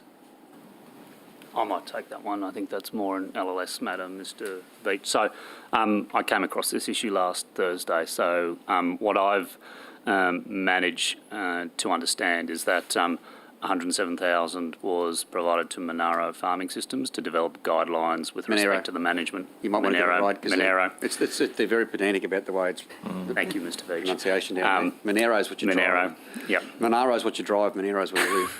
A bit like Tarago and Tarago. But anyway. Okay. Money was provided for the preparation of guidelines for the management of grasslands in that area. What I understand was there was a contract for the provision of funding. The contract had some very clear milestones in terms of what was to be delivered. There's a final report and there was a signed-off procurement strategy in relation to those funds. Okay, thank you. Now that the work's been finalised, have there been any changes arising? Have there been any changes to the legal instruments around assessment of native grasslands, particularly the Monero grasslands, arising from this work? So I'm not familiar in terms of what happened next. So in relation to the story, as I understand, there was commitment to look at two pilot areas. One was the Monero and the other was Walgett. This was part of the Monero piece. But in terms of where that work actually led, I don't have an answer, and I could come back to you, Mr. Veach. Because there's been a body of work funded by taxpayers of New South Wales. Correct. I think it's important that taxpayers of New South Wales know what that body of work has delivered. Yep. And you said there was a final report? Correct. Is that available? I don't know where it's published. I came across it. There is a final report. Take it on notice? I haven't, but in terms of whether it's been released publicly, I don't know. Look, I'm happy if you take on notice and check, and then if it's available to be made, if it's possible for that to be made available to the committee, I would be very grateful. Thanks. Okay. Thank you. I just want to now go on to weeds, whilst I've got Mr. Orr. Some lovely glossy brochures around no space for weeds and the like. But the regional strategic weed management plans, and I've got one here because the rest are all quite sizable as well, but 2022 for the Riverina Regional Strategic Weed Management Plan, that's the date. Is there any work being undertaken to review the outcomes of this with a view to putting a new plan in place? Yep. And I'll throw to Mr. Kelly in a minute, Mr. Veach, just in terms of some of the details. So the weeds management framework, so there's a state weeds plan, which is the responsibility of DPI, and Mr. Hanson or Dr. Tracy may want to comment on that in a minute. And then at a regional level, there are regional, you're well prepared, Mr. Veach. There are regional plans, and the regional plans are the responsibility for LLS. And you're right, we're about to go through a review process of the regional plans which have been in place for the past 5 years. And that review process will be undertaken, and the development of new plans be undertaken with the local boards. Each one of those local boards has a weeds group or a weeds subcommittee which they work with, which involve all the local control authorities as well as public land managers. And as I understand it, they'll be putting together a new weeds plan for ultimately the consideration of the Minister over this year. But Rob, you might want to comment on timing and the like for Mr. Veach. Thank you, Mr. Orr. Thanks for the question. So, at the moment where we're at in that process, we're developing the guidelines and the templates and the documents so that the regions can commence with the local community advisory groups, which, as Mr. Orr said, comprise of the local control authorities and the other public land managers, to, review their existing plans, so the ones that are currently about to expire, and then with the guidance of those advisory groups, develop the new regional strategic weed plans that will then work their way up through the local boards for approval, up through ultimately to the Minister for approval. We would hope to have those completed within the next 12 months. Okay. So within the next 12 months, you're looking at when you say that, Are you saying with a commencement date of like 1 July 23 or Yes. so it's sort of the date you're working to? That's the date we're working to, Okay. 1 July 23. Okay, thank you. When you talk about the advisory groups, so the Riverina one has a range of public land managers, Forest Corps on it, Mr Chowdhury, but you've also got New South Wales farmers, Landcare, rural landholders, and roads and maritime services and the like. Are there any First Nations representatives on that advisory committee? I'd have to take that on notice. I certainly know they have been invited where they have public land that is required Yeah, to be specifically managed. think of the local Aboriginal land councils. Yeah, they have been invited. Whether they participate or not, I'll have to take that on notice. Okay, can you take it on notice for each of them? Sure. Yep. And just to go back to when they're due for renewal, so each of the regions will have their new plans in place by 1 July 23. That's what you're saying? Yeah, we align them all to the same implementation Okay, thank you. timeframe. And as a part of the exercise, you look at their the achievements to date, and against this voluminous effort here. Yes. The performance indicators and reporting, you make sure that everything's been adhered to, and We review all of that to make sure that they've been adhered to. We also look at what's worked and what hasn't worked. Yeah. And we also identify areas where we may want to reprioritise, weed species and things like that to have a higher focus, tailored to that region. Okay. Now, as a part of this this review exercise, are you going to look at the impact of fires on the plan and floods? In terms of... So these plans look at, all those... the knowns, the known weeds, but clearly post the bushfires, for instance, down my way, explosion of blackberries and the like, it was a perfect opportunity, in my view, for the public land managers to actually get in and do something about those weeds. We didn't. And now they're as high as the ceiling in this room and taking up hectares, not just a little bit, but taking up hectares. So how it works, it's a prioritisation process and a risk prioritisation process. So we do look at the factors that would contribute to new weed incursions, to whether that's, as I said before, whether we reprioritise the priorities we had in the previous plans because of different factors on the incursion cycle. So each local community advisory group within each of the 11 regions will look at those things, and with guidance from the participants in development of those plans, we'll work through that and then list the species that need to be prioritised. Okay. In this morning session, I did pose to the Minister, and I think someone took it on notice, but had there been any prosecutions of public land managers against the Biosecurity Act? Have we been able to get that information before this afternoon's hearing? So, I know from an LLS perspective, we haven't. In terms of for weed control, that's the local control authorities. Which is local government. Local government's responsibility to do that. But do we know of any public land managers? Oh, here we go. Not. So, sorry. You're right. I don't have information on the compliance, but I do have in terms of the activities that local control authorities have done. Okay.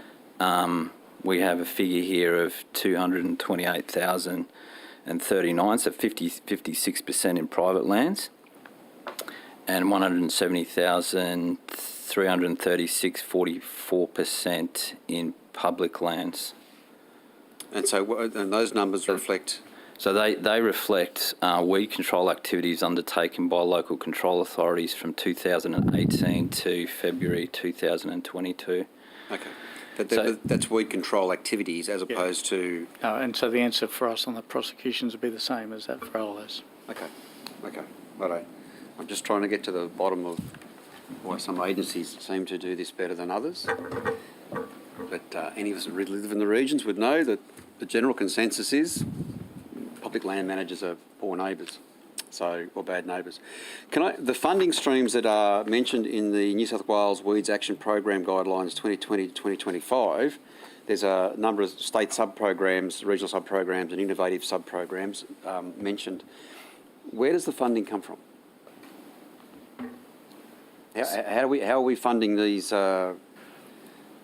funding streams? So there's within the Weeds Action Program, there's a state funding component, and then there's the regional grants that go out for as Rob was describing in terms of the underpins that regional. They're coming out of general revenue, or DPI's budget? Mr Hanson's got to kick the can. I want to know where is the funding, or LLS, where is the funding that's mentioned in this document? Where does it actually come from? So that funding is part of the Weeds Action Program commitment that Treasury make. Okay, so when I want to go... Out of our budget. It's out of your budget. Okay. The line item in your budget, Mr Hanson? As a pass-through. So we get the grant from, or we get the revenue from Treasury and make it as a grant out to regional councils or LLSs. Okay. And then it's acquitted in that accordance then, so it's an in-out arrangement, essentially, for financial accounting. How do we measure the outcome for that spend? Where in the system do we go, like we've got all these plans, money's coming into DPI and back and out to feed down, but as we were driving around the other day, Mr Raw, we were looking at weeds along the side of the road on the north coast. We were down Tumut with PC4, driving around the forests and the roadways there, and we're looking at those weeds. Can someone explain to me, where do we measure the outcome for the dollars that we spend on what is a serious issue? Because at this point in time, after years and years of asking, I'm quite frustrated by this, no one can actually show me in any of the public land managers' accounts that we get the outcomes that we say we're achieving. We've got some nice documents, but are we maintaining our weeds? Are we preventing weeds? In terms of the Weeds Action Program, that's the activity in there is overseen by the State Weeds Committee, so they have a role in sort of, looking at what that activity, what's involved. The Weeds Action Program is a fantastic program. It leverages more than 1,000 partners across the state. So it's about trying to, look at priorities across the state. So one of the real advantages of the program is that it's focused on often the front end of the invasion curve. So it's looking at those weeds that are not yet established. And it's been able to do that in terms of driving outcomes right through regions. So it's a good example of state role, regional role, local role, and the integration of that to achieve some really good outcomes for the state. Okay. So in terms of some of the state programs, I'm happy to talk through some of those because there's some really fantastic work in there. No, so I think what we'll do is, so it talks in the New South Wales Weeds Action Program Guidelines 2020-2025. The program is run in 5-year rounds, the third round being July 20 to 25.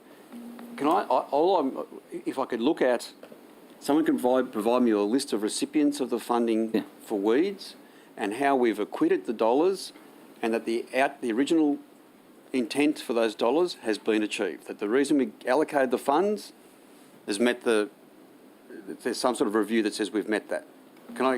So I can point you to the Weeds Action Program report. So we do report on this activity, and in that it'll have some really good stats in terms of the returns on investment. So when you look at every dollar put into weed control, the focus for that program is exactly that, trying to get the best benefit out, not only in terms of leverage for partners, but also in terms of the maximum impact in the sort of work that's done there. And like I said, the focus is front end of the invasion curve, which means you're getting 100-to-1 returns in the sort of investments that we've got there. Okay. We're focusing on high-risk pathways. There's some really good programs in there also for weed biocontrol, which targets established weeds, but the returns there are, some of the recent work there is more than 60-to-1 return on investment for some of that work that's being conducted.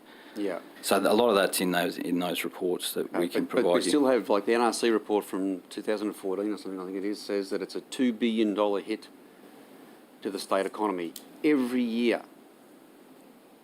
So we're spending this money, but does anyone know, are we making any impact at all on that? Or are we just walking around blindly saying we're doing a really good job, we're putting money out here? Does anyone know? It could be $3 billion now. It's 2004, that's nearly 10 years ago. So I think what you're highlighting is, this is true for biosecurity. We've got increasing impact of existing threats as well as trying to prevent those that are coming. So I take your point. I think the focus for us is to get the best return on investment on the money that we do have allocated, and that's our task. And I think, through that program, there's been some fantastic outcomes. The advantage too is not only priority at the state level, but you've got local groups coming together to look at what that maximum priority is. You've got local government involved, you've got all agencies involved, not only at the regional level, but at the state level and at the local level to really get that outcome. And I think that's the best way that you can maximise the returns on investment here. Can I Mr. Vich, sorry, if I can just, in terms of outcomes, in the report which John's referring to, Dr. Tracy's referring to, does have some pretty good numbers in terms of activity. So 167,000 property inspections, 5,800 extension activities, 4,400 compliance activities, 62,000 targeted control activities. So, there's some pretty, as he's saying, there's some pretty good numbers and information in terms of what was the impact of the program between 2015 and 2020. Yet people still tell us. Yeah. I just want to. I'm going to move on, Mr. Hanson, because I'll spend a lot of time talking about weeds and pests if you let me go. I just want to move on to some biosecurity issues, and Dr. Tracy, you mentioned new incursions. So, Mr. Hanson, is there like a contingency fund held by DPI in the event there are new incursions, or do we wait for the new incursion and then you have to go essentially case in hand to the minister saying we need some dollars for this pretty quickly, and the minister then has to go to Treasury to get those dollars? How does this work? So the moment an alert goes up, so typically Friday afternoon we get a phone call to say that there's a positive test out of something. We immediately start actioning against agreed action plans, and these agreed action plans are usually part of a national response. So we start spending, we continue to spend in line with those action plans. Normally within the first couple of days we then have an agreement or a discussion across jurisdictions about what it is we're going to try to do with the new incursion. We agree on a course of action, and then normally that triggers cost-sharing agreements between the Commonwealth, the states and industries in some cases to be able to agree to cost share. If that cost sharing is within a certain parameter, we absorb it and wear it ourselves. There's no contingency fund. It's just we reprioritise other things that we would otherwise do, not just within biosecurity, but it could be something somewhere else that we're going to do. We prioritise to sort of do that. If it starts to get to a quantum in which we can't do that, then we'll look to put forward a bid to Treasury to be able to cover it. But important to note is that's after the event. Yes. We act and respond immediately in line with the agreed action plans, and that's not only what we are expected to do, but it's what we expect every other jurisdiction will do when a new incursion comes into their state. And that's the one thing that holds us all together in this biosecurity response nationally, is we all agree that we just respond, then we come together and talk about how we share the costs that otherwise would be borne by one jurisdiction. Okay. Thank you. I might just pick up where I was regarding compliance in marine parks. Mr. Hanson, Mr. Sloan, would it be safe to assume that DPI fisheries officers and DPI fisheries managers are well versed in the rules and regulations surrounding their local marine parks? Would that be a safe assumption? Would be a safe assumption. Okay. In the last 5 years, has any compliance officer or any fisheries manager officer been found doing the wrong thing within a marine park by patrolling officers? I can't think of any compliance officers. What about fisheries managers? Fisheries managers, so when you say fisheries managers, so just people who work in fisheries who are managers? I say there probably has been. I'm only aware of one that got high-profile media coverage on social media recently. But apart from that, I wouldn't expect the same way. I don't know if they've got speeding fines on the weekend. Okay. I don't know. Can we go to the one that got a bit of social media attention recently? Can you provide any details as to where and when these offences occurred? I can't. I don't know whether Sean can. Yeah, thanks. So, I'm aware of one such incident, a fisheries manager, member of my staff, who was found to be in the Jervis Bay Marine Park in a sanctuary zone, and was issued with a penalty infringement notice, and paid the infringement notice, and that was the the action taken. So that's the one I'm aware of. It did get some social media attention, and and that's why I'm trying to clear all this up. What was the infringement notice for? What specifically was he doing? Because there's nothing against the rules in being in a marine park. He could have been swimming, snorkeling, but what specifically was he issued the PIN for? It was fishing in a marine sanctuary zone.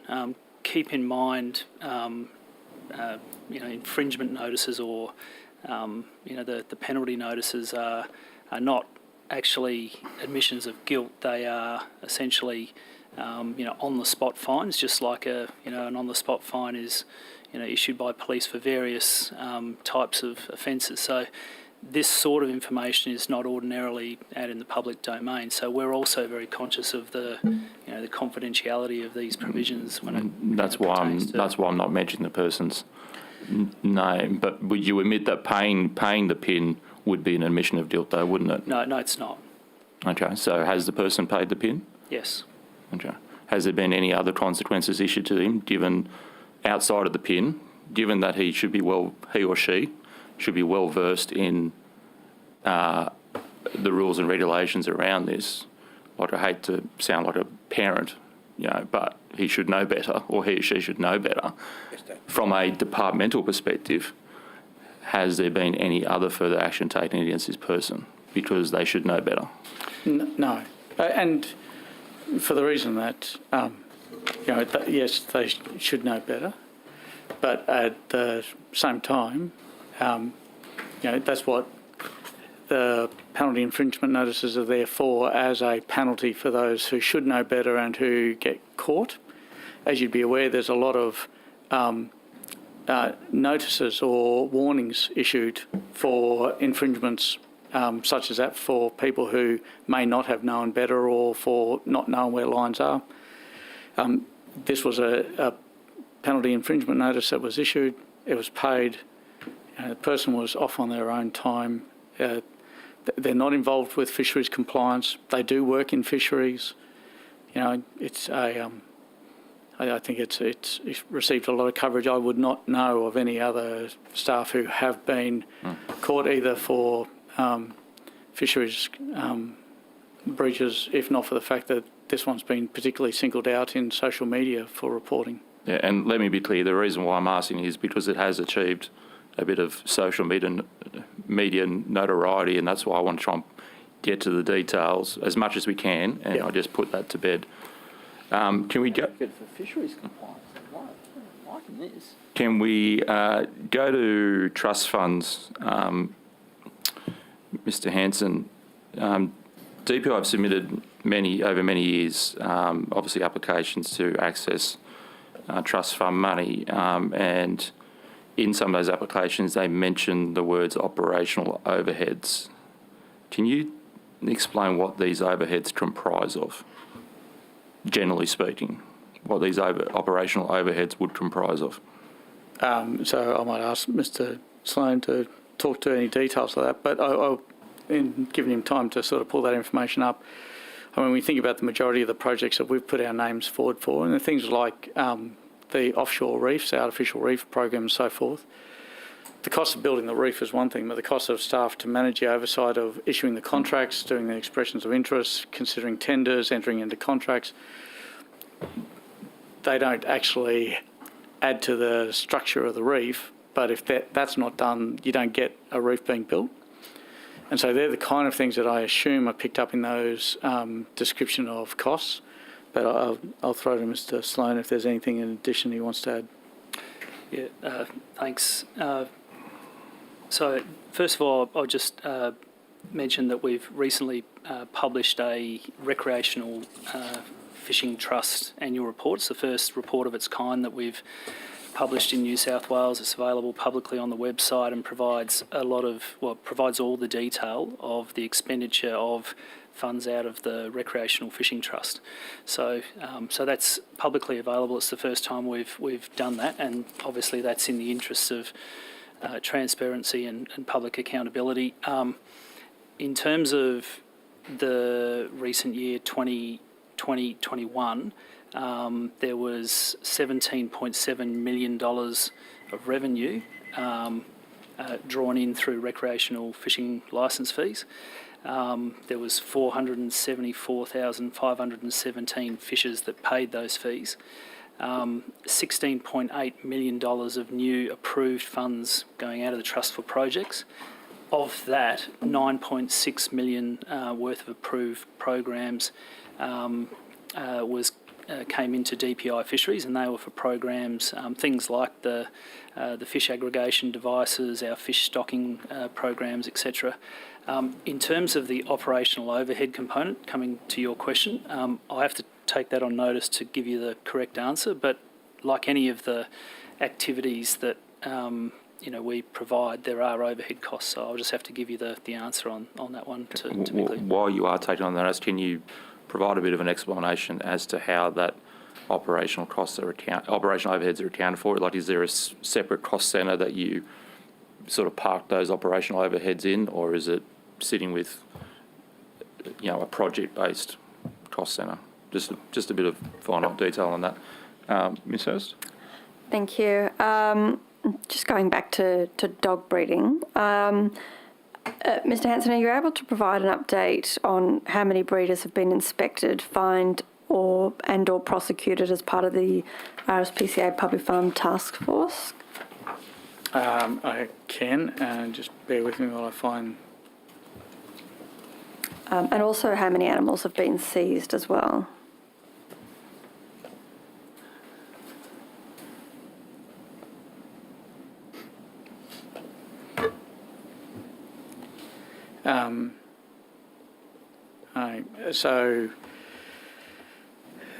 Total number of new inspections, so these are first-time inspections, 448. Mm-hmm. Revisits, 199. 62 PINs have been issued. 3 prosecutions initiated, and 8,678 animals inspected. What was that one? 8,000? 1,678 animals inspected. Wow, thank you. And sorry, was there a second part to that I missed while I was trying to find if any animals had been seized? I'm not sure on that. I don't know whether Kim can assist. No, I don't have those numbers, and they'd be part of the prosecutions probably. So, but I don't have those stats. Okay. That we know individual cases, like there was one in February 2021 in which they seized 79 dogs and puppies. So yes, there have been animals seized. What that total number is, I couldn't tell you at this point in time. That's right. That's okay. How often does the DPI or the Minister meet with the Rspca in respect to the task force? That'd be for the Minister's part, it'd be a question for the Minister. But from our perspective, and I might ask either Suze or Kim, but I know I have conversations probably monthly with Steve Coleman from Rspca. On this specific task force, or just generally? Conversations will include discussions on the task force, not specifically on, but will be included in those conversations. But I don't know whether my colleagues have other answers. So I can just add to that I also meet with Mr. Coleman around monthly. It's not a set time, but we're in discussions on a whole range of things, including that our compliance staff also meet with their compliance staff as well as Kim's. And I would speak with the Chief Inspector, Scott Myers, probably at least weekly, including topics related to this. So the conversations are more ad hoc rather than any kind of prescribed sort of meeting or process of oversight in regards to the task force? Yes. Thank you. Mr. Hanson, I just want to ask you again about the New South Wales Code of Practice for Animals used in rodeo events, which hasn't been updated since it was written in 1998. I assume there's still no updates on this code since we last spoke? No, that's right. You will recall that the code says that calf roping in a form which permits the abrupt stopping of calves should be phased out by 1989, yet it still continues in New South Wales using the roper's mate device. In answers to questions on notice at the last budget estimates, it said that the DPI is not aware of any studies into the roper's mate device. Is that still the case? Are you aware of any studies since the last budget estimates? No. Does that mean that the DPI doesn't have any evidence that the roper's mate device does prevent the abrupt stopping of calves? I might ask either Dr. Filmer or Ms. Robinson if they want to comment on this, but the short answer is I'm not aware of any research that provides evidence to.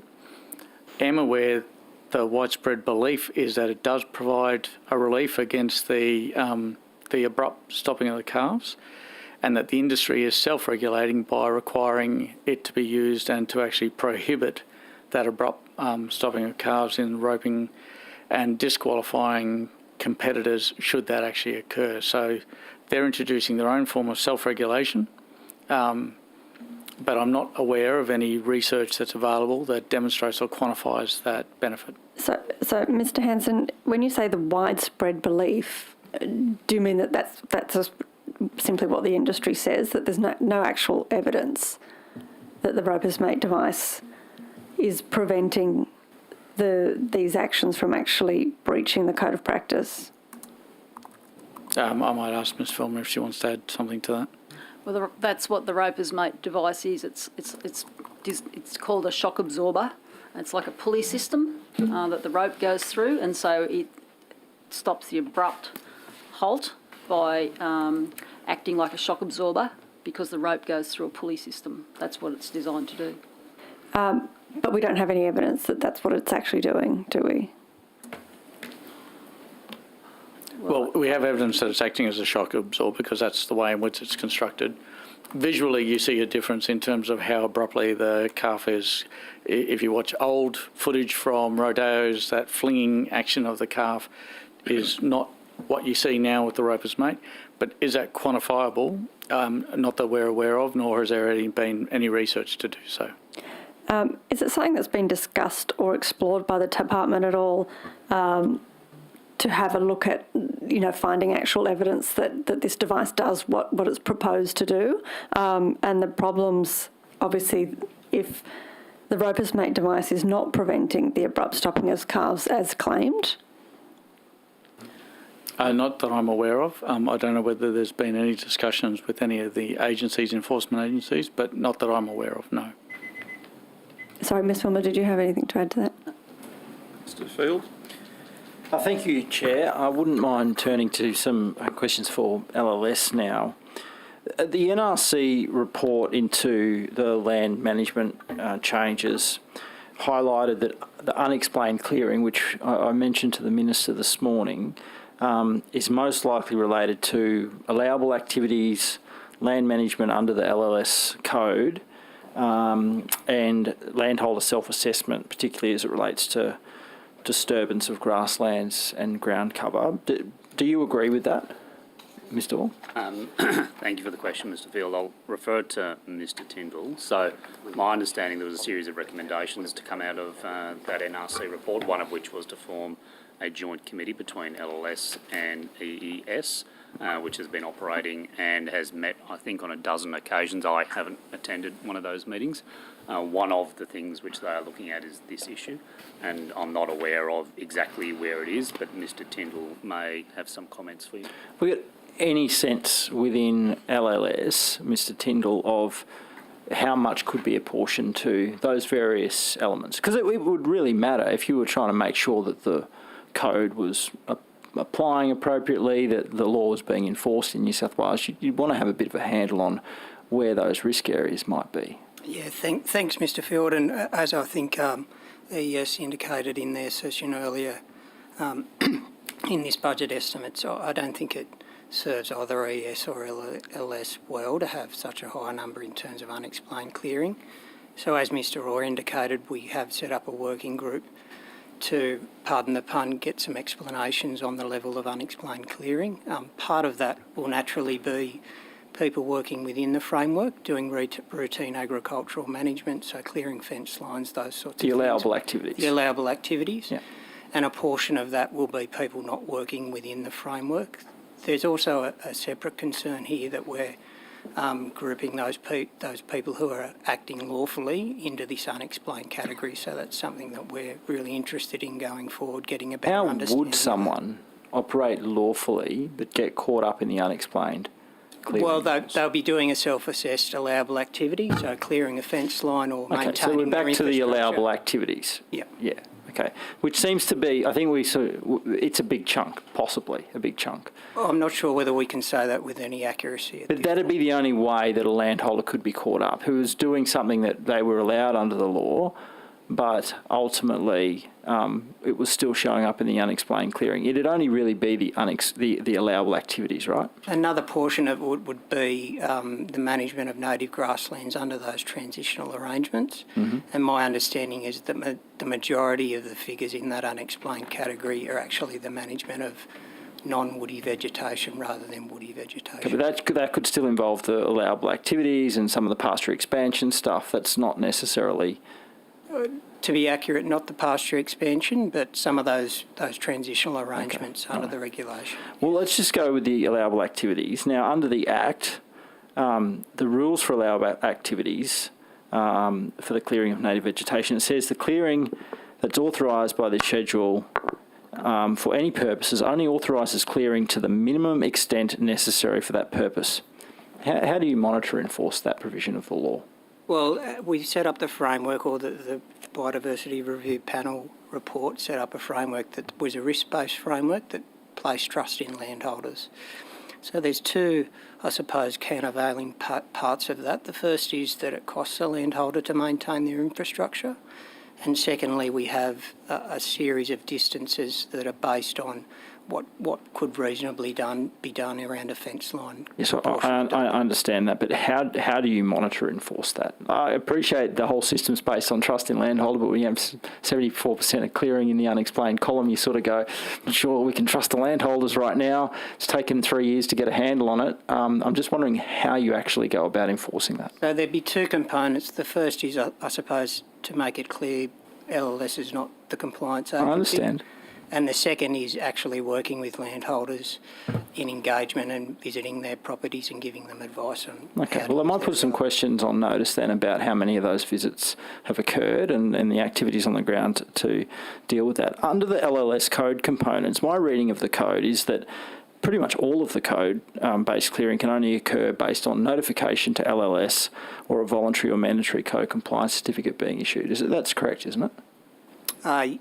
Yeah, from memory it is, yes. Yeah. So you would have some notification of any clearing under the code from a landholder or from a landholder, whether it was a notification or whether it was actually a voluntary or mandatory code compliance certificate. Yes, we would, and all of the certificates are on a public register. Yeah, and that you'd have a map of that, right?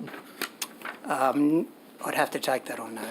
That 3% that the Minister mentioned, 3% of clearing versus what's been approved, that's sort of the difference between all of these notifications and all of these code compliance certificates and the actual show-up of clearings. That's that difference there, right?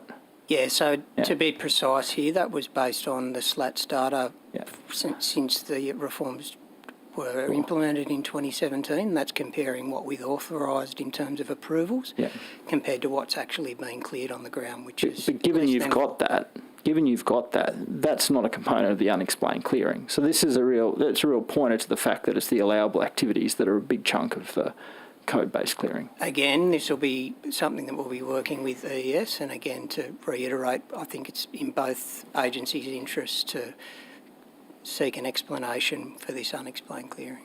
So set-asides were also raised in the NRC report as a real concern. Set-asides were well under what was estimated when the Act was created. The Management Code deals with the management of set-asides and requires landholders, when requested, to provide records of management actions taken in those set-aside areas.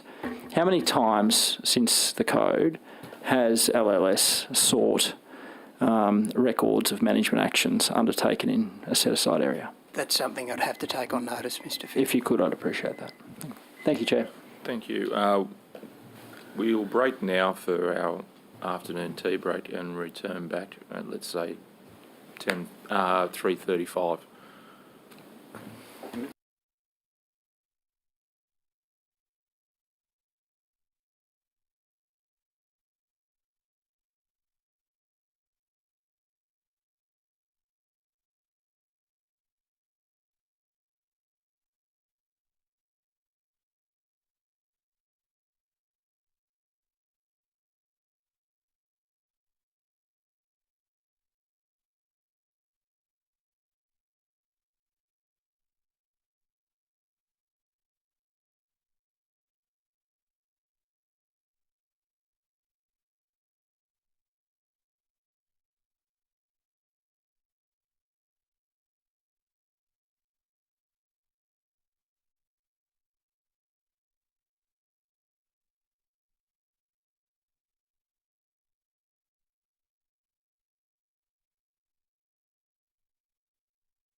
Welcome back. I'll now throw back to the opposition. We should get the government to ask their questions.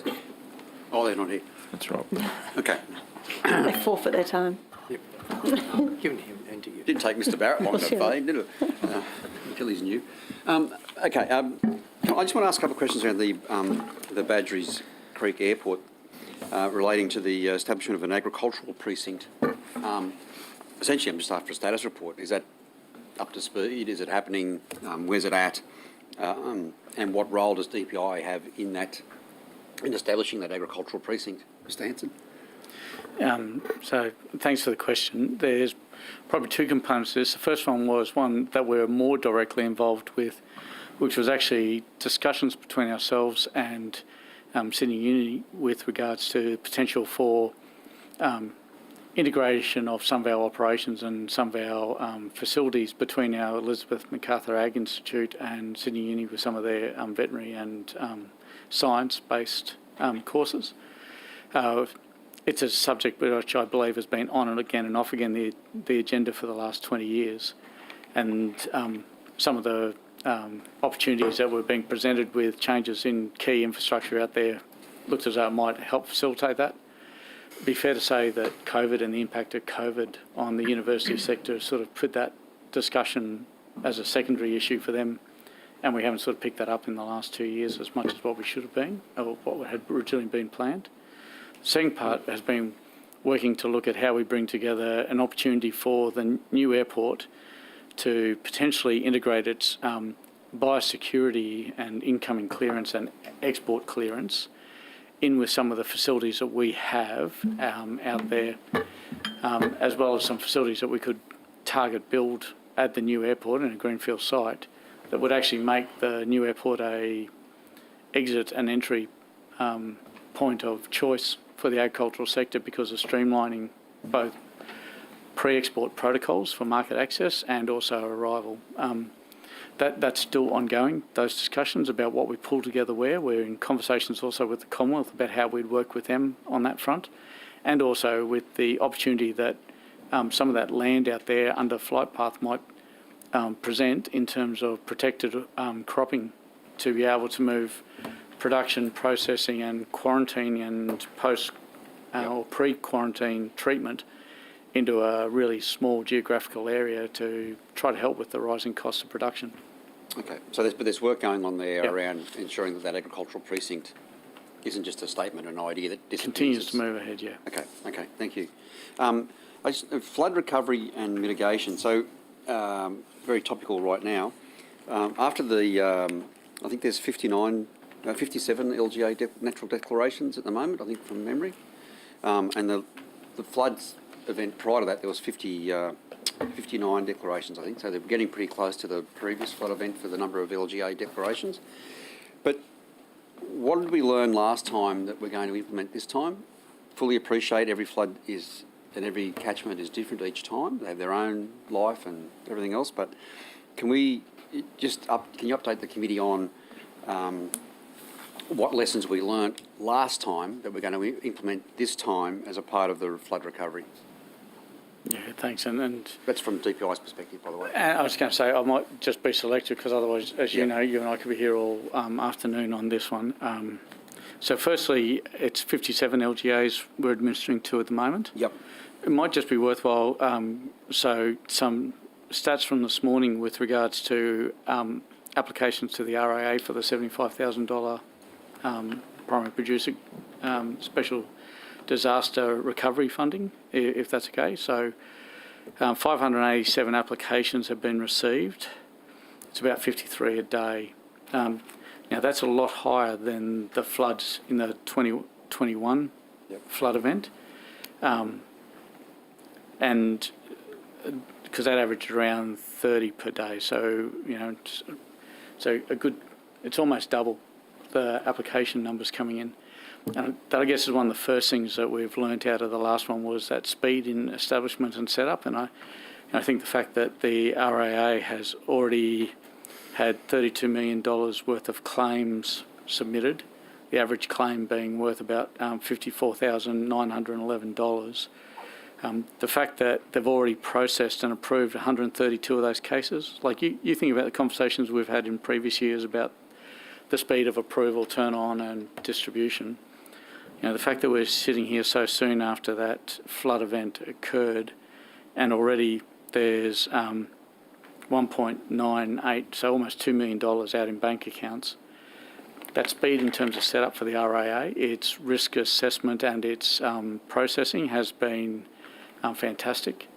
Some of the committee members here I know have asked this question in the past, so the fact that we're talking about at the setup stage, which is quite often the longest delay stage, we're talking about a processing time of 2.5 days per application. So that, the idea that someone applies on a Monday and by Thursday is getting the money in their bank account, that speed has been a key learning, and that's been both our systems, our people, and how we sort of deal with the evidence that's required from producers coming through. It's been capturing the data that we've got from people previously. So, there's almost 4,000 people that we were still dealing with from floods from February, March last year, that we basically said, confirm with us your details haven't changed. We can meet you meet the eligibility criteria. We keep rolling. That kind of systems approach to sort of fast track the assistance out there has been one of the key pieces for us so far. Secondly, for us, that establishment of the local command centres in areas in which we can continue to have access. So, some might question now why add Grafton, for example, for the local command centre, which is a little bit removed from where we can now access. But, as I said, that was set up on day one of the floods. It was set up on the day, literally, that the levee was overtopped in Lismore. Putting it anywhere else would have put our own staff in harm's way. So that early identification as to where the risk was, how we set up a local command centre and how we expand out of that. In between events, both LLS and DPI have been doing a lot of work in training and getting staff ready to go onto rosters to be able to administer tasks. And as I said earlier, we've had over 300 staff already involved. Those 300 staff will keep rotating through and we'll keep bringing additional staff in. To a question and a point that Ms Hurst made earlier before about the single vehicle that Animal Welfare League has. I'm not sure what other vehicles they need to look like, but we were definitely faced with the real life scenario last week of having it deployed in the north whilst Western Sydney was looking like it was going to need mass evacuation and treatment facilities as well, including some of the Animal Welfare League facilities in that area. So we keep gathering the insights about what worked well this time, which was that portable mobile vet facility. But, again, the lesson for us out of that one was at one end of the state would not have helped us with the widespread flooding we had. We needed to be dealing with more. This one was quite unique in terms of the focus right up front was so much for so long about human life. And so, as I know, we've spoken about previously, the prioritisation of air equipment and boats, not for identifying stranded livestock nor doing fodder drops, but actually picking up people off roofs and doing food drops. That changed our what do we do, how do we do it routine from what we would normally have. And so we've had to accommodate that, and we'll build that into our learnings for the next one. I think the agreements that we have in place between the organisations, the agreements that we have in place between Rspca and Animal Welfare League in terms of that activation have been really useful and successful. But in this event, because of the size of it, we identified early that we needed to bring the engineering functional group, so Public Works Advisory, Soil Conservice, in to help us with the removal of carcasses. That was something that when we got really well behind in the fires, did we reach out for assistance from ADF and others to try to help us catch up? We've reached out right at the start and set up those systems right at the start, which has meant that we're basically 24 hours away from being caught up in the disposal jobs that we currently have logged. That's not to say that we don't find another heap somewhere, but what we currently have logged, we're not too far off that. These are all the lessons we've learned out of the last one. We're rolling forward. What's critical after each of these is actually the post-action reviews that are undertaken. To be honest, we'd love if someone could make it so that we had enough time to action everything out of this post-action review before we have the next natural disaster emergency.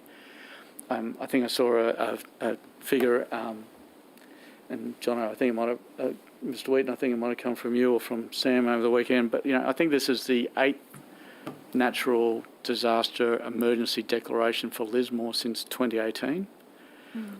That leaves a very small gap of time in between to sort of fast-track the learnings and the lessons before you roll into the next one. And so, we're getting faster at doing that, but we're going to have to keep getting faster, I think. Okay, thanks. Can I, and I raised this the other day after we had a visit up to Grafton Casino, Lismore and Ballina, but both for yourself, Mr. Hanson, and Mr. Orr, there were a number of your own staff impacted upon by the floods whilst they were still trying to do their job in assisting others. And I come away from that, one, impressed by the fact that they were doing that, but two, just a little bit worried about their own well-being. I mean, they were dealing with the fact that their houses and lives had been pretty much destroyed, but they were still fronting up for work to help others. And I think, Mr. Veach, just on that, we can't underestimate that impact on those people. And I know, we've been thinking carefully and putting steps in place, for staff to offer them, the support which they need. And we've got a whole range of people who've been impacted. Either they've been impacted personally themselves. We've got a vet, up north who's working out of an evac, centre because, the house he was living in is no longer there, all the way through to, people who, family and friends, who've been impacted as well. So, you're dead right. All of that stuff going on, but people still turned up and did the job. And, Minister Saunders, really appreciated his words about the effort of LLS and DPI staff in the effort overall. So we need to be mindful, of those things, and that sometimes impacts on the ability to respond in as timely a way as we'd like. The other issue, which, we've got, close to 200 people who've been involved from LLS in terms of the response itself, but the impact on business as usual activities, because many of those come from other regions over the hill. So, we're starting to think about, well, given the frequency of some of these events, how do we actually set ourselves up in a different way to enable us to respond so that that impact becomes somewhat lessened than, what it is. Mm-hmm. Can I just start, what are the wellbeing measures you're putting in place for the staff and your respective agencies post this event? So in terms of our stuff, so there's some quite specific support for those people. So we're actually reaching out to those people who've been impacted. But certainly when people come off a shift, there's a check-in, and Mr. Kelly may want to sort of comment on this further. So 5 days on, there's a check-in with that staff member. So we have a sort of 5 days on, 2 days off cycle which we work through. But there's that's quite deliberate, because I think one of the lessons out of bushfires was that 7 and 2 was a bit much, and we're starting to sort of notice some impacts on people, so it's 5 and 2, and then there's a deliberate check-in with those people, and again, Mr. Kelly might want to comment a little bit more in terms of their wellbeing and how they're actually going, through to, well, we've got a group on the North Coast, how are we actually managing them as a collective of people to ensure that they're getting the support. Because, as I said, the impacts, on those staff, go all the way from I've lost everything through to I know people. So we need to ensure that those checks are there. But Mr. Kelly, do you want to comment on anything else? Thanks, Mr. Orr. So the other things that we're doing with the end of the roster shift, so the 5 on, 2 off, at the end of that there's a compulsory debrief for what's gone on. We're making sure that we're not continually using the same staff for each rotation, so that we're giving staff a break. We're bringing in staff from other regions, particularly given the fatigue that's caused with the North Coast staff having to not only work in it but live in it and deal with the issue with their friends. So we're making sure they get a decent break, go back to business as usual. The employee assistance program, we're accessing those, and they've Benestar, who's our provider of that, they've got specialist psychologists that are going up to the region to debrief with staff that want it. So they've got staff based up there that is a drop-in centre. And the other things we'll do as it starts to ease down a little bit, we'll get all of the teams together up there. And I'll probably have a barbecue or something with them, nothing formal, just to have a debrief and a chat and see how they're going and figure out what else we can offer them. But I think the primary thing that we're maintaining in this is to ensure that we're not continually having the staff that live in impacted regions being rotated through an incident response, to give them a decent break. Okay. Mr. Hanson? Yeah, so look, the only thing to add, because obviously those systems and everything have been set up for all of the ag and animal functional support area staff. So the only additional piece at the front end has been, to your point around staff being directly impacted, we've tried to make sure that where staff have been displaced from homes, we've been able to find accommodation within our sort of footprint of our research stations to be able to accommodate them, be able to give them places in which they can have lodgings in the short to medium term. Where we've needed to, we've sort of made sure that they're, if they had a work vehicle and their home vehicle has been destroyed, that they know that they can use the work vehicle, just keep a log of it so that we know what's going on. It's those kind of just make sure that they have the tools and the basic facilities provided for them. I would say one of the challenges for us in all this is it's not just this incident and this event. We're already getting reports of staff feeling that this triggers memories of the last, whether it's the bushfires, the last floods, or, this is a cascade of pick-up of vicarious trauma almost of a series of natural disasters for which we've asked people to go over and above to respond to. And it is starting to wear across. And it's not just in the north, it's our staff from the south who are manning the phone lines and taking the calls from producers, and they're back doing jobs that they did back during the bushfires, during the floods of last year. They continue to appreciate the support, and I know that both the Minister's comments before, his comments up there the other day, your comments up there to staff the other day are all much appreciated, because it feels as though what they're doing is being seen and being recognised.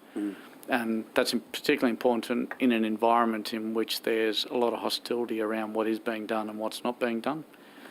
So we appreciate that. Thanks. Okay, thank you. Can I just ask, before my time runs out, so you were talking about the RAA and rolling out getting the dollars out into people's bank accounts. Did that require the RAA to staff up, to increase the staffing levels to meet the demand? Well, it will do. At the moment, it's required them not to staff down. Which is what we were doing from the previous flood event that actually was due to wrap up its processing on the 1st of June. Okay. So the previous flood event still had an increase in staffing numbers there. However, as I said before, the volume of applications we're getting and the frequency, the speed at which we're getting them means that we'll make sure that we continue to not only hold those staff on where we can, but continue to staff up to be able to handle it. Okay, thank you. And sorry, I might just say, because on that, like one of the things with this one, we normally have a reciprocal arrangement with the RAA's equivalent in Queensland, Q-Rider, where if one of us is in need, we'll send staff to assist. Obviously, they've got their own applications and their own process underway, which means we can't just readily turn on their support to assist us with this time. Okay, thank you. And can I just, you may not have conducted this assessment yet, but the cost of damage to DPI assets or LLS assets through the floods, not just in the north, but across the state, have you been able to conduct that, and do you have a bit of an idea about where that sits at the moment? So certainly the main issue for us, Mr Veach, is our office in Lismore was in the main street. So, obviously, that's got some issues now, and I think ultimately we'll be looking for some alternate accommodation. Yep. Yeah, and we're still compiling the list for us. We have everything from fisheries officers along the coastline that are submerged, all the way through to, Duck Creek, appropriately named at the moment, because that's about the only thing that you can have on it. So. Yeah. Yeah, okay, but and what would you may not be able to answer this, like how long's a piece of string, but what's the time frame that you expect to have a better handle on your own asset status? I think in our case we're pretty clear, and we'll be talking to Scott about potentially moving in with him. Okay, yeah. Mr Hanson, how's that arrangement going to go? We love it. It's great. It's always good having the teams together, because they've, on the ground up there, they feed off each other a lot anyway in terms of intel and what they're seeing, what they're doing. Wollongbar, is that what you? Yeah. Yeah. And as you know, we've opened the doors up at our Wollongbar research facility. It's currently hosting everything from the New South Wales Police Forensic Crime Lab from Lismore all the way through to Resilience New South Wales Recovery Centre. So it's we're hosting a lot of people up there at the moment. The more the merrier. The facilities we'll probably have a finalised piece at the moment in the next week or two. We do have a running tally, and it's just under 4 million in terms of damage, and we're obviously feeding that into Treasury and the Treasury insurance process. Okay. And I think I've only got a couple of seconds left, so... 20. Very quickly, that laboratory that we looked at last week, you're doing some outstanding work there around soil contamination post-flood.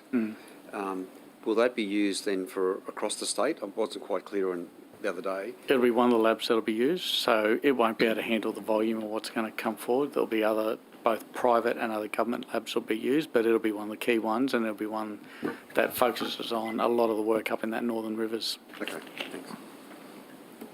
Excellent. I might just do some, mopping up on some questions on notice from previous estimates. Going to the Marine Park Advisory Committee memberships, I think last estimates there was 44 alternative member vacancies and six vacancies in actual members. And you did indicate that there was a bit of a recruitment process going on.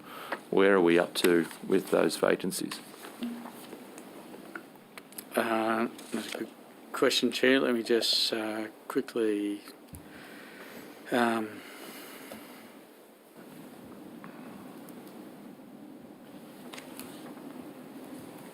Do you want me to fire off some other questions that you might be able to answer, and then we can maybe come back to that one?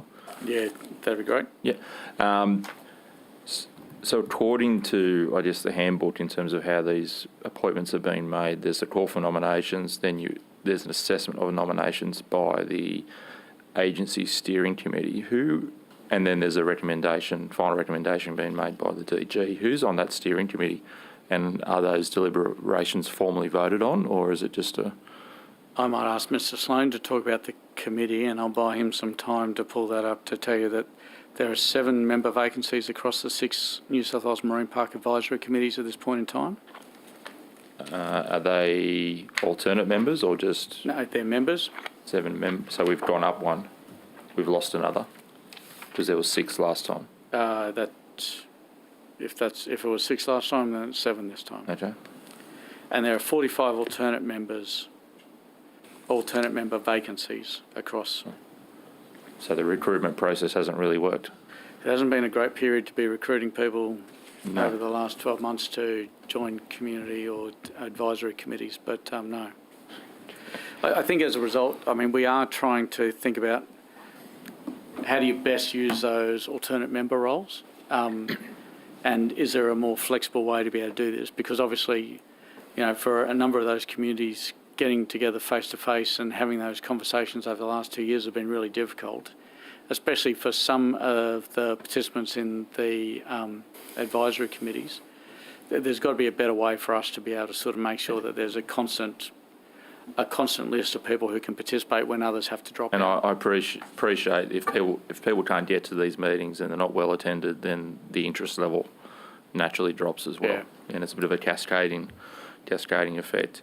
And I can just add to that one, Chair. Of the 7 member vacancies, 4 of those are local government members, and that resulted because of recent council elections. So we're waiting for new members from local government to come forward. In terms of the committee, it's the Marine Estate Steering Committee, and it's made up of all the government agencies that sit on the Marine Estate Management Authority. Okay, excellent. And the deliberations are formally voted on? So there's a formal vote taken on, yes, we are recommending this person go forward, or is it just whoever puts their hand up gets a gig? I don't think they would ever vote, and to my knowledge they haven't voted, because generally those processes are run by consensus. So to my knowledge we've never had a situation where we've had differing views come forward on membership. Okay. Is there a different process for members that are moving from alternate and being promoted to the actual member? So someone that was originally an alternate member and they want to become the actual member, is there a different process? If there's no other nominations, or are they just naturally sort of elevated? Yeah, I don't believe so. I think there would be there'd be still a process, even. Yeah. The alternate members can continue to stand in or act in the place of a standing member when that standing member's absent. But if that becomes an ongoing, then that they don't just naturally fill that role. They actually go back out to appoint a standing member, and the alternate member can nominate for that. Okay. But generally, there'd be no cause for someone to be appointed without an application. That'd be my understanding. That's correct. Okay. Can I just go to the next question on notice? I asked about the Recreational Fishing Advisory Council and conflicts of interest, particularly around the Dusky Flathead decision, and the answer you came back was that all members of advisory councils declare their interests in the RFS New South Wales Register of Interests at each meeting, and then members are requested to declare any required updates. I've checked the meeting outcomes on the DPI website, and there doesn't seem to be any update of interests along those lines about a recreational fisher who also has a charter business. So perhaps on notice, in those people representing those 8 regions that also have a charter business, did they make that declaration on their initial form? And we'll take that on notice. Sure. Mr. Sloan, there was a answer you gave regarding the $148,000 for workshops to engage recreational fishermen, and I appreciate you said that you had the workshops planned, but COVID got in the way. Have those workshops been rescheduled as of yet for this year? That was the workshops related to fish screening. Yes. 148. Yep, they have, Okay. and occurred just recently this year. I think they were originally planned for last year, but couldn't occur because of COVID. August, September. Yep.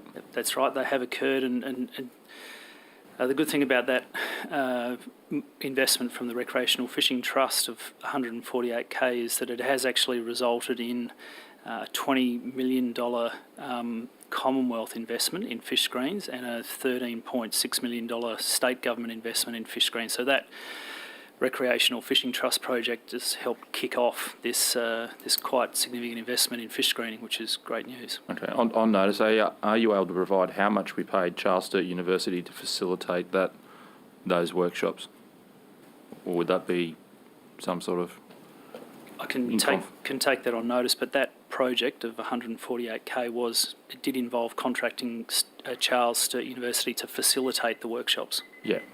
Just that component as to what they paid out of the 148. Ms. Hurst? Thank you. I want to move on to the Draft Animal Welfare Act that's obviously currently before an inquiry. But Mr. Hanson, is there work going on in the background to draft the regulations to support the Act, or is everything on hold while the inquiry is underway?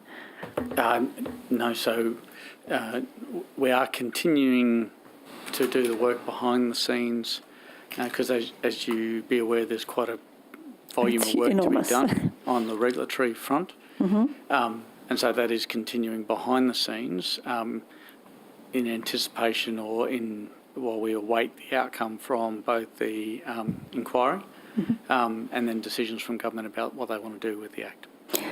Do you have a bit of a time frame? Like, are you working to a time frame that the draft regulations will be drafted sort of at the end of that first part of the inquiry and then adjusted and then sort of released? Do we kind of have a rough time frame around that? Yeah, so I think the depending on what comes out of the first stages of the inquiry, because I think the inquiry's terms of reference actually require us off the back of an interim report from the inquiry to actually submit draft regulations for the committee to consider. Yeah. So we're working on the basis that we'll need a quick turnaround on the back of the interim report from the committee, and that we want to do that as quickly as possible, but we're sort of balanced up with we don't know what changes to the framework of the Act that the committee might recommend. And so it's largely going to be we want to move as fast as we can. We know that there's a window of opportunity for us to make these significant reforms occur. And so it'll be as quickly as we can to meet the timeframes that are set out by the committee's terms of reference as well. Have you been given a time frame to have everything completed before the end of this year? The timeframe remains the one I think we spoke about last one, which is as soon as possible. And then we work to as soon as possible timeframes in terms of trying to turn this stuff around quickly. And then it's really just a case of being prepared and ready to go should the environment be right for it. So. Thank you. I'd like to ask some questions about the exhibited animals regime and the relationship between the Department of Primary Industries and the licensees. When it comes to approving new facilities or new animals for an exhibited animal facility, is it standard practice for the Department of Primary Industries to deal with the licence holder directly? I might ask John or Kim. Yeah, so I think that does happen. Communication with the exhibitors is an essential part. It's not a required part of that, but obviously need to be in communication. Would it be unusual for the Department of Primary Industries to deal with primarily with someone who's not the licensee at that particular establishment, particularly for approvals for new constructions or new animals? We would normally deal with the licensee. So it would be quite uncommon to be dealing with somebody else within the facility? Sometimes the licensee is a company, and that within those companies, they might nominate people that, persons to deal with. Mm-hmm. So that's also... And if someone was not the licensee and they were effectively in charge of the day-to-day operations of an exhibited animals facility, would this be of concern to the DPI, or is that something that's actually allowable under the current regime? It's allowable if they're nominated by that company as the key point of contact. Mm-hmm, mm-hmm. I think that would largely come down to the context around the size and the scale of the exhibitor. And I'm just seeing through, in terms of dealing with some of the major zoos, for example, mm-hmm. It'd be common for us to deal with people other than the person whose name is on the sort of top of the sheet in terms of who holds the exhibition licence. Mm-hmm. But when it comes to a petting zoo, it'd be rare that they'd have anyone other than the person who was on the licence to be dealing with. So it will be a little bit of the size and scale. Mm-hmm. We discussed previously, Mr Hanson, estimates that there's no scope for the DPI to remove an employee or a contractor of an exhibited animal facility. Is that right, even if they have a history of animal cruelty? It's really up to the licensee, I think, was your point made. So, no, we do have the opportunity and we do have the right to vary terms and conditions of an authority that's granted by removing a person who may be authorised to exhibit animals under the authority that's granted. Should they be found, for example, to be in breach of or be convicted of animal cruelty under either POCTA or, say, the Crimes Act. So that would even be an employee, not the licensee? That's correct. And could someone who would be authorised under that licence. That's correct. And would a licensee potentially have their licence removed or be deemed not a fit and proper person under Section 30 of the Act and disqualified from holding a licence if they were, in fact, to actually knowingly have somebody working on site that had been convicted of, say, serious animal cruelty? So that would depend on the circumstances about, at what point were they aware that the person was convicted of such offences? What notice or what direction were they given about that person and whether they fulfilled it or not? If they were not aware, or if the person in question was still subject to appeals and verification by court of guilt, then they would not be held accountable for keeping that person on their books. However, if we had issued them with a direction that they must remove that person from the authorised list and they didn't, and that person continued to be involved, then they do put their licence at risk. So we're taking actions in a particular case on this as well. But so can I just add to that? If anyone's convicted of offences, of the Crimes Act offences, they would be automatically prohibited under Section 31AB of the Prevention of Cruelty to Animals Act of purchasing, owning or engaging in work, whether paid or unpaid, involving direct contact with or of care of an animal. So there's some specific things that we can do. And that, sorry, just very quickly, that doesn't count if that person sort of is either in that stage of being able to appeal, or if they do appeal, that falls away? There's got to be a conviction. That's right. The person has to. But if they have been found guilty, but then they're appealing it, then it falls away? So that's right. And that's because until there is no question over the conviction, then that's... You're unable to act. Mr. Field. Thank you, Chair. Mr. Chowdhury, I'd like to come to you if I could. And just on this point I raised with the Minister this morning about the North Coast Wood Supply Agreement contract renegotiations that are currently underway, are there any contracts sitting on the Minister's desk at the moment for his signature?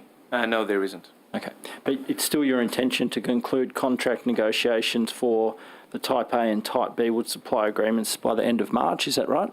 Yes, look, the timeline might slip a little bit. So because of the floods again, we've had to work on the floods with our customers and contractors first up, but we're having discussions with our customers as we speak. I wouldn't expect the timeline to drag on for too long after that. Okay. So why does Forestry Corporation believe it can sustainably meet extended North Coast wood supply agreements at existing annual quantities, which is what you've proposed in your letter? Why do you think you can meet that under your sustainable forestry management obligations under the Act? So, Mr. Field, after the fires, we took a sustainable yield review of the, which basically takes into account the impact of the fires on long-term wood supply. And the sustainable yield review looks at the 100-year time frame. And on the north coast, although the fires were widespread, the sustainable yield review informed us that we were able to continue at similar levels in terms of 4% down, it suggested, right? In terms of the impact of on long-term wood supply. So just on that, you had that sustainable yield assessment independently reviewed by Dr. Chris Brack. That's correct? Correct. Now, his report, which I've read, identifies that the post-fire sustainable yield review was not based on statistically valid models. In part, and it's pretty clear, he spells it out, because there wasn't sufficient time and there was issues with safe access to have a look at, to verify the assumptions against field work, actual regrowth, to verify that. You'd acknowledge that there is a great deal of uncertainty about your sustainable yield assessment, would you not? So I would say my understanding is, Mr. Field, that the sustainable yield review goes through a fairly well-known and trusted modelling system, FRAMES model. It is, after the fires, when we undertook that model assessment, it was based on largely a desktop exercise. But we do have inventory measurement that also occurs in the forest, on the ground. And the sustainable yield review is a periodic review, so it happens every 5 years. After the bushfires, though, the impact was such that we wanted to carry out a special review. I get that, but you're basing this contract renegotiations on that review that occurred after the fires. And our understanding of the forest as well. And your independent reviewer, who's a person that you use pretty commonly, he says, and now I'm quoting directly, I conclude the assumptions made appear reasonable for strategic planning needs. Sensitivity analysis of key assumptions would help further build confidence while waiting for statistically valid models to be developed. He's got real concerns with the assumptions in your yield assessment. I guess my point is the NRC report, which we know was commissioned to deal with a dispute between your organisation and the EPA over what post-fire logging should look like. There hasn't been a government response to that yet. Why wouldn't you just wait, either until there's a government response to that or until you can actually verify your yield models before you sign New South Wales up to another 5 years of contract, which you may not be able to deliver against? So the contracts up in the North Coast are coming to an end date next year. And so, you would expect those customers who have businesses to run, they've got, jobs that their mills support, and they have to make decisions around investments.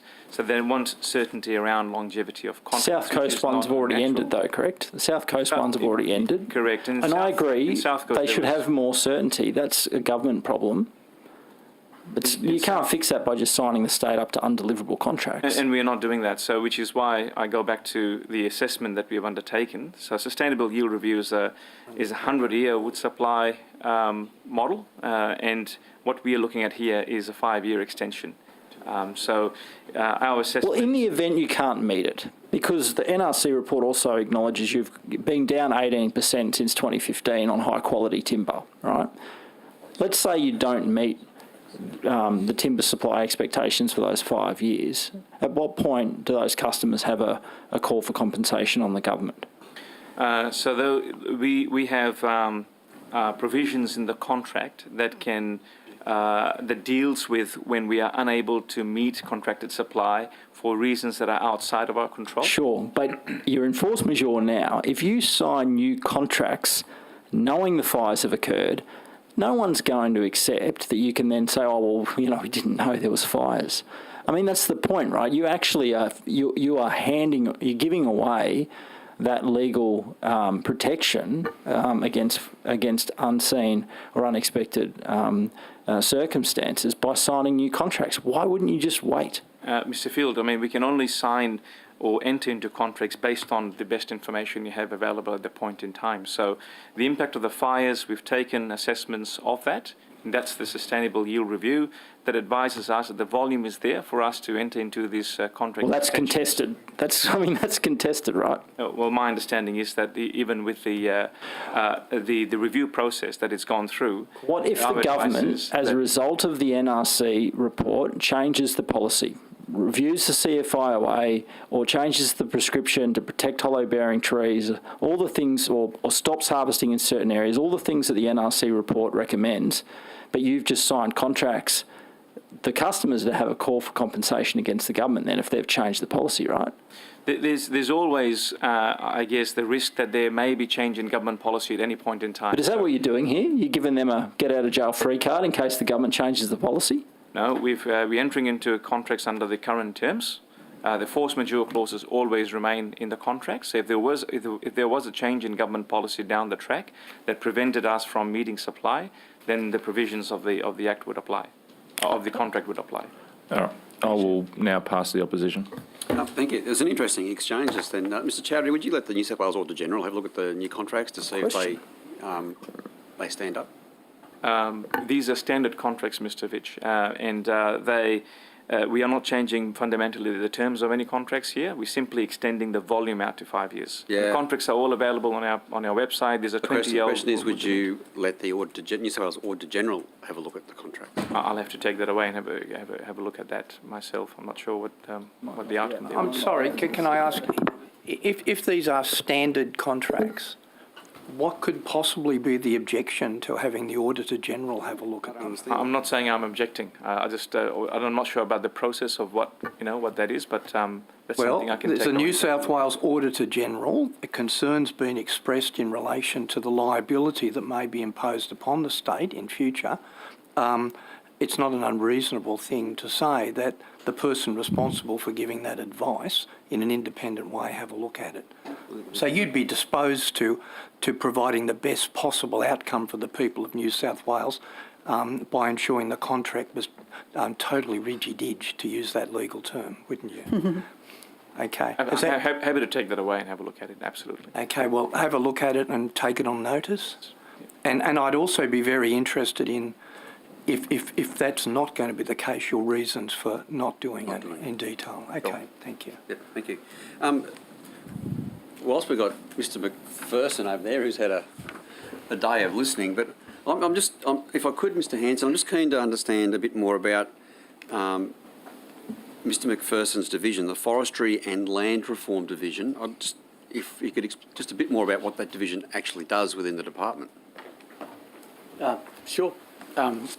So does two key pieces. The first one is obviously forestry policy, and on that front works alongside either Forestry Corporation or others with regards to forestry policy, close working relationship with EES, for example.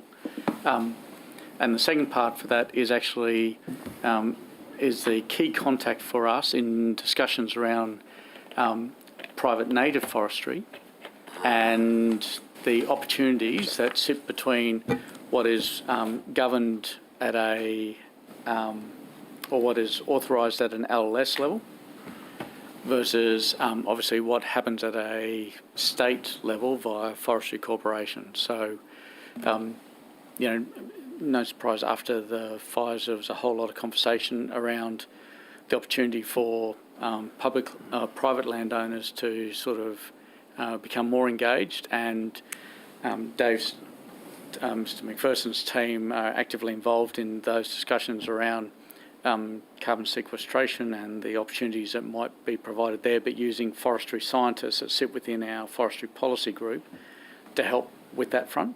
Okay. The term land reform is basically a reflection of the fact that we see the opportunity for mixed farms of the future to be a combination of cropping, of livestock, of forestry activity, of carbon sequestration, or so carbon farming, alternative energy generation, biodiversity generation. You know, these are all new engines that will require us to bring some of the science that exists currently in isolated silos and try to bring them together. Okay. And that's tapping into what both Forestry Corp has available, our forestry science has available, and making them available across LLS and our ag division. Well, you've been here all day, Mr. McPherson, so I can't have you sitting there and not get yourself into the transcript somehow. Can I just? I'd ask you to further elaborate on the carbon aspect of your area, but can I just start? So, what's the staffing profile for your division? Like, how many have you got? FTEs? What's the mix? I've got a bit more of an idea about just what this division does. So thanks, Mr. Beach, and thanks for giving me the opportunity to get involved today. The bulk of our staff are involved in our forest science team. Mm-hmm. We've got a number of key scientists, internationally recognised scientists, working in areas around carbon, working around areas of forest health, so biosecurity, forest biosecurity, and also in assisting the NRC and others in the forest monitoring and improvement program and designing the systems as to how we monitor the health and management of forestry operations across the landscape.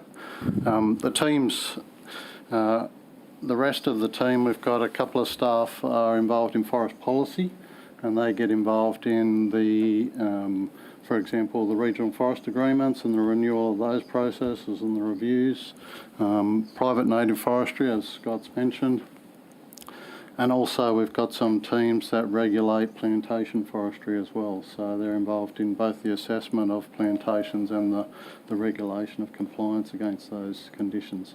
Is that plantation forest on private plantation forest? Public and private. Public and private. Yep. Okay. So hardwood and softwood. Okay. And sorry, to your point before, that also includes any plantations that might be used for environmental purposes or and also for carbon as well. So we've got some scientists working on carbon at the moment, looking at biomass for bioenergy crops, looking at woody species, and particular red gum and other species, to look at them as not only carbon uptake but also as future feedstocks for biomass. Does this work include looking at soil profiles to assist in determining, this is for like a carbon future essentially, where people will buy a farm, as a part of that sale process they'll want to know what the profile's like before they buy, so that they can actually prove that they have increased the soil profiles, the carbon levels, etc. Yeah, so is some part of that work? Yeah, some of our team, so we're particularly working on the growing of the trees aspect of it, but we work closely with some of the other teams in DPI Ag who are involved in that soil carbon profiling aspect as well. So, yep. I just helped you, but there'll be a few questions on notice now. I know who to send them to. That's good. Thanks, Mr. McPherson.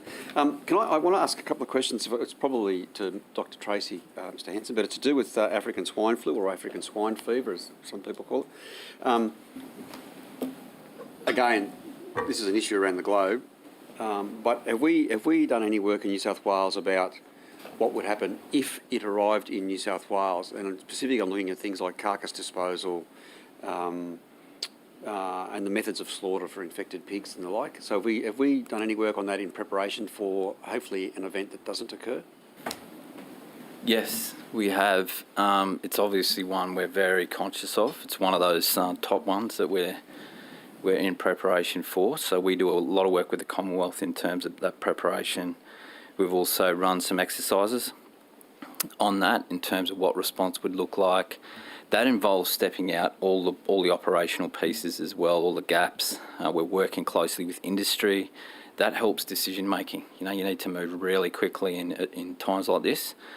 And so in the event we see African swine fever, we would want to move very quickly. So in terms of disposal, there has been some projects looked at in terms of mass animal disposal that are still underway in terms of the best way in which to undertake that. So Dr. Tracy, a place like Young, a locality like Young, where there is a large number of piggeries or piggeries with a large number of pig populations, if and I mean again, heaven forbid if this happens, I'm hoping it doesn't, but if it does occur, a place like Young, you're going to need some large pits for carcass disposal. Yeah. We're talking about, I think the last figure I said was there's 100,000 sows or something in what was the old Young LGA. I'm not sure about the Hilltops region, but there's a lot of pigs there. Yep, so that's something that the teams are very focused on in terms of coming up with practical solutions there. We have looked nationally at looking at appropriate equipment for disposal, as well as trialling some new technologies around that as well. And I can get you some more details on that. But yeah, I'd happy if you take it on notice and get back to me. That would be really good. And the other part of this I'm concerned about is then the work that's been done to map the wild pig population, because they would also clearly be assist in the spread of African swine fever. Yeah, so that's important not only for African swine fever but also other diseases as well in terms of understanding what that looks like. Yeah. So yeah, our teams have been involved in large scale mapping programs in the past, and to get an idea of that, it's also critical in any disease outbreak like that to understand the epidemiology of the virus involved. Yes. And the Japanese encephalitis is a classic example of that. Pigs are one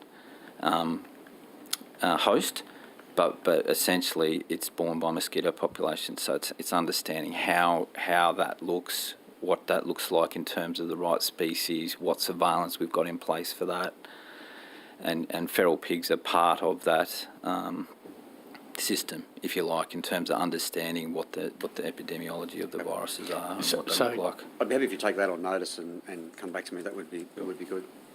We've actually conducted 4 exercises since September 2020. Some of those have been federal, some of those have been state.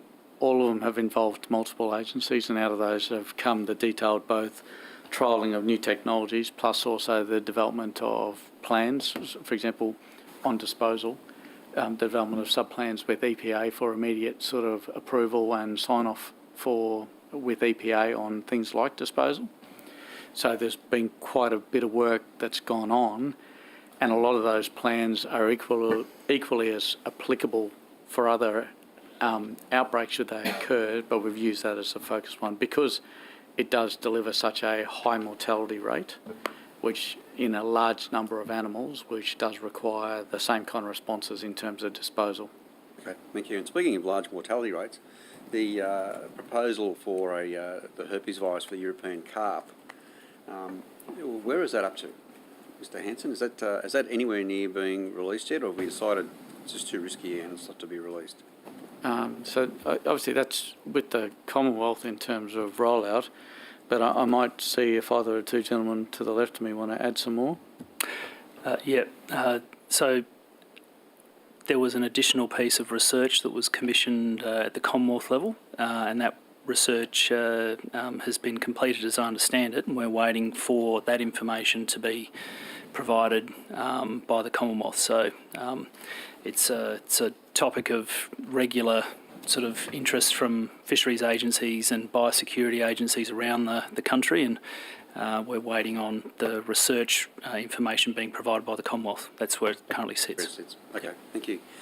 Mr Hanson, there was harrowing evidence provided at a Senate Select Committee on Job Security earlier this year about a number of Samoan workers who provided testimony to that committee. Has the department been involved in investigating complaints that they raised?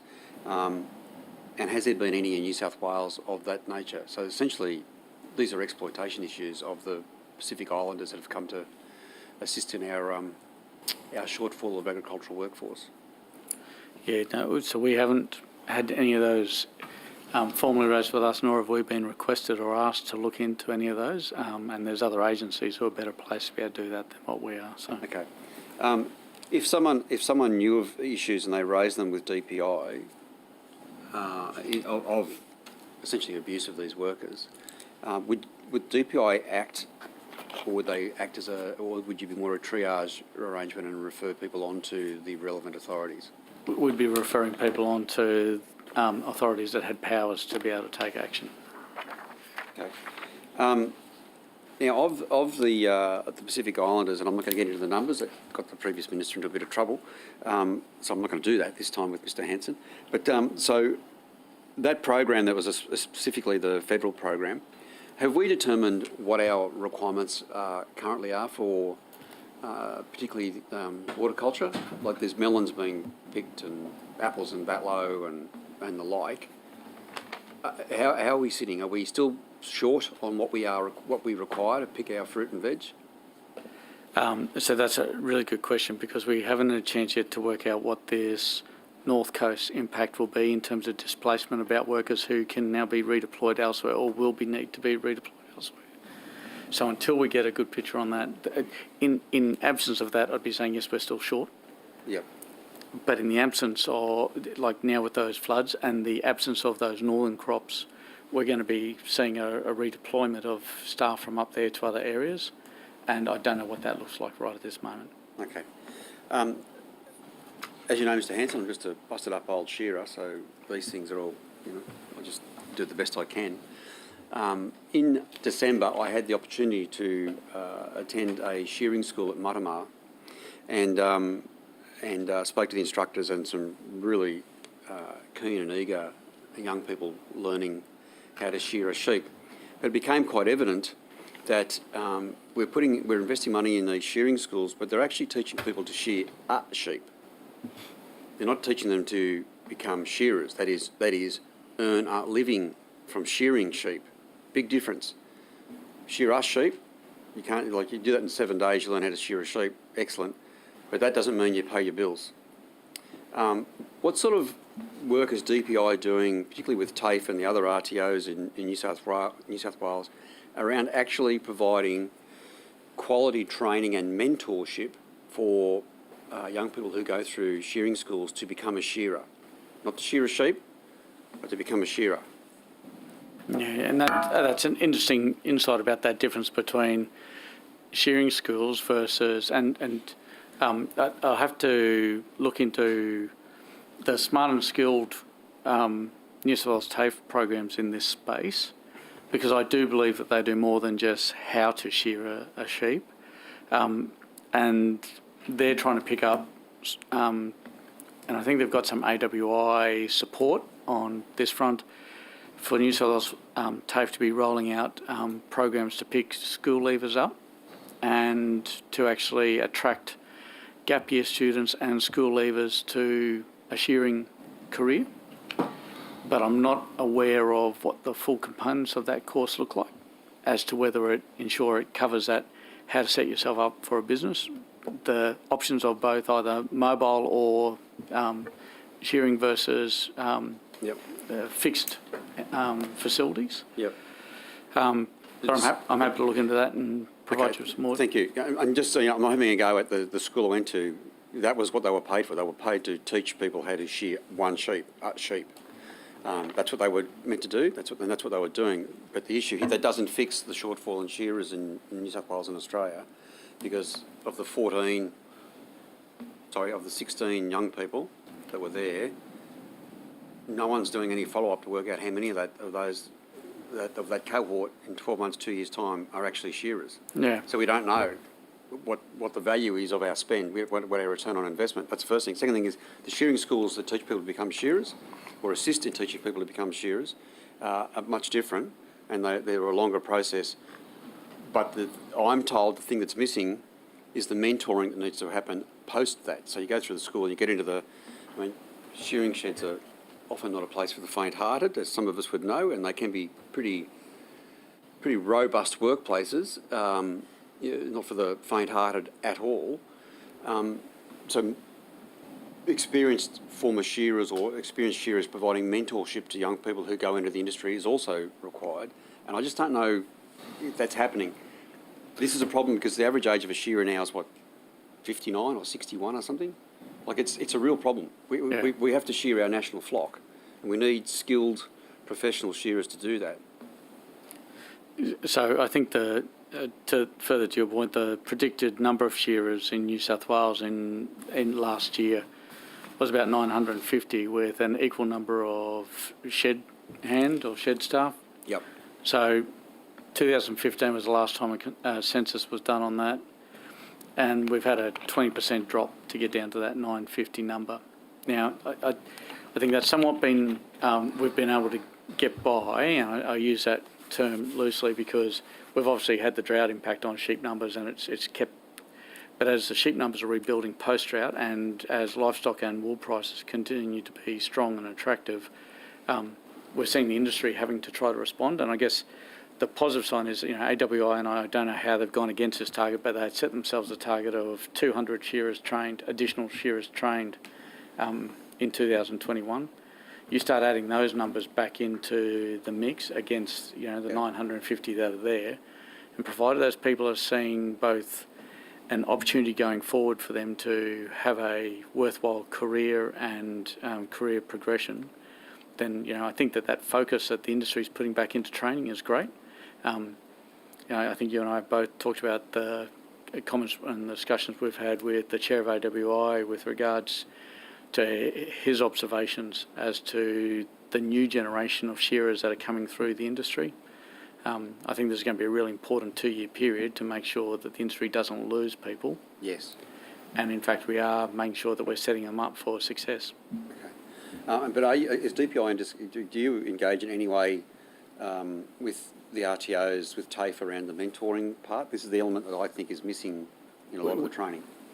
I'm going to say we haven't been. We have, take it on notice if you want, and just to be certain. Yeah, so we are in a group that actually addresses attraction, training and retention, and we're working with the New South Wales Wool Technical Advisory Group, is what's called. It's got AWI, Shearing Contractors Association Australia, Australian Agricultural Training, National Council of Wool Brokers, TAFE New South Wales and ourselves. So we do sit on that group to try to address those issues. I don't know, outside of us participating in that, what other activities we have, so I can come back to you if there are. That would be really good. And I think the Honourable Scott Barrett's looking for a pen post 23, so... I thought you wanted a mentor job. You can mentor. It's good to have a fellow, someone who's used a bog eye in the upper house again. Like, it's a bit lonely. And Chair, when the opportunity arises, I've got responses to a number of questions on notice that have come up during the course of the day. Yep, sure. We'll try and clear the decks before we leave. I might just quickly, Mr. Sloan, while I've got you there, I asked some questions on last estimates on the utilisation of the eco huts, and you provided some 2020 data. We'd probably agree that 2020 was probably not a good year for people getting out and about and enjoying a trip away. On notice, are you able to provide some, I guess, more longitudinal data? I think it started in 2018, the program, from memory. That sounds about right. Yeah, can we get a bit more of a longitudinal view in terms of those occupations rates, just in fairness, so the data doesn't look the way it does? That's right. It'd be a bit like looking at the use of the legislative chamber in 2020 or 2021 in isolation, wouldn't it? It's a bit of a low blow, isn't it? But fair. We're all confined to barracks, right? That's right. Can I go back to another issue I raised in previous estimates, and that was around the prawn draws in Mile Lakes. There were some concerns raised to me from constituents, and I know that the Wild Caught Fishers Coalition has raised these with you, Mr. Sloan, specifically that fishers that are conducting the draw also have financial interests. Fishers conducting the draw also have a financial interest in the management of the co-op where the draw is held, and fishers conducting the draw also have access in the process of identifying other competing fishers' balls locations prior to finalising all positions. And I also raised last time the issue of fishermen going into this draw trading shares between themselves or transferring shares to one person to then essentially give that one person more balls in the draw, and then as soon as that draw is over, those shares disappear back to the original owners. So I guess my question to you is, are you willing to review these concerns? Because you would probably agree that it doesn't really go to the spirit of this draw if it's being manipulated in such a way. Are you prepared to look at reinstating original conditions where it was an independent person doing the draw, whether that's a fisheries person or someone outside the department?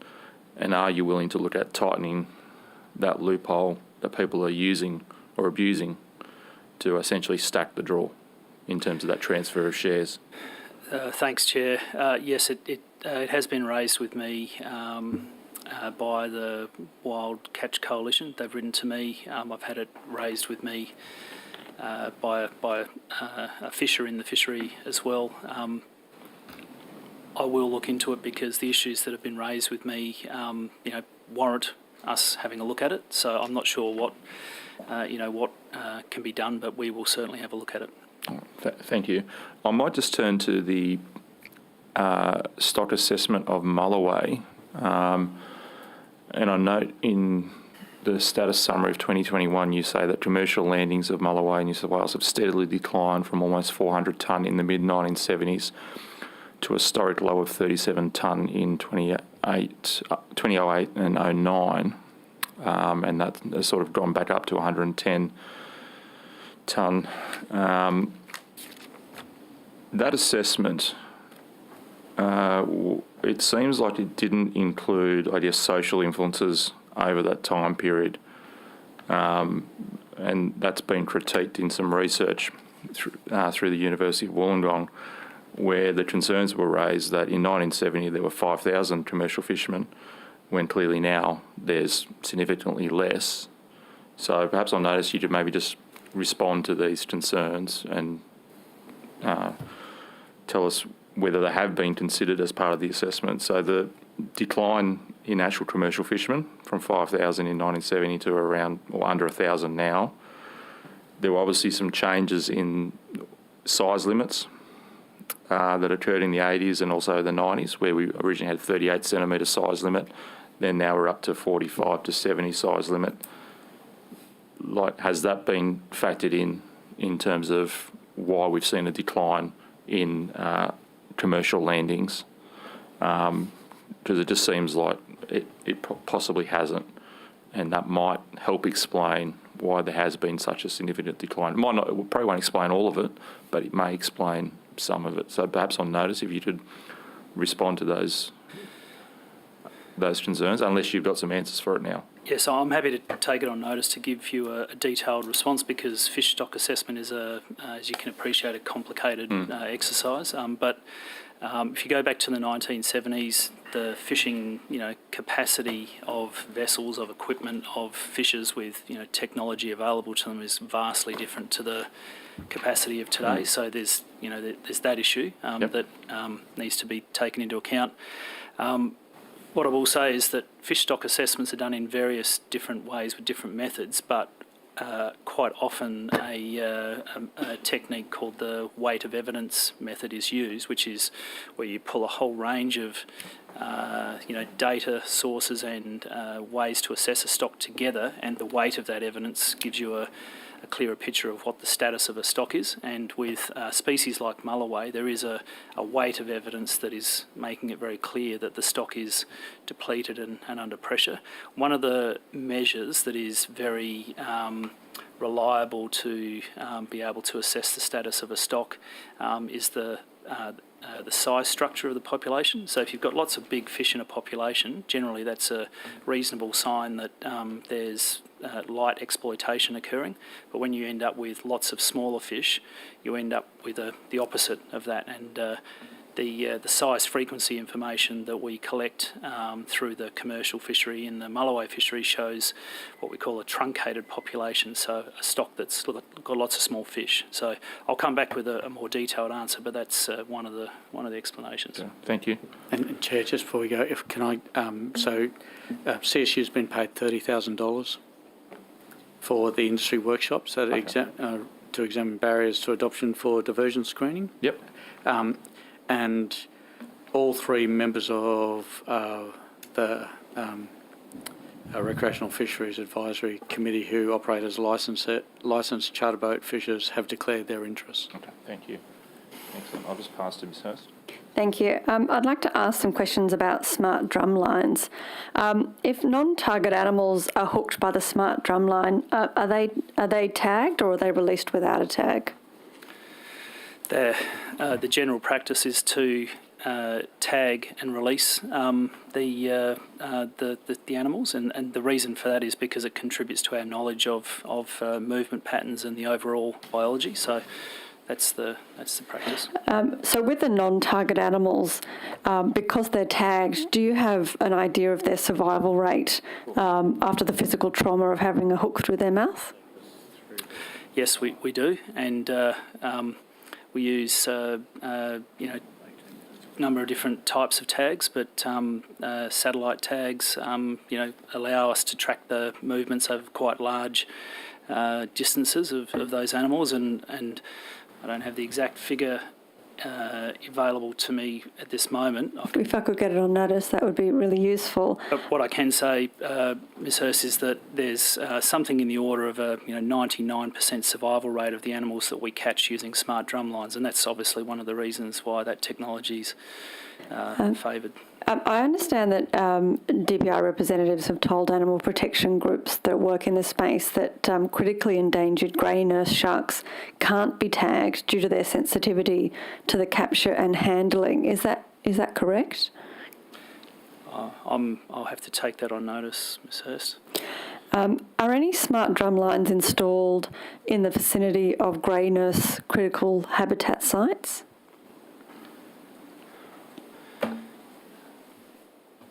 I don't believe so, but I'll have to take that on notice to be sure. If you could, and if you could also find out if there are any, how close any of those smart drum lines are to critical habitat sites for grey nurse sharks. Do we know how many critically endangered grey nurse sharks have been caught by smart drum lines in each of the years that they've been in operation? 7 that I'm aware of. 7 across how many years, sorry? Across the years of operation. And do you know from those 7 how many were found dead and how many were released alive? From what I can see, all released alive. And were they tagged based on what your data you're looking at? I don't see whether they're tagged or not. Mm-hmm. 2 are in the Ballina region, 3 in Evans Head, 2 at Coffs to make up the 7. However, I don't have data with regards to tagging. Has there been any further research on the impacts of smart drum lines on grey nurse sharks, specifically regarding post-release survival or sublethal impacts? Not to my knowledge. No. Could you take it on notice to confirm if there's been any research in that space? On the Shark Smart website, it states that sharks caught on smart drum lines are tagged and relocated approximately 1 kilometre offshore. Can you explain how the relocation works? Are sharks actually dragged out to sea with the hook still inside them? Is that the relocation process? I've just seen a lot of images that sort of show it in that way? I mean, I can table this, but I'm sure you've seen some of these images yourself. Is that the relocation process? No, the sharks are brought alongside the boat and they're handled, they're tagged, and then they're relocated offshore. So, but I can take it on notice and provide the specifics of the way that procedure operates. But it is all designed to look after the animal, and obviously when you're tagging the animal, you actually want to maximise the survivability of the animal. So that you I might table this image just to get your response on it. I mean, this is actually a WA image, but I've from a smart drumline, and I've seen several in New South Wales as well. So is an image like this, if the boat was moving and the shark was being dragged out, would that be going against the standard practice of how the animal would be relocated, seeing that the hook is in that animal's mouth? I mean, the image here is, it looks like from a media article, it's actually hard to know what that image is. It looks like they've caught a shark and they're bringing it alongside the boat. So obviously in the process of catching a shark on a hook, you need to retrieve the shark and bring it alongside the boat. But there is a... but is part of the process that hook is removed before that sort of relocation where the boat would move 1 kilometre away? That's my understanding. Let me take that on notice and give you a detailed response. That's certainly everything that we've seen. So again, the shark are brought alongside. You would have seen the photos in New South Wales with regards to the shark alongside being handled with regards to having the hook removed, having the tag. The photos I've seen, the hook was still in the face, and so that's why I was in which case concerned. You're still seeing it being brought in alongside the vessel. Once it's alongside the vessel, because the hook in the mouth continues to provide a risk to our staff who are reaching over the side as well. So the removal of the hook provides our staff with a safer operating environment as well. The sharks normally have a tag put in. They can also have a surgically implanted tag, microchip, and then taken out to sea and released, not dragged out with a hook in mouth as you've got in that image there from Perth now. But happy to provide the more detailed standard operating procedures. And what would happen if there was footage in New South Wales of a shark being dragged with the hook in the mouth? Would that be investigated because that would be going against the general procedure? It would, and there would have to be a reason or a rationale as to the why. But again, bringing it in alongside the vessel requires dragging it, and that's something that... But the vessel would be still during that process? Well, that would depend on what the swell and what the sea conditions were like, so, yeah. So there could be some instances where the boat would be moving with the shark attached for some time, if there was a swell or if there were other conditions? I couldn't imagine them. We're happy to go through the standard operating procedures, send them through for you to have a look at, but bear in mind the reason why, unlike in other jurisdictions, we actually deploy drumlines which send an immediate notification at the moment that something is caught. The reason why we pay more to have contractors available to be able to respond immediately to an animal being hooked as opposed to every 72 hours is because we're trying to maximise the survivability of those animals. So it would appear that if there was anything else being done that was to the detriment of the survival of those non-target species, it's sort of counterintuitive to everything else we're investing in to try to keep them alive. Just very, very quickly, according to the Smart Shark website, it says that it takes 30 minutes to respond. You're talking about that quick response. Is that 30 minutes from when the animal is actually hooked, or is there a delay from when the DPI is alerted? No, so the moment the animal's hooked, it should trigger that alert for us, and that should be real time for us in terms of getting that notification. So basically, when the animal takes the bait and pulls on that hook, it actually separately pulls on a wire which breaks a connection. That breaking the connection is what triggers the alert to the SMS, which goes both to the contractor and to our fisheries officers, and the contractor has half an hour to respond. And that's the maximum time as well to respond. So as you can see, we go to a great deal of length of effort to maximise the survivability for non-target species. The idea that we'd be doing something counterintuitive to that is just doesn't make sense. Mr. Field. Thank you, Chair. And Mr. Hanson, I just wanted to acknowledge the work that DPI has done over a number of years around moving to the smart drum lines. Certainly the language in the most recent tragic death in Sydney is very different to what it was in 2016 when we had those bites up in Ballina, and I know the amount of work that the department's done. I think the real community attitude has changed substantially around that, which I recognise and welcome. Mr. Chaudhry, I just wanted to finalise some questions around forestry.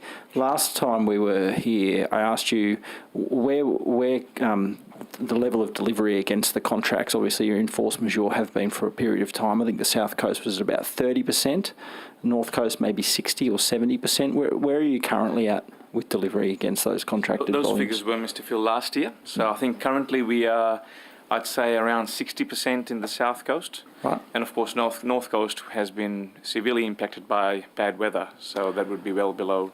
Sure, right now, but before the weather, where was it up to? I'll probably have to take that away, take that on notice. But it wasn't back up at 100%? No, I don't believe it was, no. And that's because of the additional controls that you'd put in place there post-fires? So, yes, so we have put in additional environmental controls, not across all the forest, but we've done risk assessments on where that should be. And I can't recall exactly when that started to come through in the financial year, so that might have had an impact. Sure. But of course, if you're doing that, it begs the question, how could you possibly sign wood supply agreements at the previously contracted levels if even at your own enforced rules, you're not at 100%? So I think, as I say, the additional conditions we put in to protect the environment, that's... So we're not going to protect the environment? No, sorry, that's over and above what's in the coastal IFOA. So, I understand. So, and we've implemented, initially it was South Coast, we moved into the North Coast. Immediately after the fires, our operations were mainly in the hardwood plantation, so we've now transitioned into native forestry. I don't think there's any reason to believe that we are not able to meet that supply. It's really up to us getting into the forest, and weather has been a real impact of that. But of course, the NRC report suggests that you shouldn't return to those CFIOA provisions entirely on the North Coast. You'd acknowledge that, right? Yeah, well, the NRC report is cabinet in confidence. I can't comment on that, Mr. Fields. Heaven forbid we discuss science. I've been receiving several complaints about the state of roads, particularly in the South Broome and Shallow Crossing forest. Logging's been happening out there since the fires. I know the weather has made this more difficult. I've heard of numerous accidents there, people run off roads, the potholes there causing people to be all over the roads. There's very narrow bends. I drive out there a lot. It is very bad. There's a lot of local tourism. There's some tourism ventures out there, including agriculture as well. Can you take on notice to provide details of the number of complaints that you've received about the state of roads and any roadworks that have been conducted by Forestry Corporation in the Broome and Shallow Crossing forests since the fires? I can absolutely take that on notice, and I'll just add to that, Mr. Field, that we have, after the fires, about 20,000 kilometres of roads were damaged, and the floods, both last year and this year, have been damaged 3 times since then, I know. So it is a difficult, and I totally understand, and the forest roads are there for forestry purposes, plus, having visitation. Well, people do live out there as well. Yeah, but it's primary for it's four-wheel drive type roads as you would have experienced. But I'm happy to take that away on notice. Thank you. I appreciate that. I wanted to get to cruise ships in Jervis Bay, if I could. Well, I've got a couple of minutes left. The draft network management plan is clear. The proposal is to undertake a risk assessment to inform development of a policy on sustainable cruise ship visitation in New South Wales marine parks. Now, I've raised this issue in the Parliament and in the media. The Port Authority recently came out and said quite plainly, the plan, and I'm quoting now, the plan was likely drafted at a time when the idea was initially canvassed and it has since been rejected. They've absolutely stated categorically publicly that there are no plans to allow cruise ships to visit marine parks in New South Wales, and everyone who's still talking about it should stop talking about it, basically. Mr. Hanson or Mr. Sloan, what is the story here with the status of this proposal in the draft network management plan for visitation of cruise ships in marine parks? Yeah, thanks. So it's essentially a process where if there is a need for a cruise ship to come and have safe anchorage in. That's not what. This is not about safe anchorage in emergencies. The proposal in the draft network management plan talks about the economic value to regional economies of cruise ship visitation. That's not emergency stuff that we're talking here. This is under the tourism opportunity section. Develop a plan for sustainable visitation. They're not sustainably visiting for an emergency. That's a different thing, right? Yeah, that's right. They're different things. I accept that. The process that is set up is that if a cruise ship wants to apply to be able to have that safe anchorage, then there's a process that is already in existence at the moment to allow for that, and we would then assess that application on its merits, and there's one such application, one such permit that is in place at the moment that allows for that type of safe anchorage, and there has been permits like this in the past. I get that, but it's when the Port Authority says the plan's been rejected, I assume the plan they're talking about is any idea about regular visits, cruise ship visitors actually coming ashore in various communities in marine parks. Has that been abandoned? Well, I don't believe there's ever been a push for that type of activity, but it's really just about... The cruise ship industry has identified opportunities to expand in Jervis Bay, and cruise ships occasionally visit the waters of Bateman's Bay. That is the preamble of this entire proposal. So it does seem that someone's had a plan to push for cruise ship visitation in marine parks. Yeah, and that's probably a question for the Minister responsible for the Port Authority of New South Wales. This is in your document, Mr. Hanson. The DPI is the lead agency. And read the other partners to the... Yeah. Port Authority rejected. They didn't want to be involved. I've seen, I give it the documents, so they said no. If the Port Authority and Transport don't want to have no plans, we certainly have no plans. If they want to take a cruise ship in there, they need to get a permit to be able to do so. Right. If no one has plans for an ongoing port or terminal stop there, then we certainly don't have any. We don't operate cruise ships. So it won't be in the final plan. It won't be in the final plan? Well, we're not pushing for it to be in the final plan because we're not cruise ship nor port operators. Thanks, Chair. I'll just throw the opposition for 6 minutes. Oh, 6 minutes. Excellent. Mr. Hanson, earlier this morning I was talking to asked the Minister a couple of questions around water sharing plans. Yeah. Now, I do believe Tocal will be impacted upon by the water sharing plan, draft water sharing plan proposed for that river or that waterway. Has the department raised any concerns on behalf of Tocal with Water New South Wales or the agency responsible for developing the water sharing plan? No, so the department hasn't. Tocal has a very strong alumni and stakeholder group that has been very vocal, as you'd see up there, and so it's certainly raised some issues with regards to water sharing plans.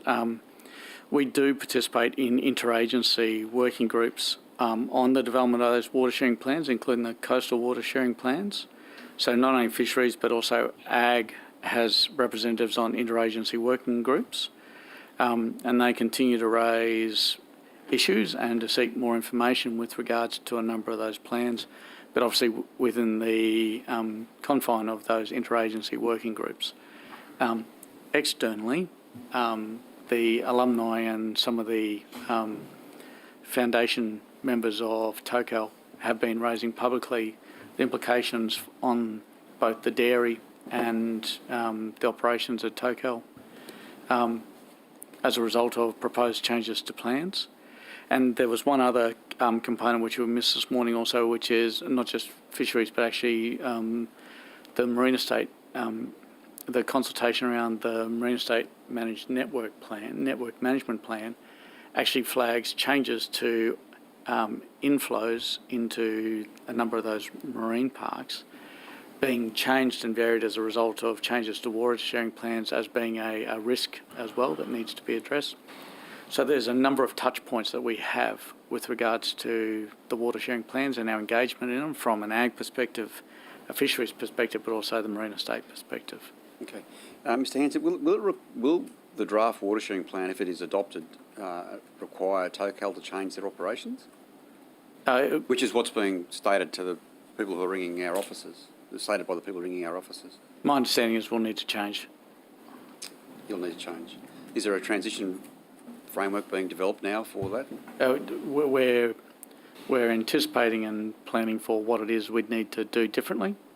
The good thing is that there's no lost ground made if you focus at the moment on more water use efficiency and decrease reliance on irrigation.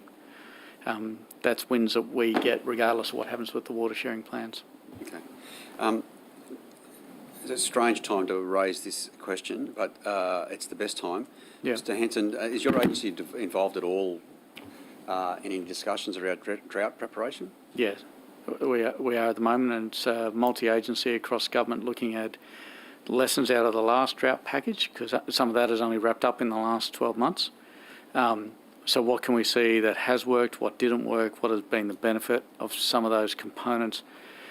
And so that an evaluation analysis is also then leading directly into the compilation as to what does the next strategy look like. And so that's an active piece of work at the moment. Yeah, I agree with you. It's actually the best time to be having this conversation. Best time to have the conversation, that's right. Yep. So as a part of that, the evaluation of the last drought and the rollout of programs and the like, does that include the dollars that were released via the Farm Innovation Fund in the no interest or low interest loans and how they were distributed and the timeliness of those? Yep, it will do. It'll also look to what kind of activities and programs were the result of those investments, and most of those have actually translated into infrastructure, and so what's that infrastructure now done in terms of the individual resilience or preparedness pieces. So all of that will be a feature of the evaluation and the review. Has anyone mentioned multi-peril insurance? Yeah, so I mean that's obviously something that we were keen to understand more about and to see where the opportunity would lie. We always knew that the opportunity wouldn't lie within a state border. You know, we got too small a footprint of geographical risk, as the recent couple of weeks has shown. Multi-peril was only ever going to be able to be done at a minimum at a national level, most likely at an international level for someone to be able to spread the risks associated with it. And so obviously we commissioned NFF to produce an investigation and a report into the opportunities that are presented.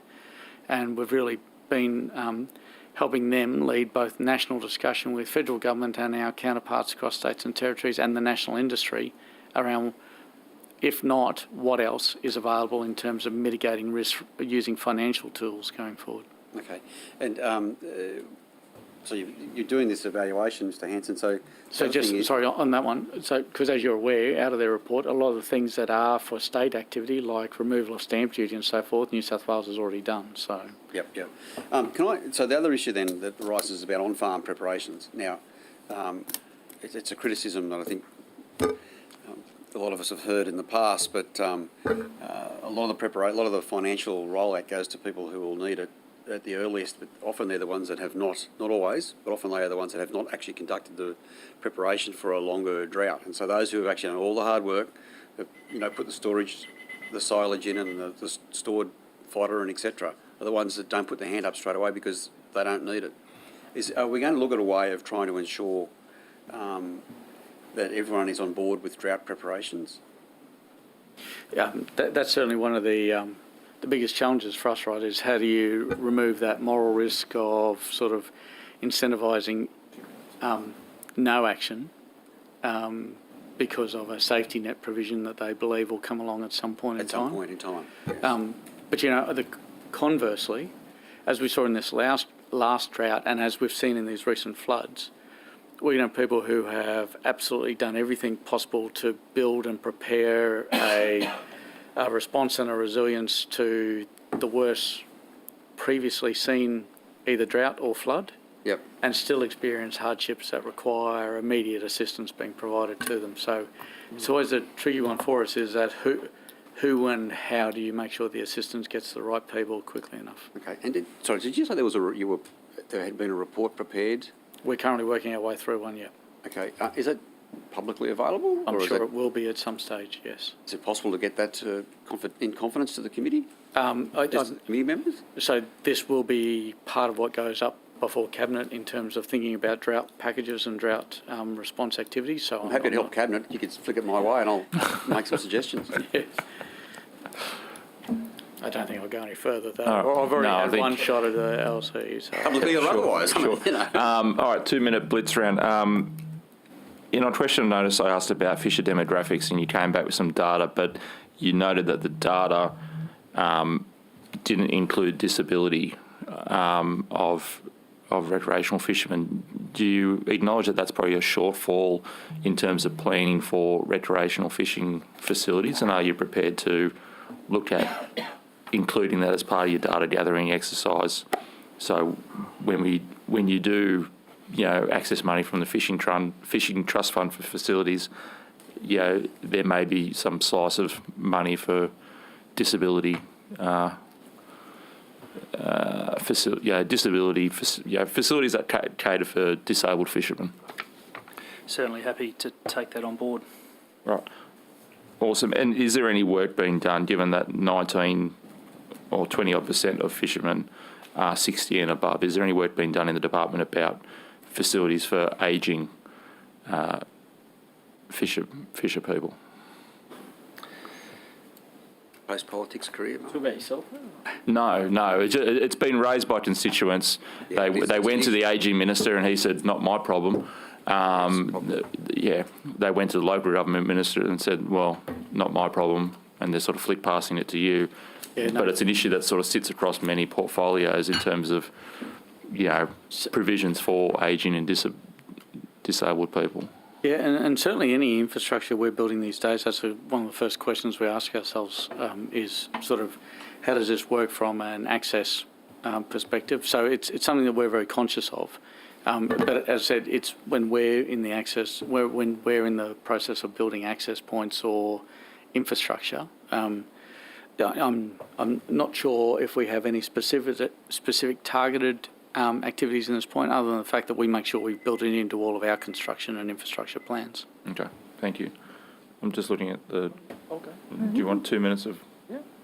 You're right. Yeah, I'll go. All right. And then, so I've just got a question about the national standards and guidelines for poultry process. Mr. Hanson, I believe you're somewhat involved in that process. I'm wondering if you could give us an update on the timing and where that is up to. Well, unfortunately, I can't give you much of an update on the timing. It's still with Commonwealth at the moment with regards to all states and territories, I believe, have provided feedback on both the last draft standards and guidelines, as well as the regulatory impact statement and the assumptions made within that regulatory impact statement. Mm-hmm. It still sits in amongst that Commonwealth arena at the moment and hasn't re-emerged. So you haven't heard anything about when it might come back to you guys? And I haven't. I'm looking to see if anyone else has heard anything. No, sorry. Okay, that's all right. Thank you. I'm happy for Justin to one quick one. Ms. Hanson, this may be for you. The financial assistance that workers at the Blue Ridge Hardwoods are receiving, where's that coming from, do you know? Yeah, that's actually not one for us. Sorry, I don't know. $150,000 per person, and the payments are due to Blue Ridge Hardwoods not securing a future wood supply agreement and ceasing operations. You don't know which government agency is funding that money? I know it's not. I know it's not DPI, and I assume it's not LLS. Yeah, it's not LLS. I think it came out of the broader DRNSW cluster, Mr. Field. But perhaps we can take it on notice and come back. Regional New South Wales. Sure. No worries. Thank you. Yeah, sorry. That'll do. Okay. Well, that. Mr. Chair, a couple of clean-ups from me, if I can. Yeah, sure. Do you want to do the clean-ups now before we go to the cross-examination? Hey, that was my question. If he had any clean-ups. All right. Awesome. Oh. There you go. We should do this. Proceed. Do you want to ask you a question? No. The government rest. You've been resting all day, Mr. Bullock. Clean-ups, let's go. Okay, sorry. So in no particular order, 141 dogs have been seized by the Rspca by that puppy task force since it started. The food safety for vulnerable persons, so the aged care, 1,374 audits and inspections in the 2021 financial year. Yeah. And then a big drop off, so 604 in the 21-22 financial year. The majority of those are announced. We used to do both announced and unannounced, but in this last period we've been having to do them announced so that arrangements can be made for COVID-safe entry and inspection. I think that's it. Okay. Is there anyone else that has any? We had a number of questions. We'll reply in writing to you, Mr. Benazia. Yeah, Chair, sure. can I just clean something up as well there? Just in relation to the wood supply North Coast for this year, I think I might have not been that clear before. The supply performance is not related to the additional environmental safeguards. It's really the weather, Mr. Field, that's impacting supply this year. Okay, thank you. Okay. And we had commercial fishing licences at current time 1,039, and commercial fishing businesses 1,054, 214 charter fishing licences. So they're the current statistics. There was a question around discard rates in the southern fish trawl earlier. We've actually had an observer program in that fishery, and the data's been collected, it's being analysed. There's a report due out mid-year, so that report will be made public. There was a question around how we did the consultation on marine parks. Was it available to people with non-English speaking background? The answer is yes, it was available through a translation service on the website. So when you went to the website, you could select between 100 different languages. And through the Your Say website, we also have an arrangement with the Department of Home Affairs, and people can select to be put in touch with a translating service where they can actually talk to somebody and ask questions and go through that sort of process. We also ran a series of videos that were more visual, just to try and assist with that process as well. We had a couple of public webinars. They were in English, but we also have a question and answer that can be translated as well. So. Thank you. There was a question about have we making sure we remember the aquaculture industry in terms of recovery activities. And it's interesting, we've actually had 26 applications for the $75,000 Prime Producer Grant from aquaculture sector, so they're well and truly participating. Good. Excellent. There was also a question from Mr. Field around the weighted lines used. So that fishery is the ocean trap and line fishery, and there's been a closure in place for that fishery that dates back to 2008. It applies at the North and South Solitary Islands, at Fish Rock, at Green Island and at Magic Point. So it covers a range of areas where grey nurse habitats exist.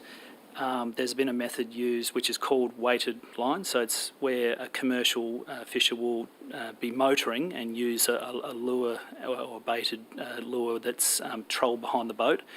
That method's been used there for all time, and when the closure was first put in place, it was assessed under the Environment Protection Biodiversity Conservation Act sustainability guidelines. We renew that notice every 5 years. That's the standard practice. When it was renewed, there was an amendment or an inadvertent amendment to the definition of trolling, which meant that this method was not able to be used. We corrected it because it was an administrative error in 2021. So that's the answer. So it only relates to commercial fishing? Correct. Thank you. Okay, I think that's cleared the decks quite substantially. So thank you all for your time today. You have taken questions on notice, substantially less now. So the Secretary will be in touch in terms of how you get them back to us in the time frame. But once again, thank you for your time and travel safe home. Thank you, Chair. Thank you. Thank you.